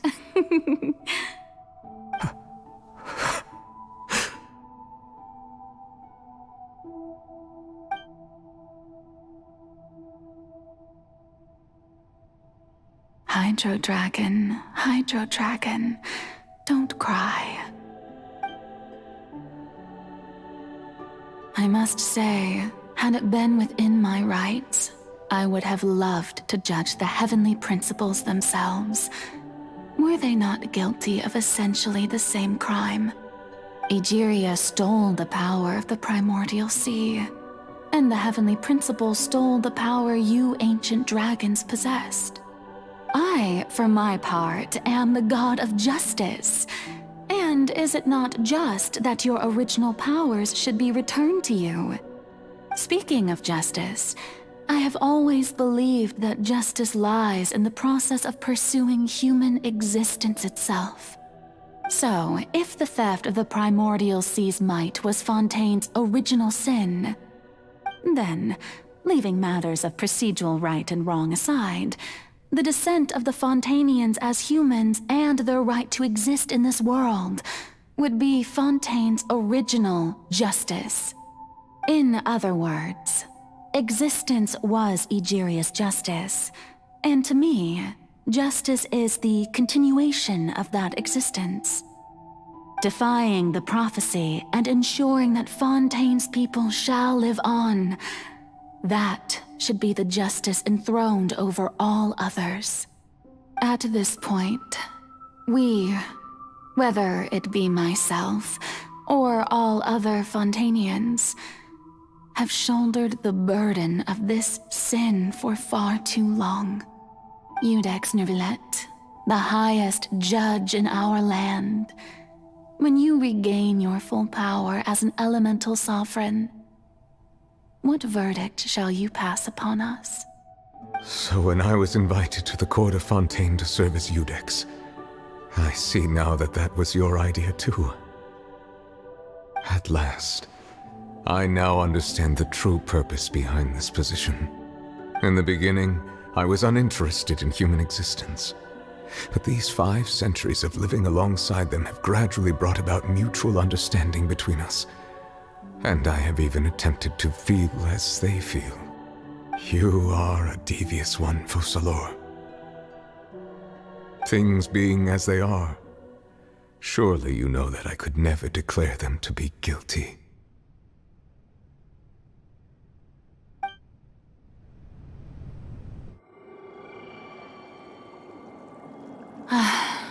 The hour of my execution is almost here. For the sinner, the curtain call has come. I know I may not sound it, but faced with death, I find myself a little afraid. Perhaps this is one thing both gods and humans have in common.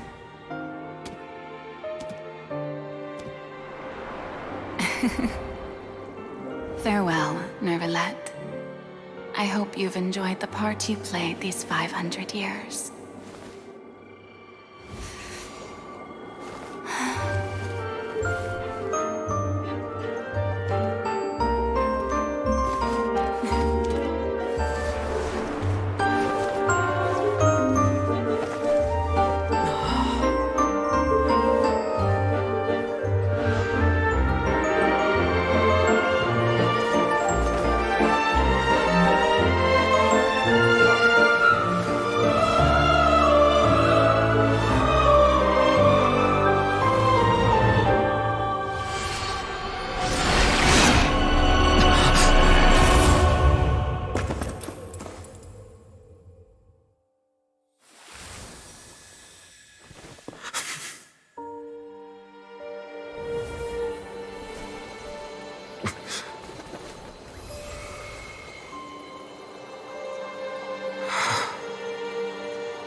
I, Udex Nouvelet, hereby declare,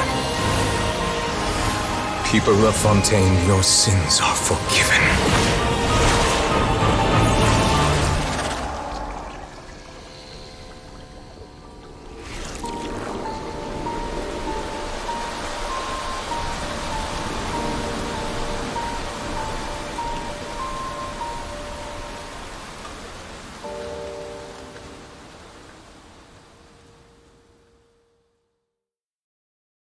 I see the value.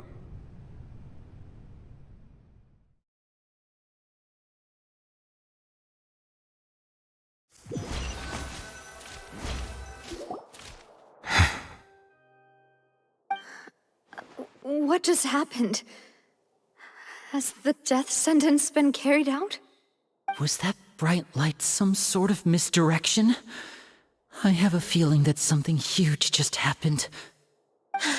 But since we're all still alive and haven't been dissolved, I assume whatever happened was good for us. It's time to end this. We must mete out punishment to that beast. Didn't you say just a moment ago that it can't be defeated? I have gained the strength sufficient to deal with it. Through certain means, I now have the ability to separate the power of the Primordial Sea from that creature. We should seize the opportunity to pursue our quarry. Traveler, now that the oratories can no longer function, I require an executor to help me mete out justice. The root of the calamities befalling Fontaine, the beast that enacts the prophecy. Its name is the all-devouring Narwhal. Come with me, traveler. The hour of execution has come.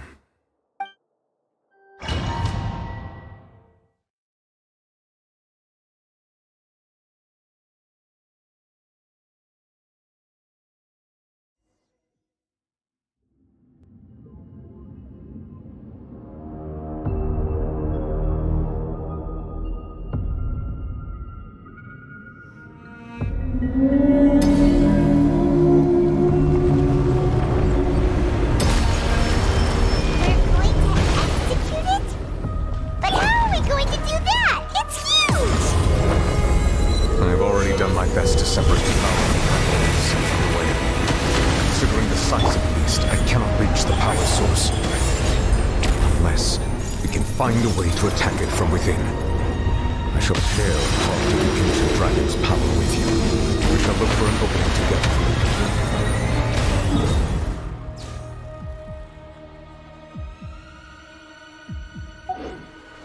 Right here.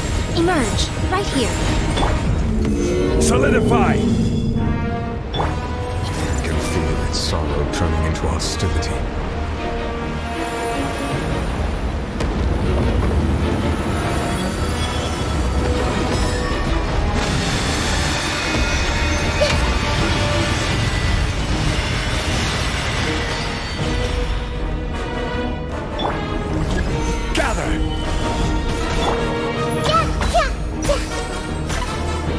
Devouring narwhal cannot resist its instinct to devour.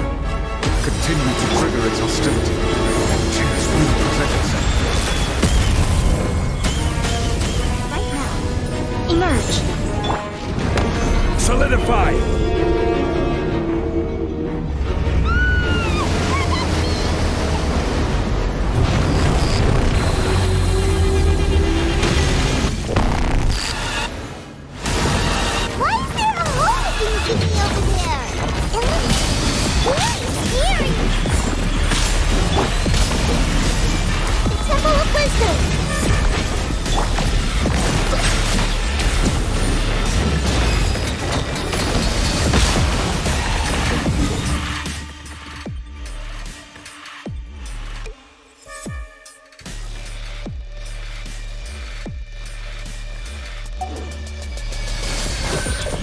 have granted you my protection. Do not fear. Seize the moment and use my power to suppress its root from within.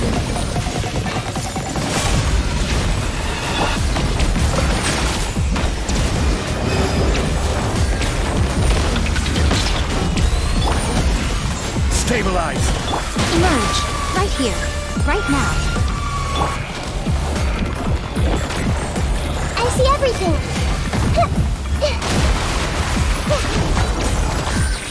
Hey!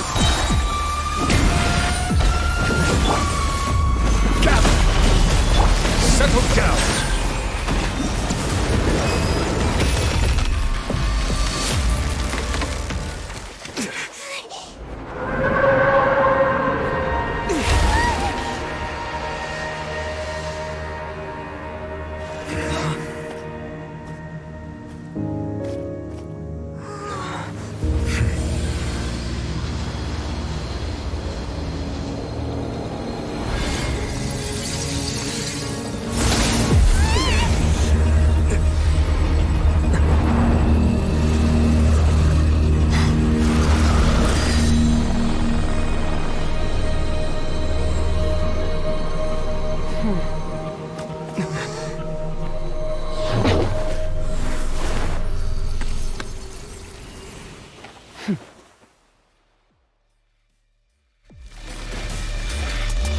Thanks for helping with the cleanup.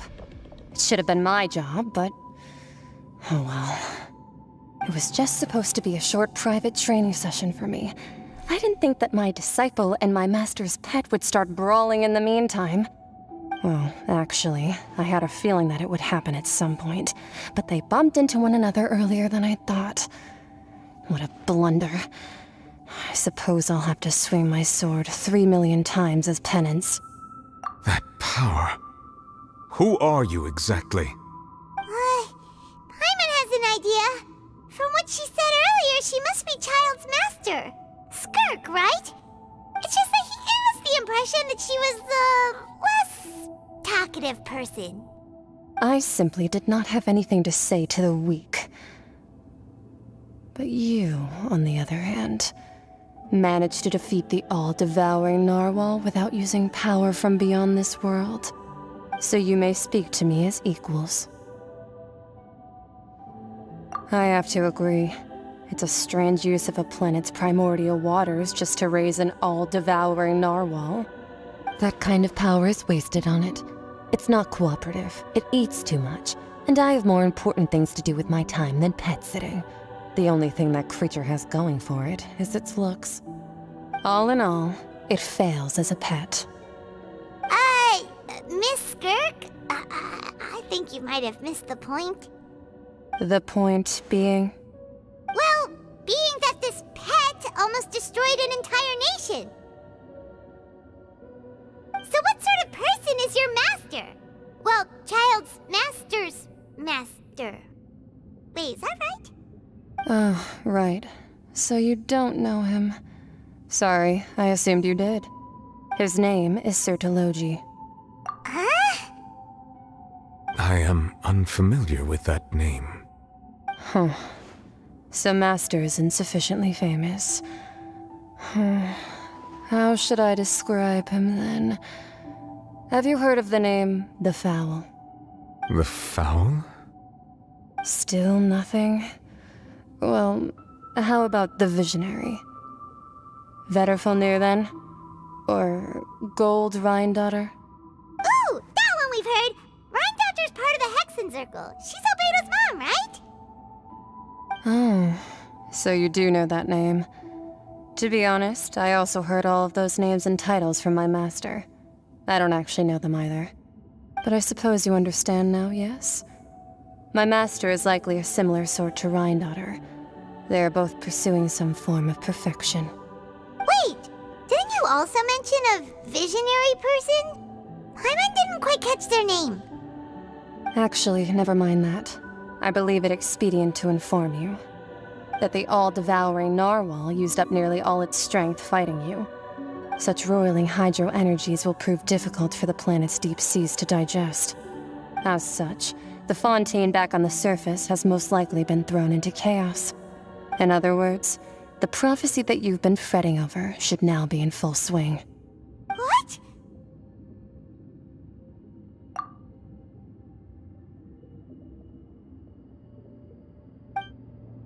Not to worry. Focalor has already managed to deceive the heavenly principles.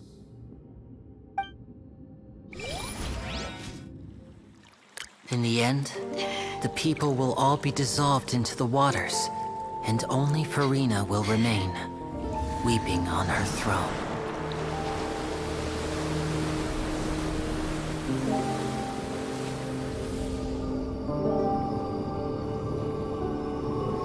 Only then will the sins of the people of Fontaine be washed away.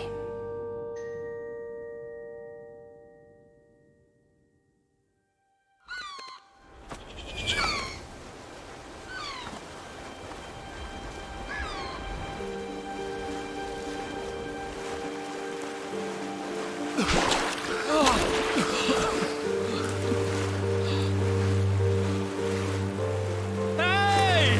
Help! Over here!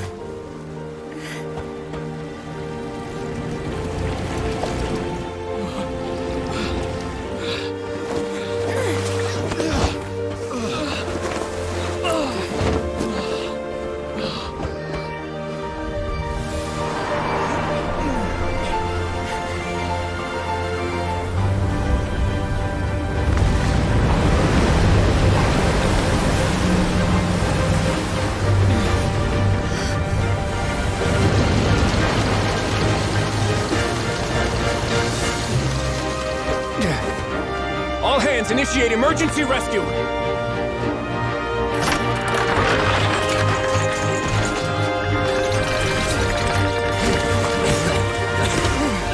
Hurry!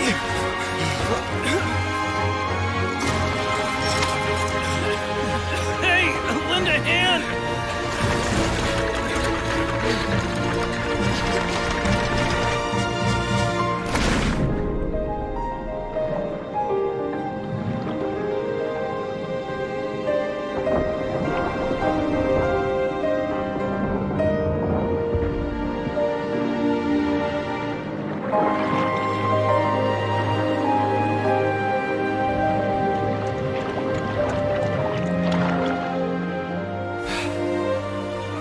Look! The water's receding!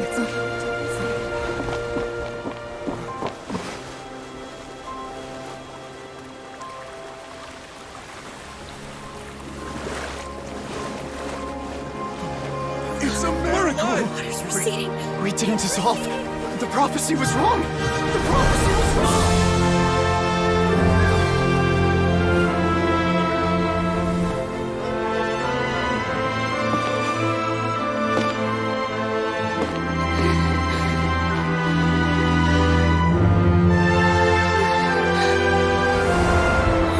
Are you alright? We're safe. The prophecy was wrong.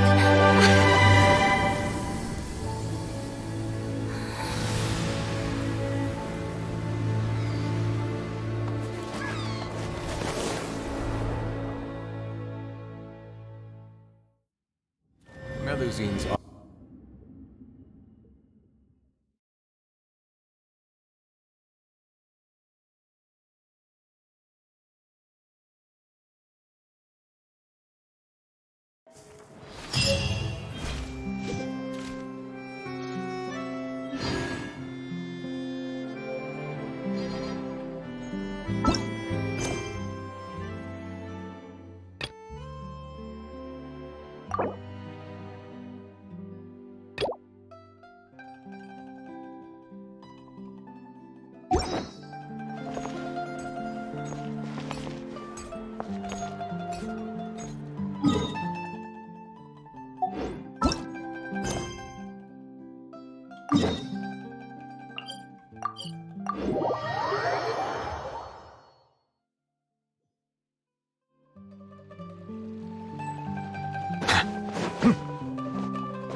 I'm very sorry, Charlotte, but my sister and I are quite busy today.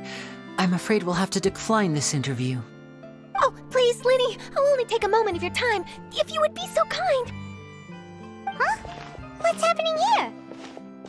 I spent all night writing my piece about the Phantom Weasel, and it was going to go to print this morning. But just as dawn broke, I suddenly received news that Caesar's fiancée, Gemma, had contacted the guards and confessed to having been the real Phantom Weasel all along. That was quick. Hmm? Too late, bro.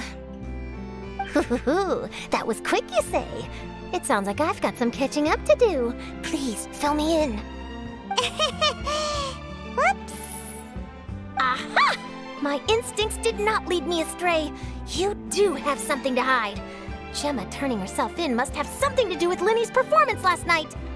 Maybe watching my high-altitude escape trick reminded her of a better time with Caesar, and she could no longer ignore the voice of her conscience. Huh. Okay, then. Wait, no, there must be more to it. If that's all it took for her to have a change of heart, how did it take her 10 whole years? Well...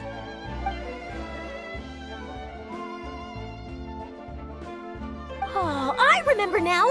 You and Gemma were nowhere to be found after the show. What happened between you? Quickfire question! Where did you all go after the show?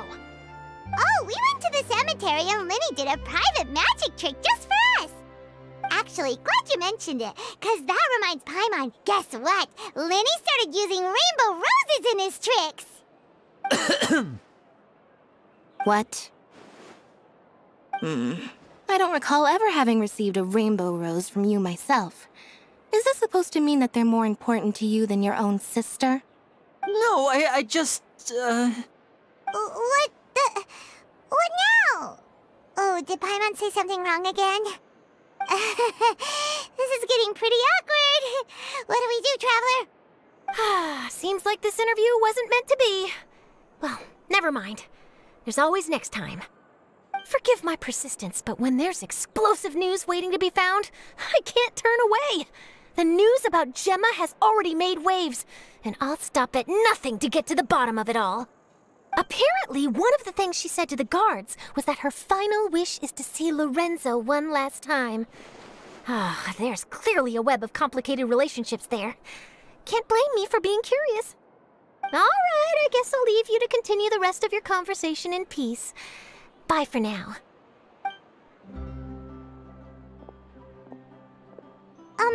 Lynette? Paimon didn't mean to. Don't worry, I wasn't angry. I was just trying to distract her. Oh, really? Oh, thank goodness. You scared Paimon there. Phew. You and me both, Paimon. You and me both. At least it did the job, right? Please, take good care of that rainbow rose. I'd be really upset if you lost it.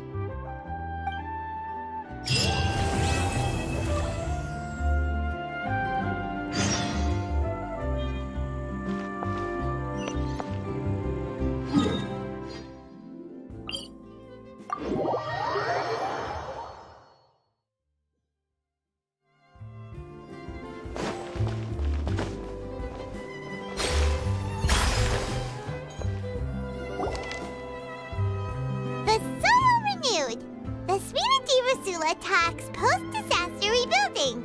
I recently visited Poisson to meet with Miss Navia, spokesperson of the Spina di Rosula, and we spoke about Poisson's present and future. Old soil can still give birth to new bloom, Miss Navia stated.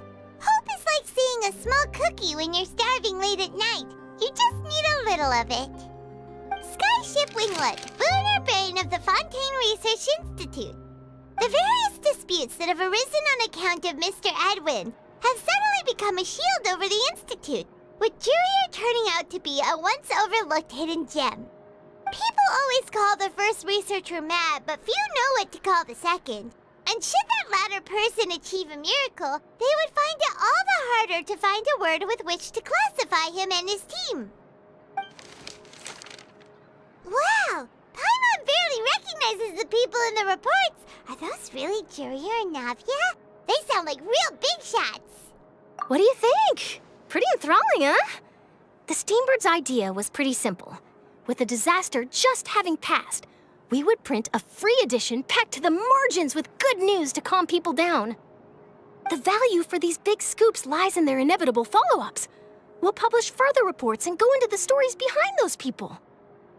Edwin's assistant, Jurier, created a true flying ship, while Navia is leading people in the reconstruction of their home. I'm sure that these stories could draw even your well-traveled eye. Hyman's curious too! Wait a minute. Didn't we watch everything happen from start to finish? What's there to be curious about? And that's exactly why I'd like you to come conduct interviews with me. You're the best incubators of news, if you haven't noticed. And also, with you around, I'm sure I'll get to see that Duke. Are you sure? Hasn't he turned you down several times already? Oh, this time will be different. Come on, let's head to Poisson first, and then make a trip to the fortress. There are some things you'll only know when you get there.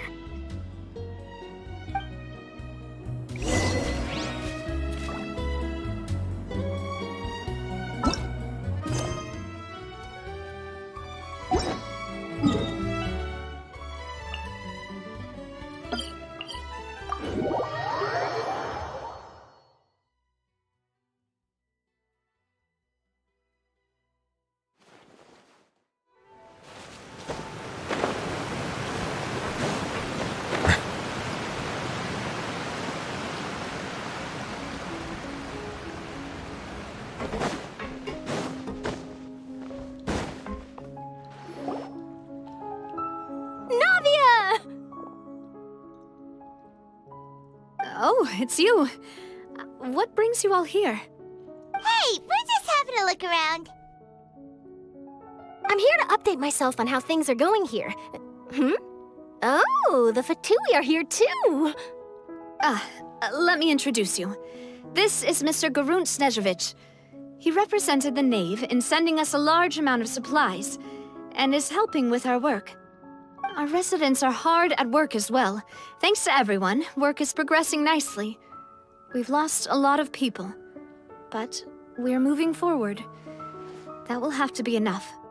Hello, Miss Charlotte. I'm a big fan of yours. I especially like that article you wrote last year about Fontaine's stray cats. But if you don't mind, could you not emphasize our role too much in your report? It's not charity we're doing here. We just happen to share the same interests as the Spina. I get where you're coming from. I'll keep it as simple as possible. Or would you be willing to feature as friendly neighbors? That would be fine. Thanks. Oh, you're back too. How are things? We finished laying down the construction materials. It'll be another hour before the workers are able to go over there. Huh? You're here too, Clorinde? Well, her reputation's greatly risen after that whole duel business with Miss Farina. So she's here in Poisson to wait out the heat. All right. She really came here to help me out. There's too much to consider in the reconstruction of Poisson. The Spina has need of more decision-makers. And, well, I do already happen to be connected to Mr. Callis. Oh, wait just a moment. Do you mind me asking a few questions? You know, about how you felt before the duel, about what it was like facing down a god. There's lots of exciting material there, I bet. Forget it. I'm sure you can find a better theme than that, Miss Charlotte. I see you're the same as always. Couldn't you do me a favor, for Navia's sake? Well, if we're talking about doing things for my sake, you might as well just take a few more photos of me. Or of the Traveler. It's better than wasting time persuading Clorinde, at any rate. Of course I will. I'm not gonna let him off that easy. All right, then everyone who wants to be in the photo, gather up. And smile.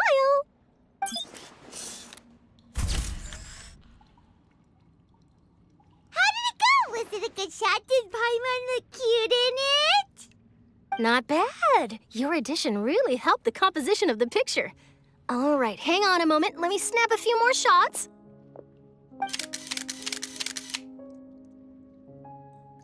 All right, that should do it.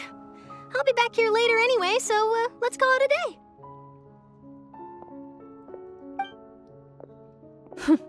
You're very quick. Speed is of the essence when it comes to the news, and freshness is the key. Also, not to brag, but I'm pretty good at building connections. Who knows? I might eventually get that interview with you after all, Miss Clarand. Wow, you really do have that never say die spirit. I'm impressed. I'll hazard a guess that this is how you got that interview at the Fortress of Meripede. Whoa, you're well informed. Let me make a guess too. I asked Sijuin who told Monsieur Nervillet, and he told you, right? That's a very complete information chain. In truth, all Monsieur Neuvillette asked me was, when did the fortress become so friendly towards the media? I told him that it was best not to speak too soon. There's no guarantee that Ridsley will make a personal appearance. You're right. I've got to treasure every moment I have with them. In which case, I'll be making a move first. Stay safe now. And tell me if you hear anything interesting. I'll treat you to afternoon tea in exchange.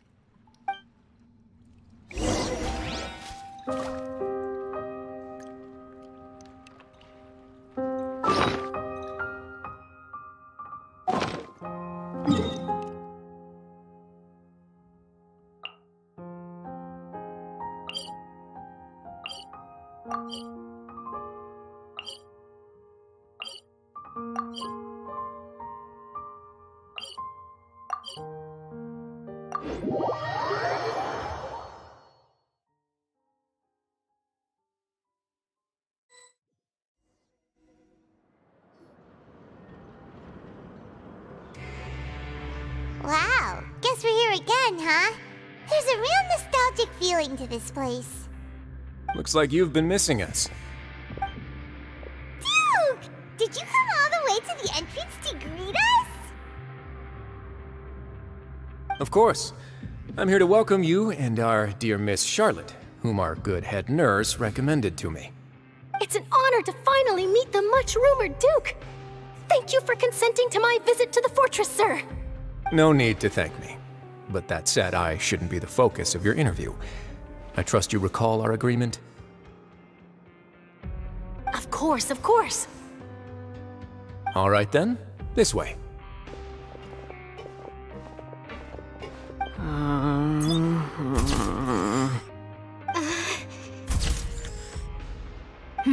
Hey, no need to be so nervous.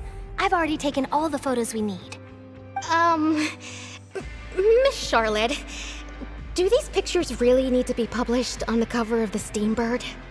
It would seem that Miss Lorvine doesn't want her face to appear beside that of Mr. Jurier, Sir, please don't say things like that. But it looks like dear Mr. Jurier denies it. Might this interview be very important to you then? No, I just... This is my first time being interviewed, and I'm very thankful to the Steambird for... Now, I might not look it, but I actually did meet Mr. Edwin once. And I'll be honest, I enjoyed chatting with you more. You've definitely got more of that genius vibe going on. The boat that brought about a miracle, the ark that saved the people. Why, you recreated a myth back there, like an emissary of legend. Still, if I might ask, where's that flying ship now? Huh! Looks like Charlotte's trying to get herself another exclusive scoop. I have to apologize, but that ship is presently in the bowels of our factory. I'm afraid it won't be easy for you to get a shot of it. Really? Well, then in that case, could I have an interview with you to make up for that loss?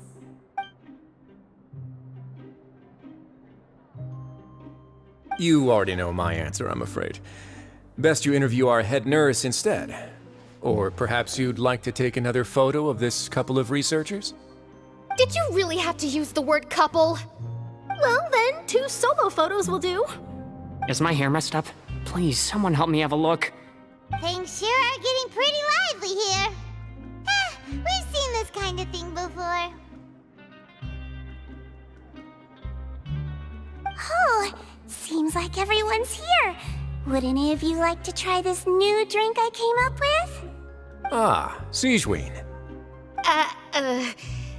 Hey, Miss Charlotte. Why don't you, take some pretty photos of our head nurse? Sure. Come on, Miss Sijuin, over this way. Let's find a brighter spot. Huh? Sure. Do I have to smile? So, how have things been at the fortress?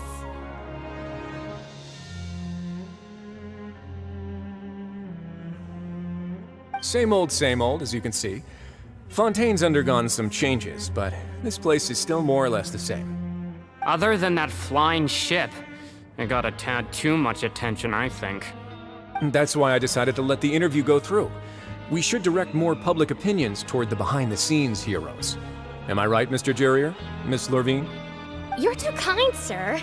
I believe that you too should have your day in the sun. Not that you would want that, just pity. I'll just leave the spotlight to you two.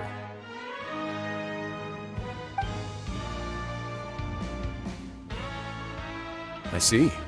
Lots of things happened that day, huh? Anyway, regarding that Harbinger, I'm not sure you remember, but his 3 young followers are still waiting for his return. He sure did win them over, huh? I'll tell them that there's good news and bad news. The good being that their boss seems fine, and the bad being that they must face extended sentences for abetting his escape. Oh, actually, what about you? Are things gonna change for you too? What change can there be? The fortress will keep chugging along, and so will my duties. As to what Miss Farina's departure will mean for the nation, and if our laws and governance will be transformed, we'll leave those to the folks in the overworld. Hey everyone, the photo shoot's done. Good. In that case, let's call it a day here. Thanks for your cooperation. Come on, Traveler, let's go. Till next time, everyone. There'll be a next time? Maybe. Who knows? I might write a story about the underwater factory next time. Until then. All right, last stop, the docks.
Navia mentioned that she stayed in touch with Linny and the others after working together.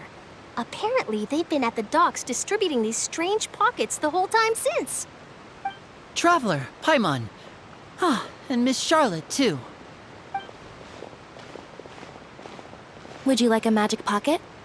What sort of gadget is it? It's a wondrous bag that can be used to carry many things. The water level has returned to normal, but if you see any of your things floating around, you can use this to carry them. Or you could trick a friend into doing it for you. Trick a friend? I wonder which of my friends would fall for that.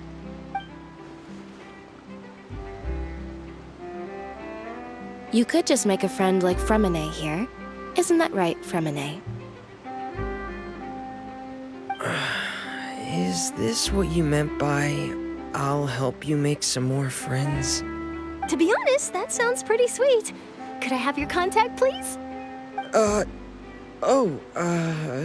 Sure. Please, write down my address. You sure are working hard to help Fremine socialize. He was the one who proposed doing this. He even wants to assist in our magic shows. Yes, I was planning to first introduce Pear as an assistant, and later Fremine himself. In the future, I think we can leave underwater escape magic to him too. That said, would anyone want to see a diver escape underwater? Oh, it'll work out. Every journey begins with the first step. He'll become a part of our show eventually. Lynette, could you come over? Miss Charlotte says she wants to take a picture of us. Got it. My, that Charlotte is rather perceptive. She got rid of everyone the moment she realized I had something to say to you. So, how have things been, Traveler? Father says that you did a great deal during the latest events. She's very grateful for your contributions to Fontaine. That's all right. We were more than happy to help. So, what's she doing now? Oh, I guess you haven't heard. Well, after Lady Farina left, Father and Monsieur Neuvillette opened negotiations, during which he gave Fontaine's gnosis to her as a diplomatic gift. A diplomatic gift? A gnosis? Yes, I was quite surprised at first myself. But when I thought it over, there were actually a number of things going for it. It could have been done as an apology for the incident with Lord Child, or as thanks for his help in tying the all-devouring narwhal down. Furthermore, Father did also lend significant aid to Fontaine and Poisson. Well, that's true, but this is a I would agree, but I've also heard that it seems that Monsieur Neuvillette has had a significant change of heart regarding the matter. So there's some reason for this that only Neuvillette knows about? I suspect you'll have to ask him about that yourself. Yes, speaking of which, I did see him strolling around the entrance to the Fortress of Meripede a while back. Isn't he real busy and stuff? Paimon didn't think he'd have the time for that. But back to the topic. The gnosis was given to the knave, right? What about Child? They say that he's returned to Snezhnaya to recover from his wounds. I hear that the recent disaster really did a number on his health. That's true. When you think about it, we've had loads of run-ins with the Fatui. To think we'd be allied with them this time. So shocked by such a simple switching of sides?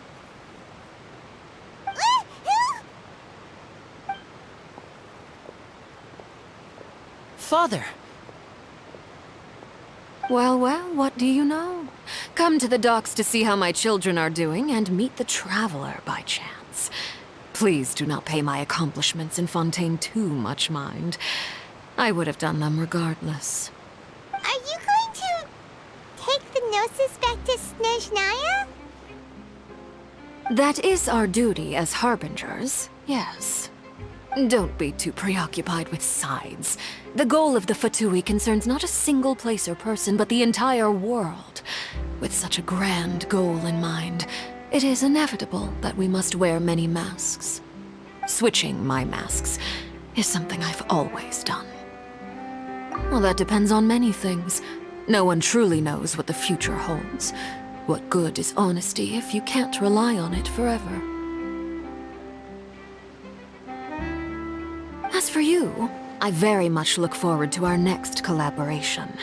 Good things cannot be achieved alone, and you've proved yourselves to be great partners. A vision? All right. I'll remember to return it. Thank you for keeping it safe for him this entire time. And that's a wrap for me. Huh? You're... Greetings, Miss Journalist. Hello. If I'm not mistaken, there are diplomatic channels I'll need to report to take a photo of you. That is correct. So forgive me, but I will not be able to serve as a subject in your article. However, feel free to write as much as you'd like about our dear magicians and our upcoming rookie talent. I will. The sea breeze is quite pleasant. I shall continue my walk while the weather remains so agreeable. Farewell. Farewell, Father. Oh, she has such an intimidating presence. I didn't even dare to take a picture. Thankfully, I've already wrapped up all my pre-scheduled interviews. Thank you all. This'll be more than enough for me to write about, I'm sure. Don't be too nervous. Why don't you take a magic pocket before you go? Here, Traveler, Paimon, you take one too. To move things about? That's right. Funny. I was giving out magic pockets when we first met too. And what do you know? I'm doing the exact same thing right now. So many things have happened, but the pockets are still the pockets. I guess this must be life.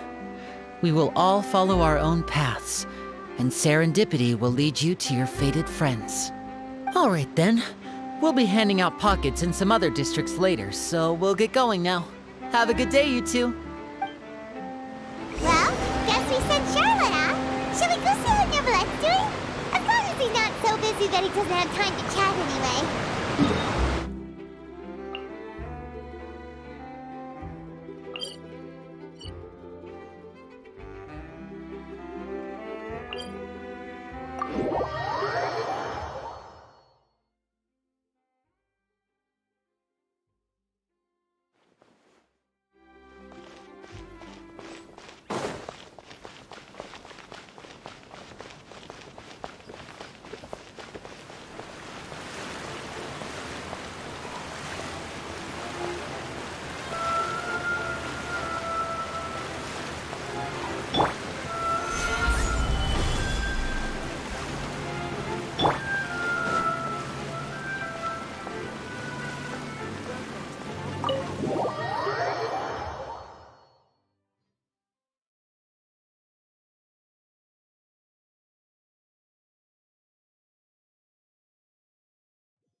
The entrance to the fortress!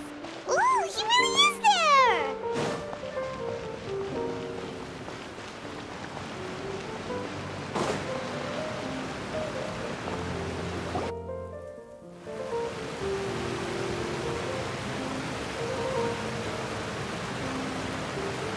So, you really are here, Neverlette! Paimon didn't think you were going to have free time this hour of the day. Really? Oh, I suppose you must have met Mr. Linney. He took the time to greet me earlier when he passed this way. In any case, you came at a good time. I was just considering reaching out to you to set up a meeting, so I may explain some things that I haven't had the time to before. Aw, Paimon's glad that you remembered. Thank you for keeping us on your mind, what with you being busy and all. Alright, let's have it then. How was Fontaine actually saved? The whole business is still quite the mystery to us. It is strange how words can often leave a bitter taste in the mouth when it finally comes time to say them out loud.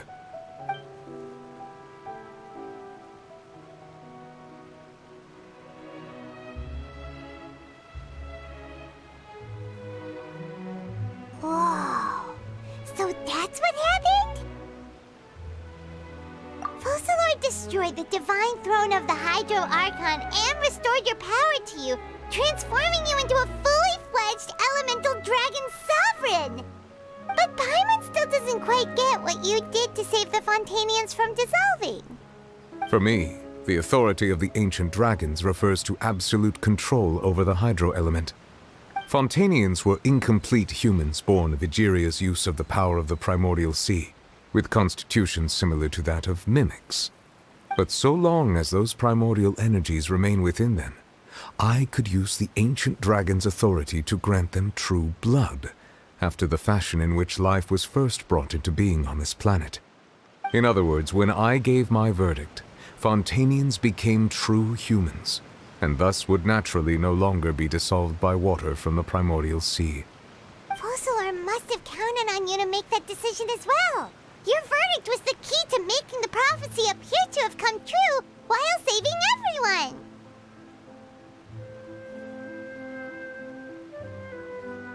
Yeah, and in a manner of speaking, Focalor finally managed to fulfill the original Hydro Archon's wish to turn Oceanids into real people too! It seems from your expressions that you still have more things you wish to ask. Ask away. I will tell you the truth as I know it. I have investigated his case along many avenues, and I have learned that he once fell into an unknown chasm when he was young. There, by chance, he awakened the all-devouring narwhal. But whether it be by sentiment or reason, that should not have been enough to consider him the root cause of the disaster.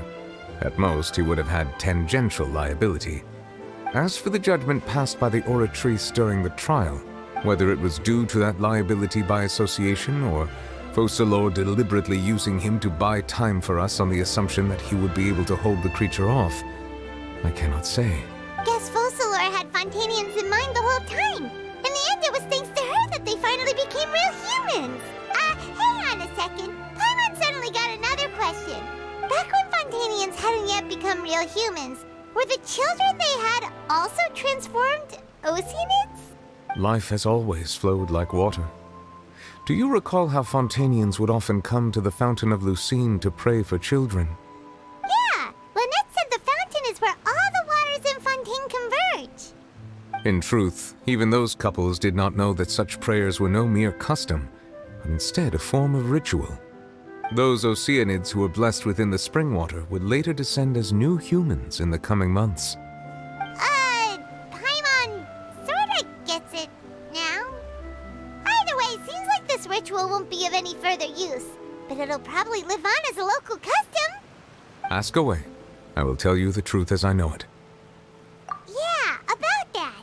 Risley said Farina has already left. What's that all about? Ah, Lady Farina. The people are only aware that her death sentence has not been carried out. She abdicated the post of Hydro Archon and left affairs related to that title to me, before leaving the Opera House. I related Focalor's words to her faithfully and completely. After hearing them, she seemed neither saddened nor comforted. She simply said that she was tired and needed to rest. Having said that, she then packed her things and moved out of the Opera House, not unlike how an ordinary person might. But she's still got a place to stay, right? You need not worry. I will make arrangements to ensure that she will not want for food, clothing, board, or travel. In truth, I am somewhat happy for her. The wear and tear on her spirit will, of course, take time to heal. But now that she no longer has to play the role of Focalor the Hydro Archon, she can finally lay down her burdens and lead a normal life. What about you then? What are your plans now that you've regained your full powers as the Hydro Dragon? After Focalor passed on, the Oratrice also ceased to function. This matter will directly affect our trials. After much careful consideration, I've decided to take over its role in our courts. From now on, I shall hear cases and pass verdicts by myself. Looks like you're still considering stuff from the perspective of the Udex, huh? As an elemental dragon, there are indeed many things that I must do. But this power and this duty, in a manner of speaking, you could say that both were granted to me. As such, before I attend to my other responsibilities, I must first and foremost continue to serve Fontaine as its highest judge. The duty of the Hydro Sovereign and the duty of the Udex shall coexist within my person. Additionally, the Hydro Archon's departure has brought about another problem, which is that the Opera House shall no longer produce indemnitium. That's true. That power was derived from the people's faith in the Hydro Archon, wasn't it? Wait, but the various mechs and machines in the city are all still okay. Where are they getting their energy from? As I am now, I have full command over New Musia, and it can serve as a complete substitute. Another reason why I cannot quite leave Fontaine immediately. Wow. This ancient dragon's authority stuff is really quite useful, huh? Ask away. I will tell you the truth as I know it. Oh, that's right! They say you've given it to the knave as a diplomatic gift or something! Leaving aside their intentionality, the two Fatui Harbingers have indeed done much for us during this crisis. Their sole remaining goal in Fontaine, at least at this point, would seem to be the Gnosis. The Oratrice has ceased to function. The Hydro Archon's divine throne is now no more, and I do not need the Gnosis's power. As such, it has lost all meaning for Fontaine. If the Fatui have impure designs, then we might as well accede to their request now, and avoid unnecessary conflict. What complicated considerations? Paimon thought you were just giving it to them out of gratitude to the knave and as an apology to Child. Ask away. I will tell you the truth as I know it. You will soon be heading to Natlan, I presume? I'm afraid that I have little talent as a travel guide, so all I can do is tell you what I know about that land. As far as I'm aware, Natlan can be said to be a nation of dragons.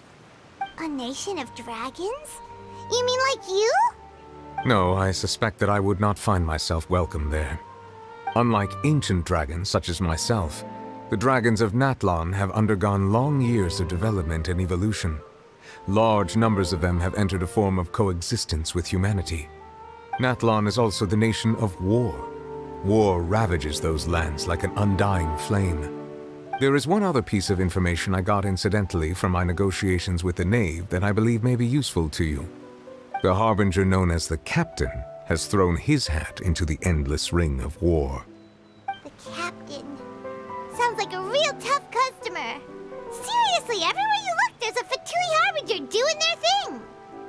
I suggest that you fully prepare yourself before going to Natlan. In the meantime, Fontaine's doors will always be open to you. Ask away. I will tell you the truth as I know it. Hang on a sec. Paimon's still got a question about the Gnosis. When we spoke to Linny earlier, he mentioned that your attitude towards giving away the Gnosis had clearly changed. We guessed that there might be some reason for it that only you were aware of. No wonder the House of the Hearth is the Fatui's intelligence division. They are certainly sharp.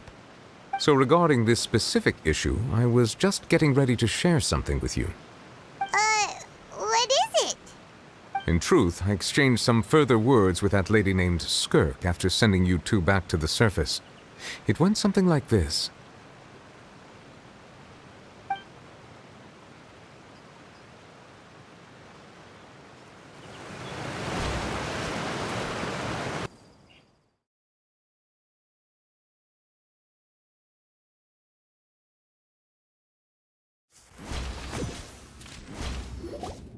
Well, we're going to head topside to see what's going on. You hurry over soon as well, all right, Nervalet?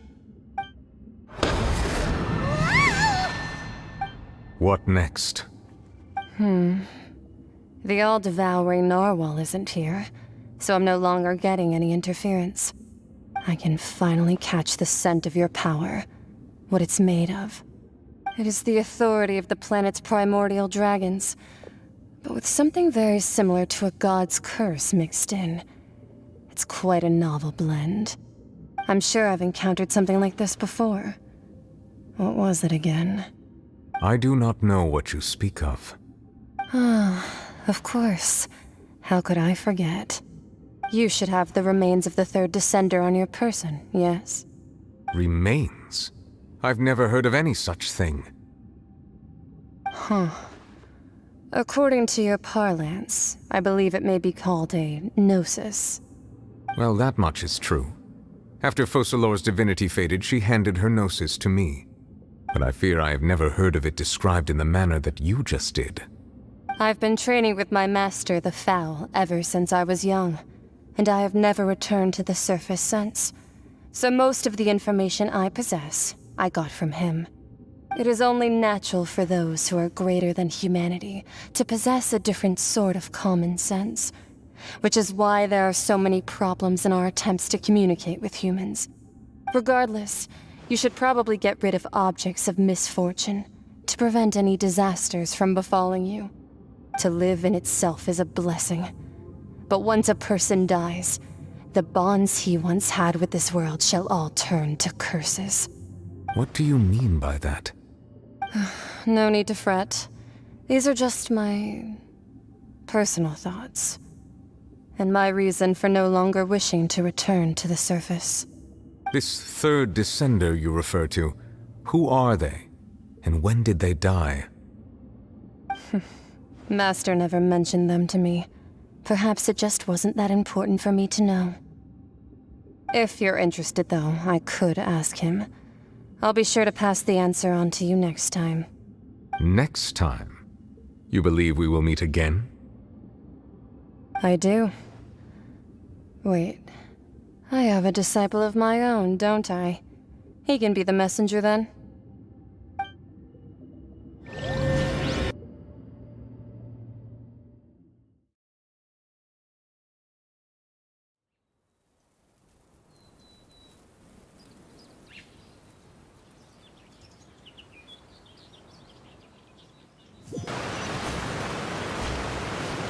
That's what she told me. Whether it would prove useful or not, I wanted to pass that information on to you. The remains of the third descender? So that's what the no-sees actually are. Paimon just thought they looked like chess pieces. How could they be a person's remains? All the same, assuming that there was no misunderstanding or special metaphor at play, that is what she meant to say. And she said that it would bring misfortune and that you should check it, which is why you gave it to the Fatui. If she speaks the truth, then I would simply be putting Fontaine at unnecessary risk by keeping it here.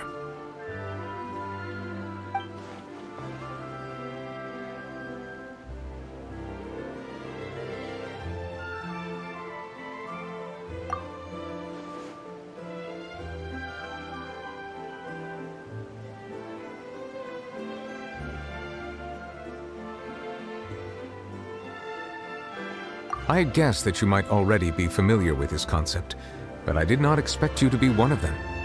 That means that the no-sees, which are exceedingly element-compatible and can even enhance elemental abilities, do indeed come from the third descender. I wonder, does your body also possess similar properties? Like being able to use elemental powers without a vision. That does sort of count as special compatibility, right? No, let's not think about this stuff right now. It just feels creepy. Comparing the Traveler to the dead third descender and all. That's what you say, but this topic still feels like bad luck. Once Child recovers, let's get some more answers out of him. Or go look for his master and get the answers that way. I too believe it unwise to make too many blind guesses when information is lacking. The same is true of being at court. All right. Whatever the case, it seems like the crisis here in Fontaine's over for now. Yes. All of Focalor's efforts were for this moment as well. But she sacrificed herself in the end as a god, and she suffered through all those years as a human. Was that really what she wanted? I suppose that would be the mystery of a god's will. I suspect not. But once in a while I too would guess that if wishes were like the clouds in the sky, they will one day return to the earth as raindrops. Life flows like water, and rain is the final answer. The water levels may sometimes tilt one way or another, but the rain falls fairly upon all. And what, ultimately, is the difference between the rains that fall upon all of us?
Rain outlines your fate. Know my sword. Our bond is strong.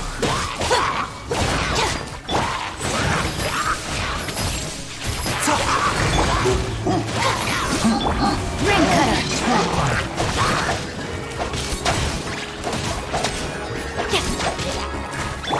A bitter pill to swallow. Let my name echo in song!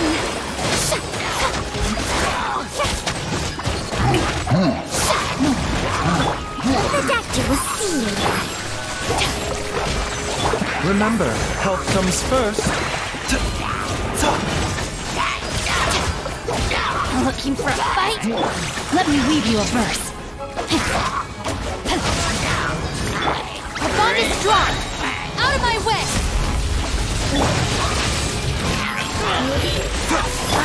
Shower me with praise! Time to shine!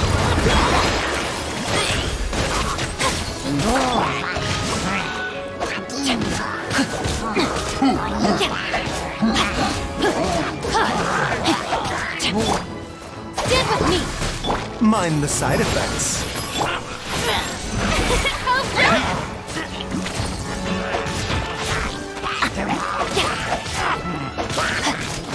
Rain outlines your fate. Ring cutter. A bitter pill to swallow. Taking a turn for the better. May I present?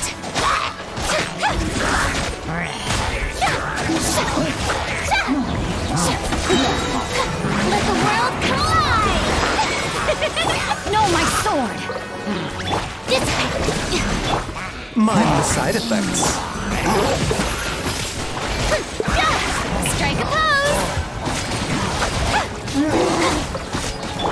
Witness the power of Gua. Lightning terrified! Our bond is strong! Time to shine! Remember, health comes first.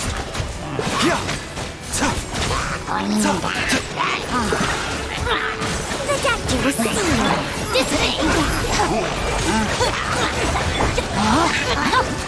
Know my sword. Let me weave you a verse. Body enough.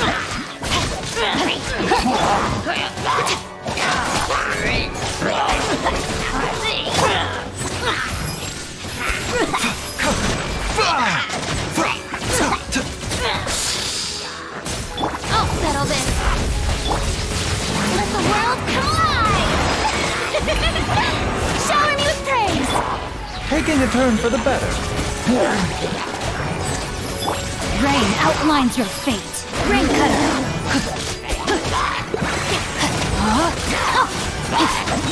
Our bond is strong!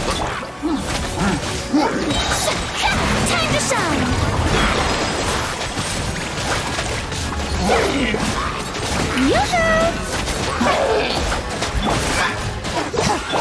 Let me weave you a verse. Mind the side effects.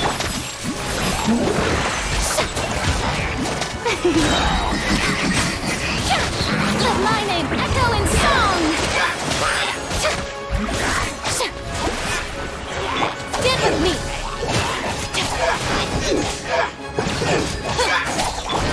The doctor will see you.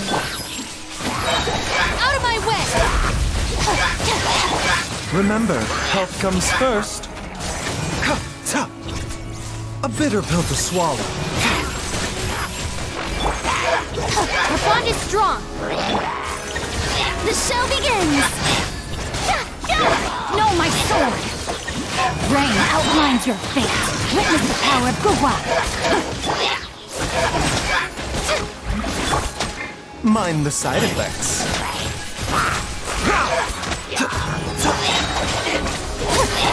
Seems like an emergency. Time to shine! May I present?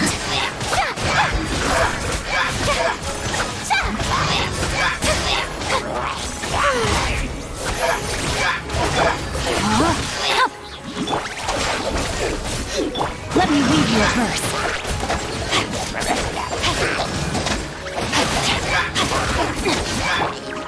Strike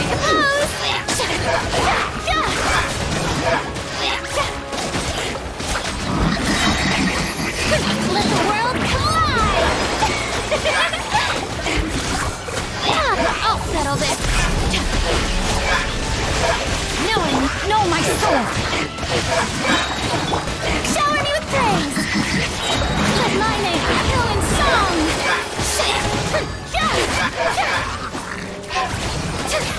Witness the power of Gugwa!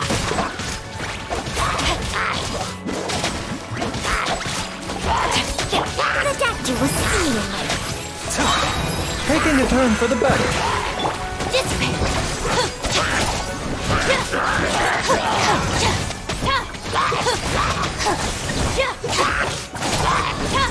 Rain outlines your fate. Know my sword! Rain cutter! Lightning purify! Time to shine! Strike a pose!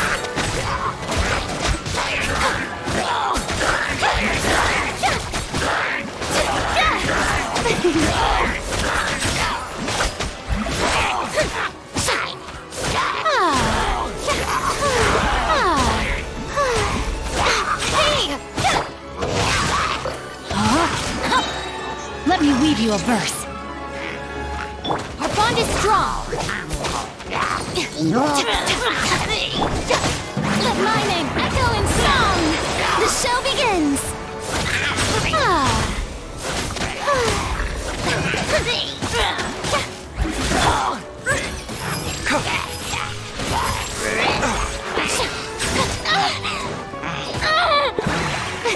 Rain outlines your fate.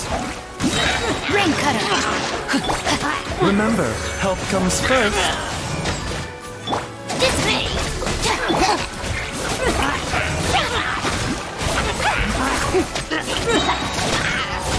Time to shine.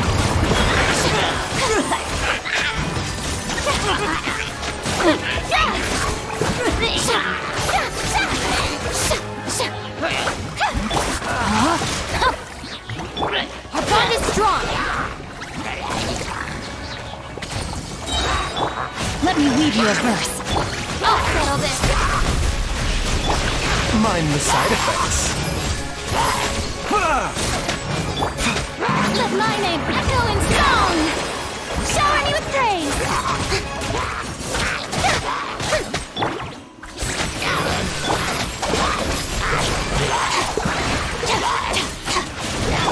Seems like an emergency.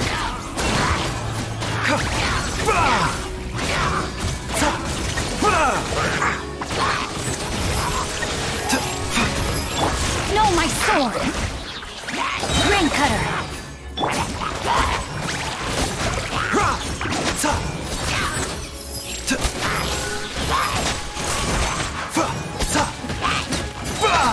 Remember, health comes first.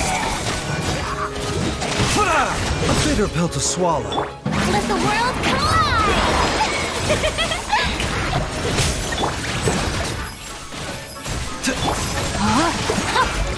Dissipate! Out of my way!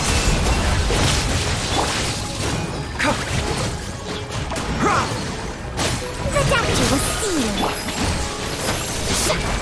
Witness the power of Gugwa! Our bond is strong! Mind the side effects. Seems like an emergency.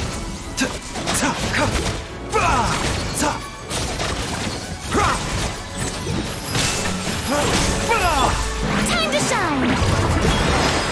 Yoo-hoo!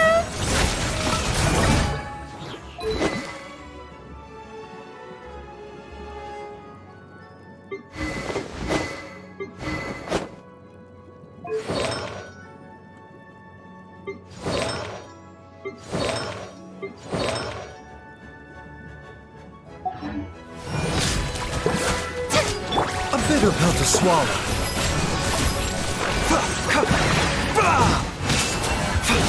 I shed this mortal coil.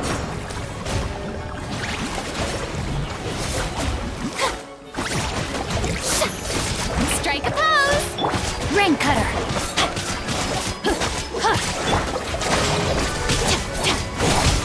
Stop right there! I'll settle this!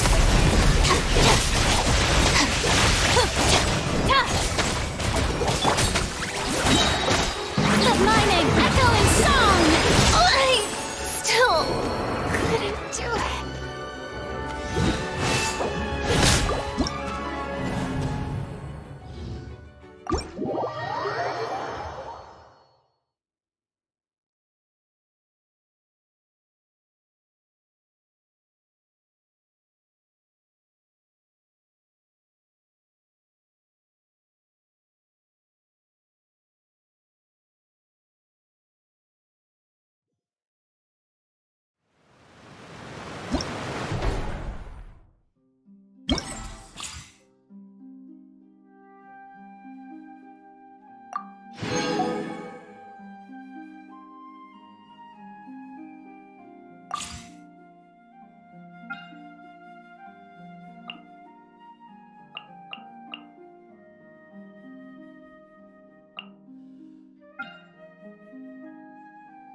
outlines your fate.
Mind the side effects.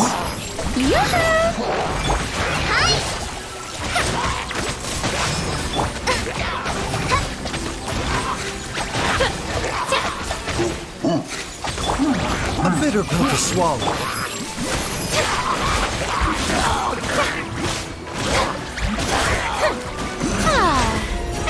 Oh, brilliant!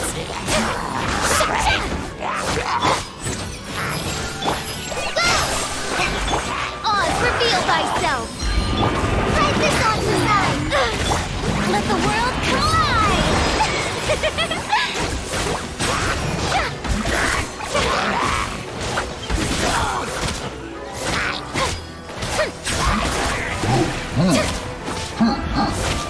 As you wish, main Fräulein. Remember, health comes first. Mind the side effects.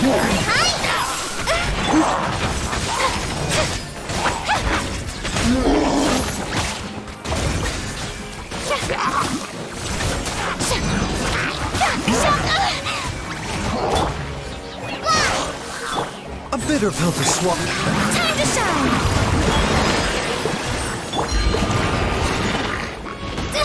Don't touch me!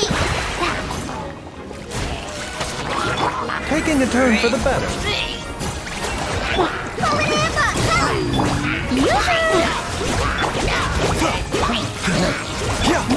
By royal decree!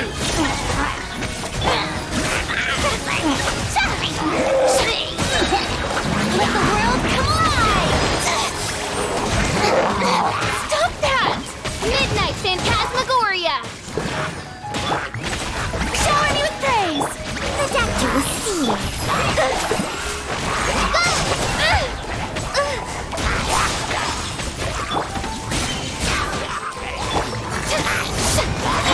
Write this on your side! Let my name echo in song! Seems like an emergency. A bitter pill to swallow. Oz, reveal thyself!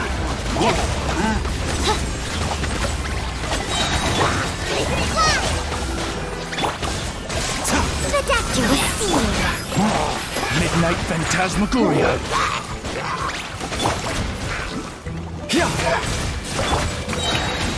Let the world collide! Remember, health comes first. A bitter pill to swallow. Just like we rehearsed! By royal decree!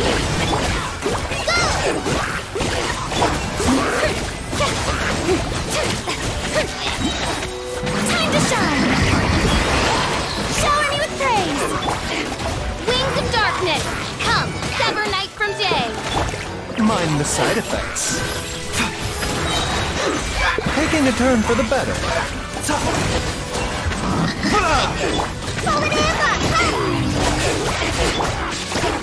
Oz, Feel thyself! Let the world collide!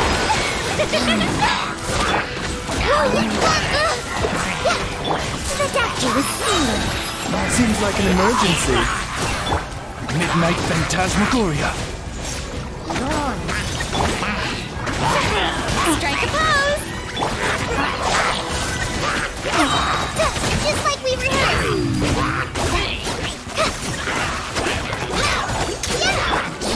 My name, echo in song!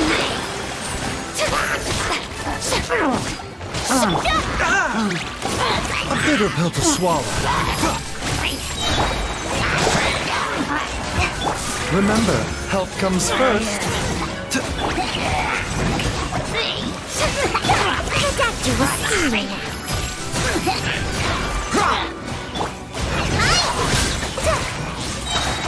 Practice on for nine. Let the world collide.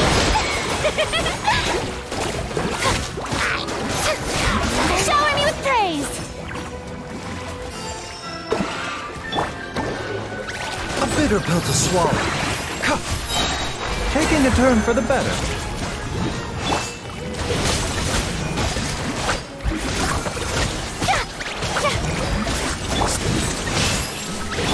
By royal decree, Shadow Raven, let night fall!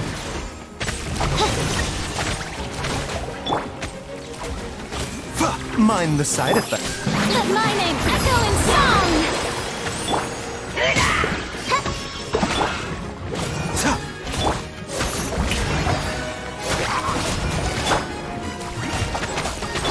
A bitter pill to swallow. Just like we rehearsed! Remember, health comes first.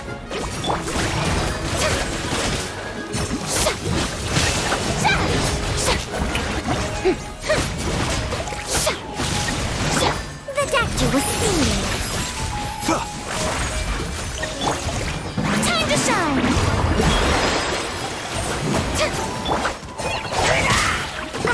I can keep going!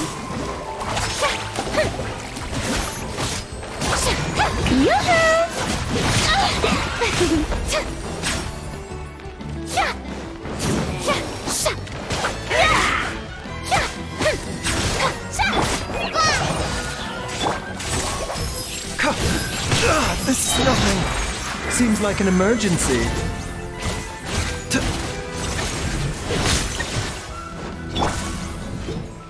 The show begins! A bitter pill to swallow.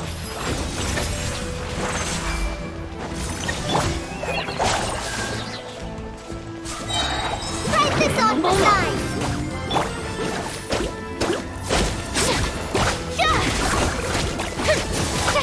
May I present?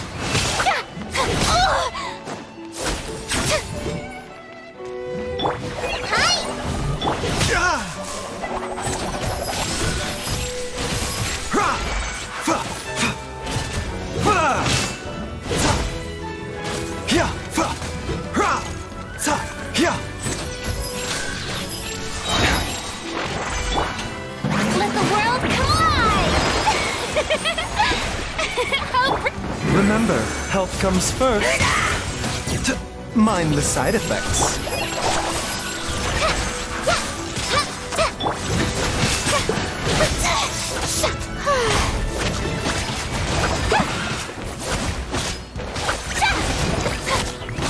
Shower me with praise! Just like we rehearsed!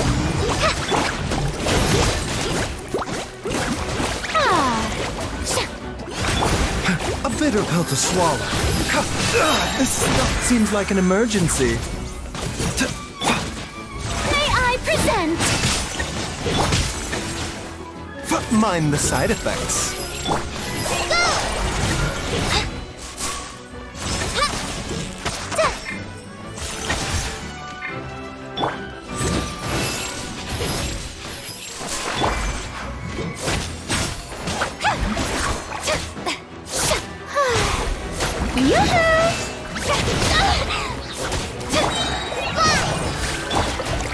you will see. Let my name echo in song! Taking a turn for the better. A bitter pill to swallow.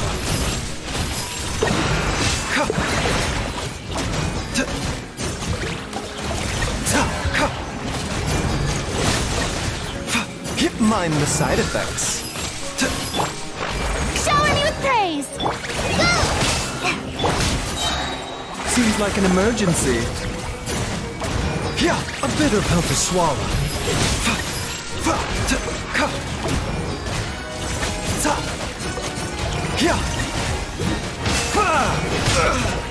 Mind the side effects.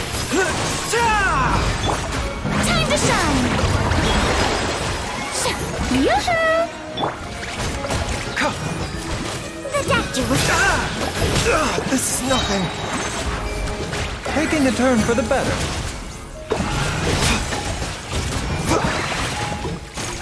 Mind the side effects.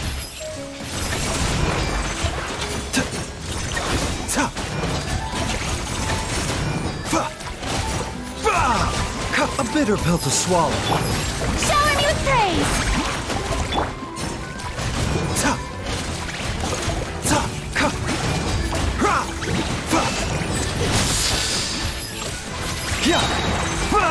Seems like an emergency.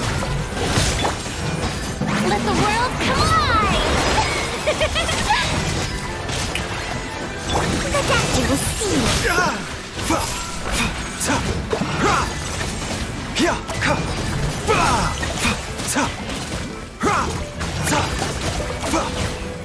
A bitter pill to swallow.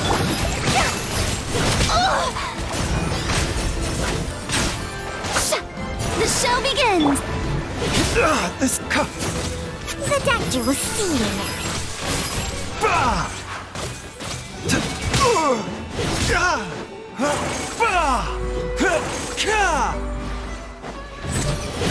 This is nothing. May I present? Taking a turn for the better.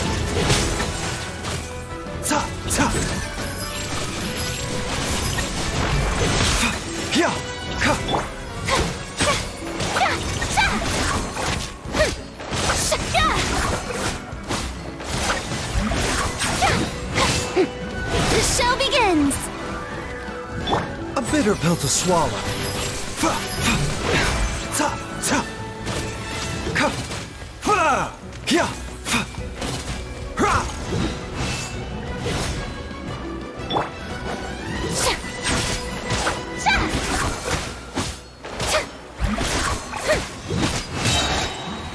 Time to shine! Ah!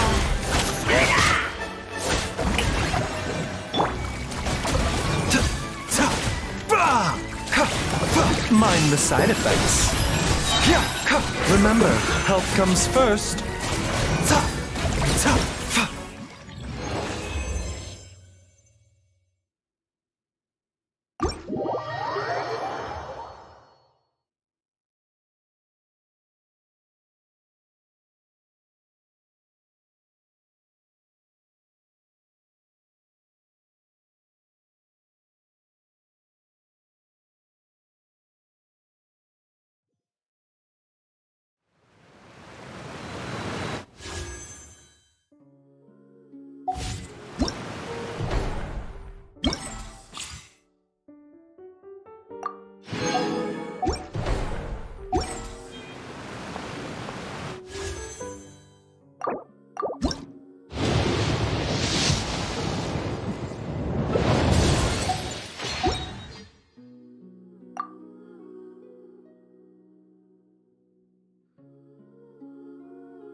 Solidify! Emerge, right here, right now. Make yourselves at home. I see everything. Bow your head.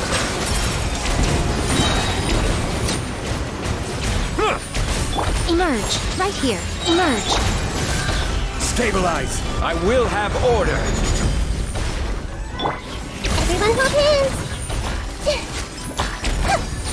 Let the mighty be humbled!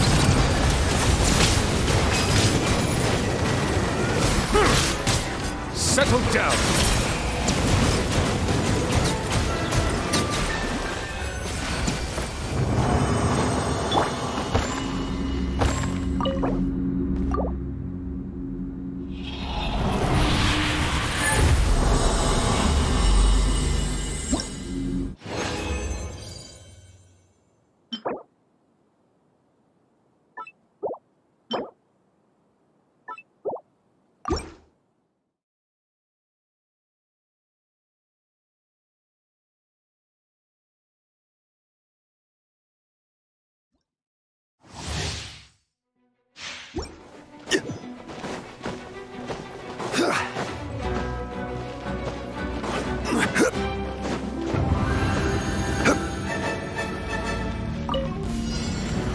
Solidify! Right here. Emerge. I see everything. The Temple of Wisdom. Nothing lasts forever. Right now. Right here. Emerge. Everyone hold hands! Silence!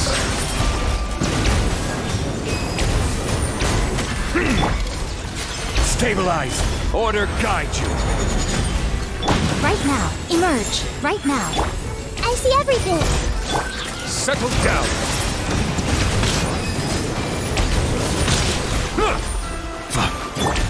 Emerge. Right now. Right here. Solidify!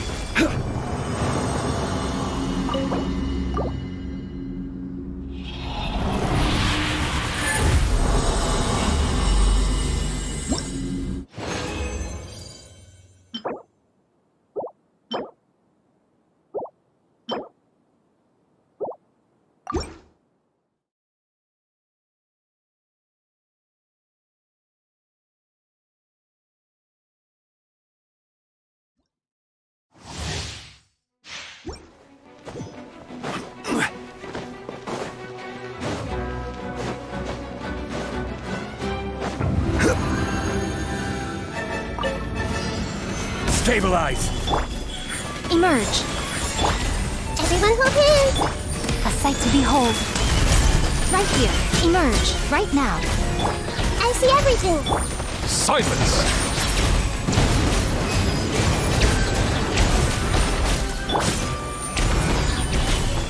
Right here. Right now. The tides beckon.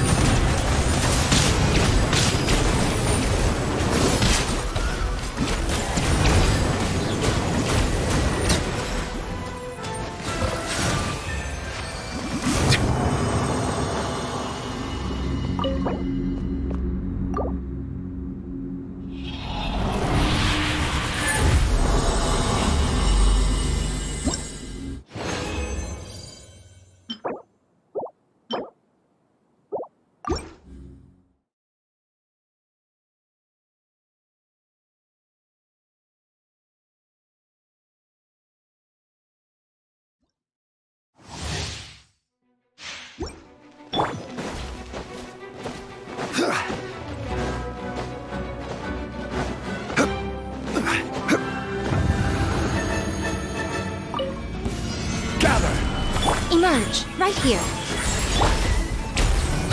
Make yourselves at home! Everyone hold hands! Nothing lasts forever. Emerge. Right here. Right now.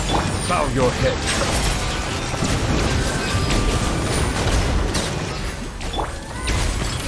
Solidify! I see everything! Settle down!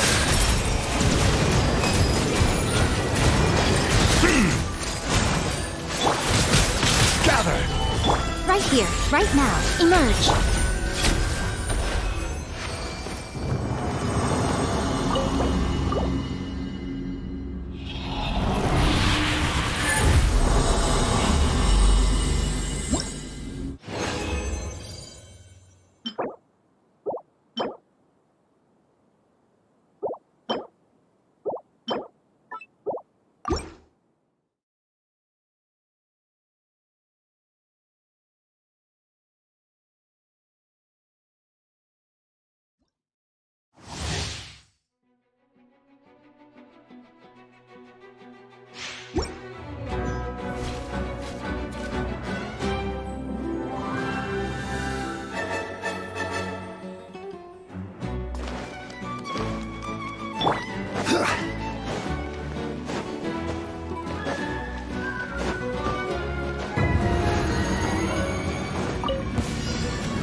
Stabilize! Right now. Emerge. Right here. Everyone hold hands! A sight to behold. Emerge. Right now. I see everything! Bow your head.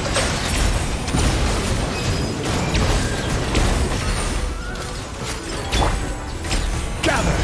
I will have order! The Temple of Wisdom!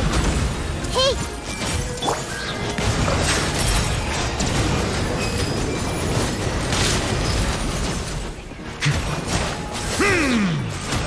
Right here. Right now. Emerge.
Traveling to other worlds is all that anyone seems to be writing about these days.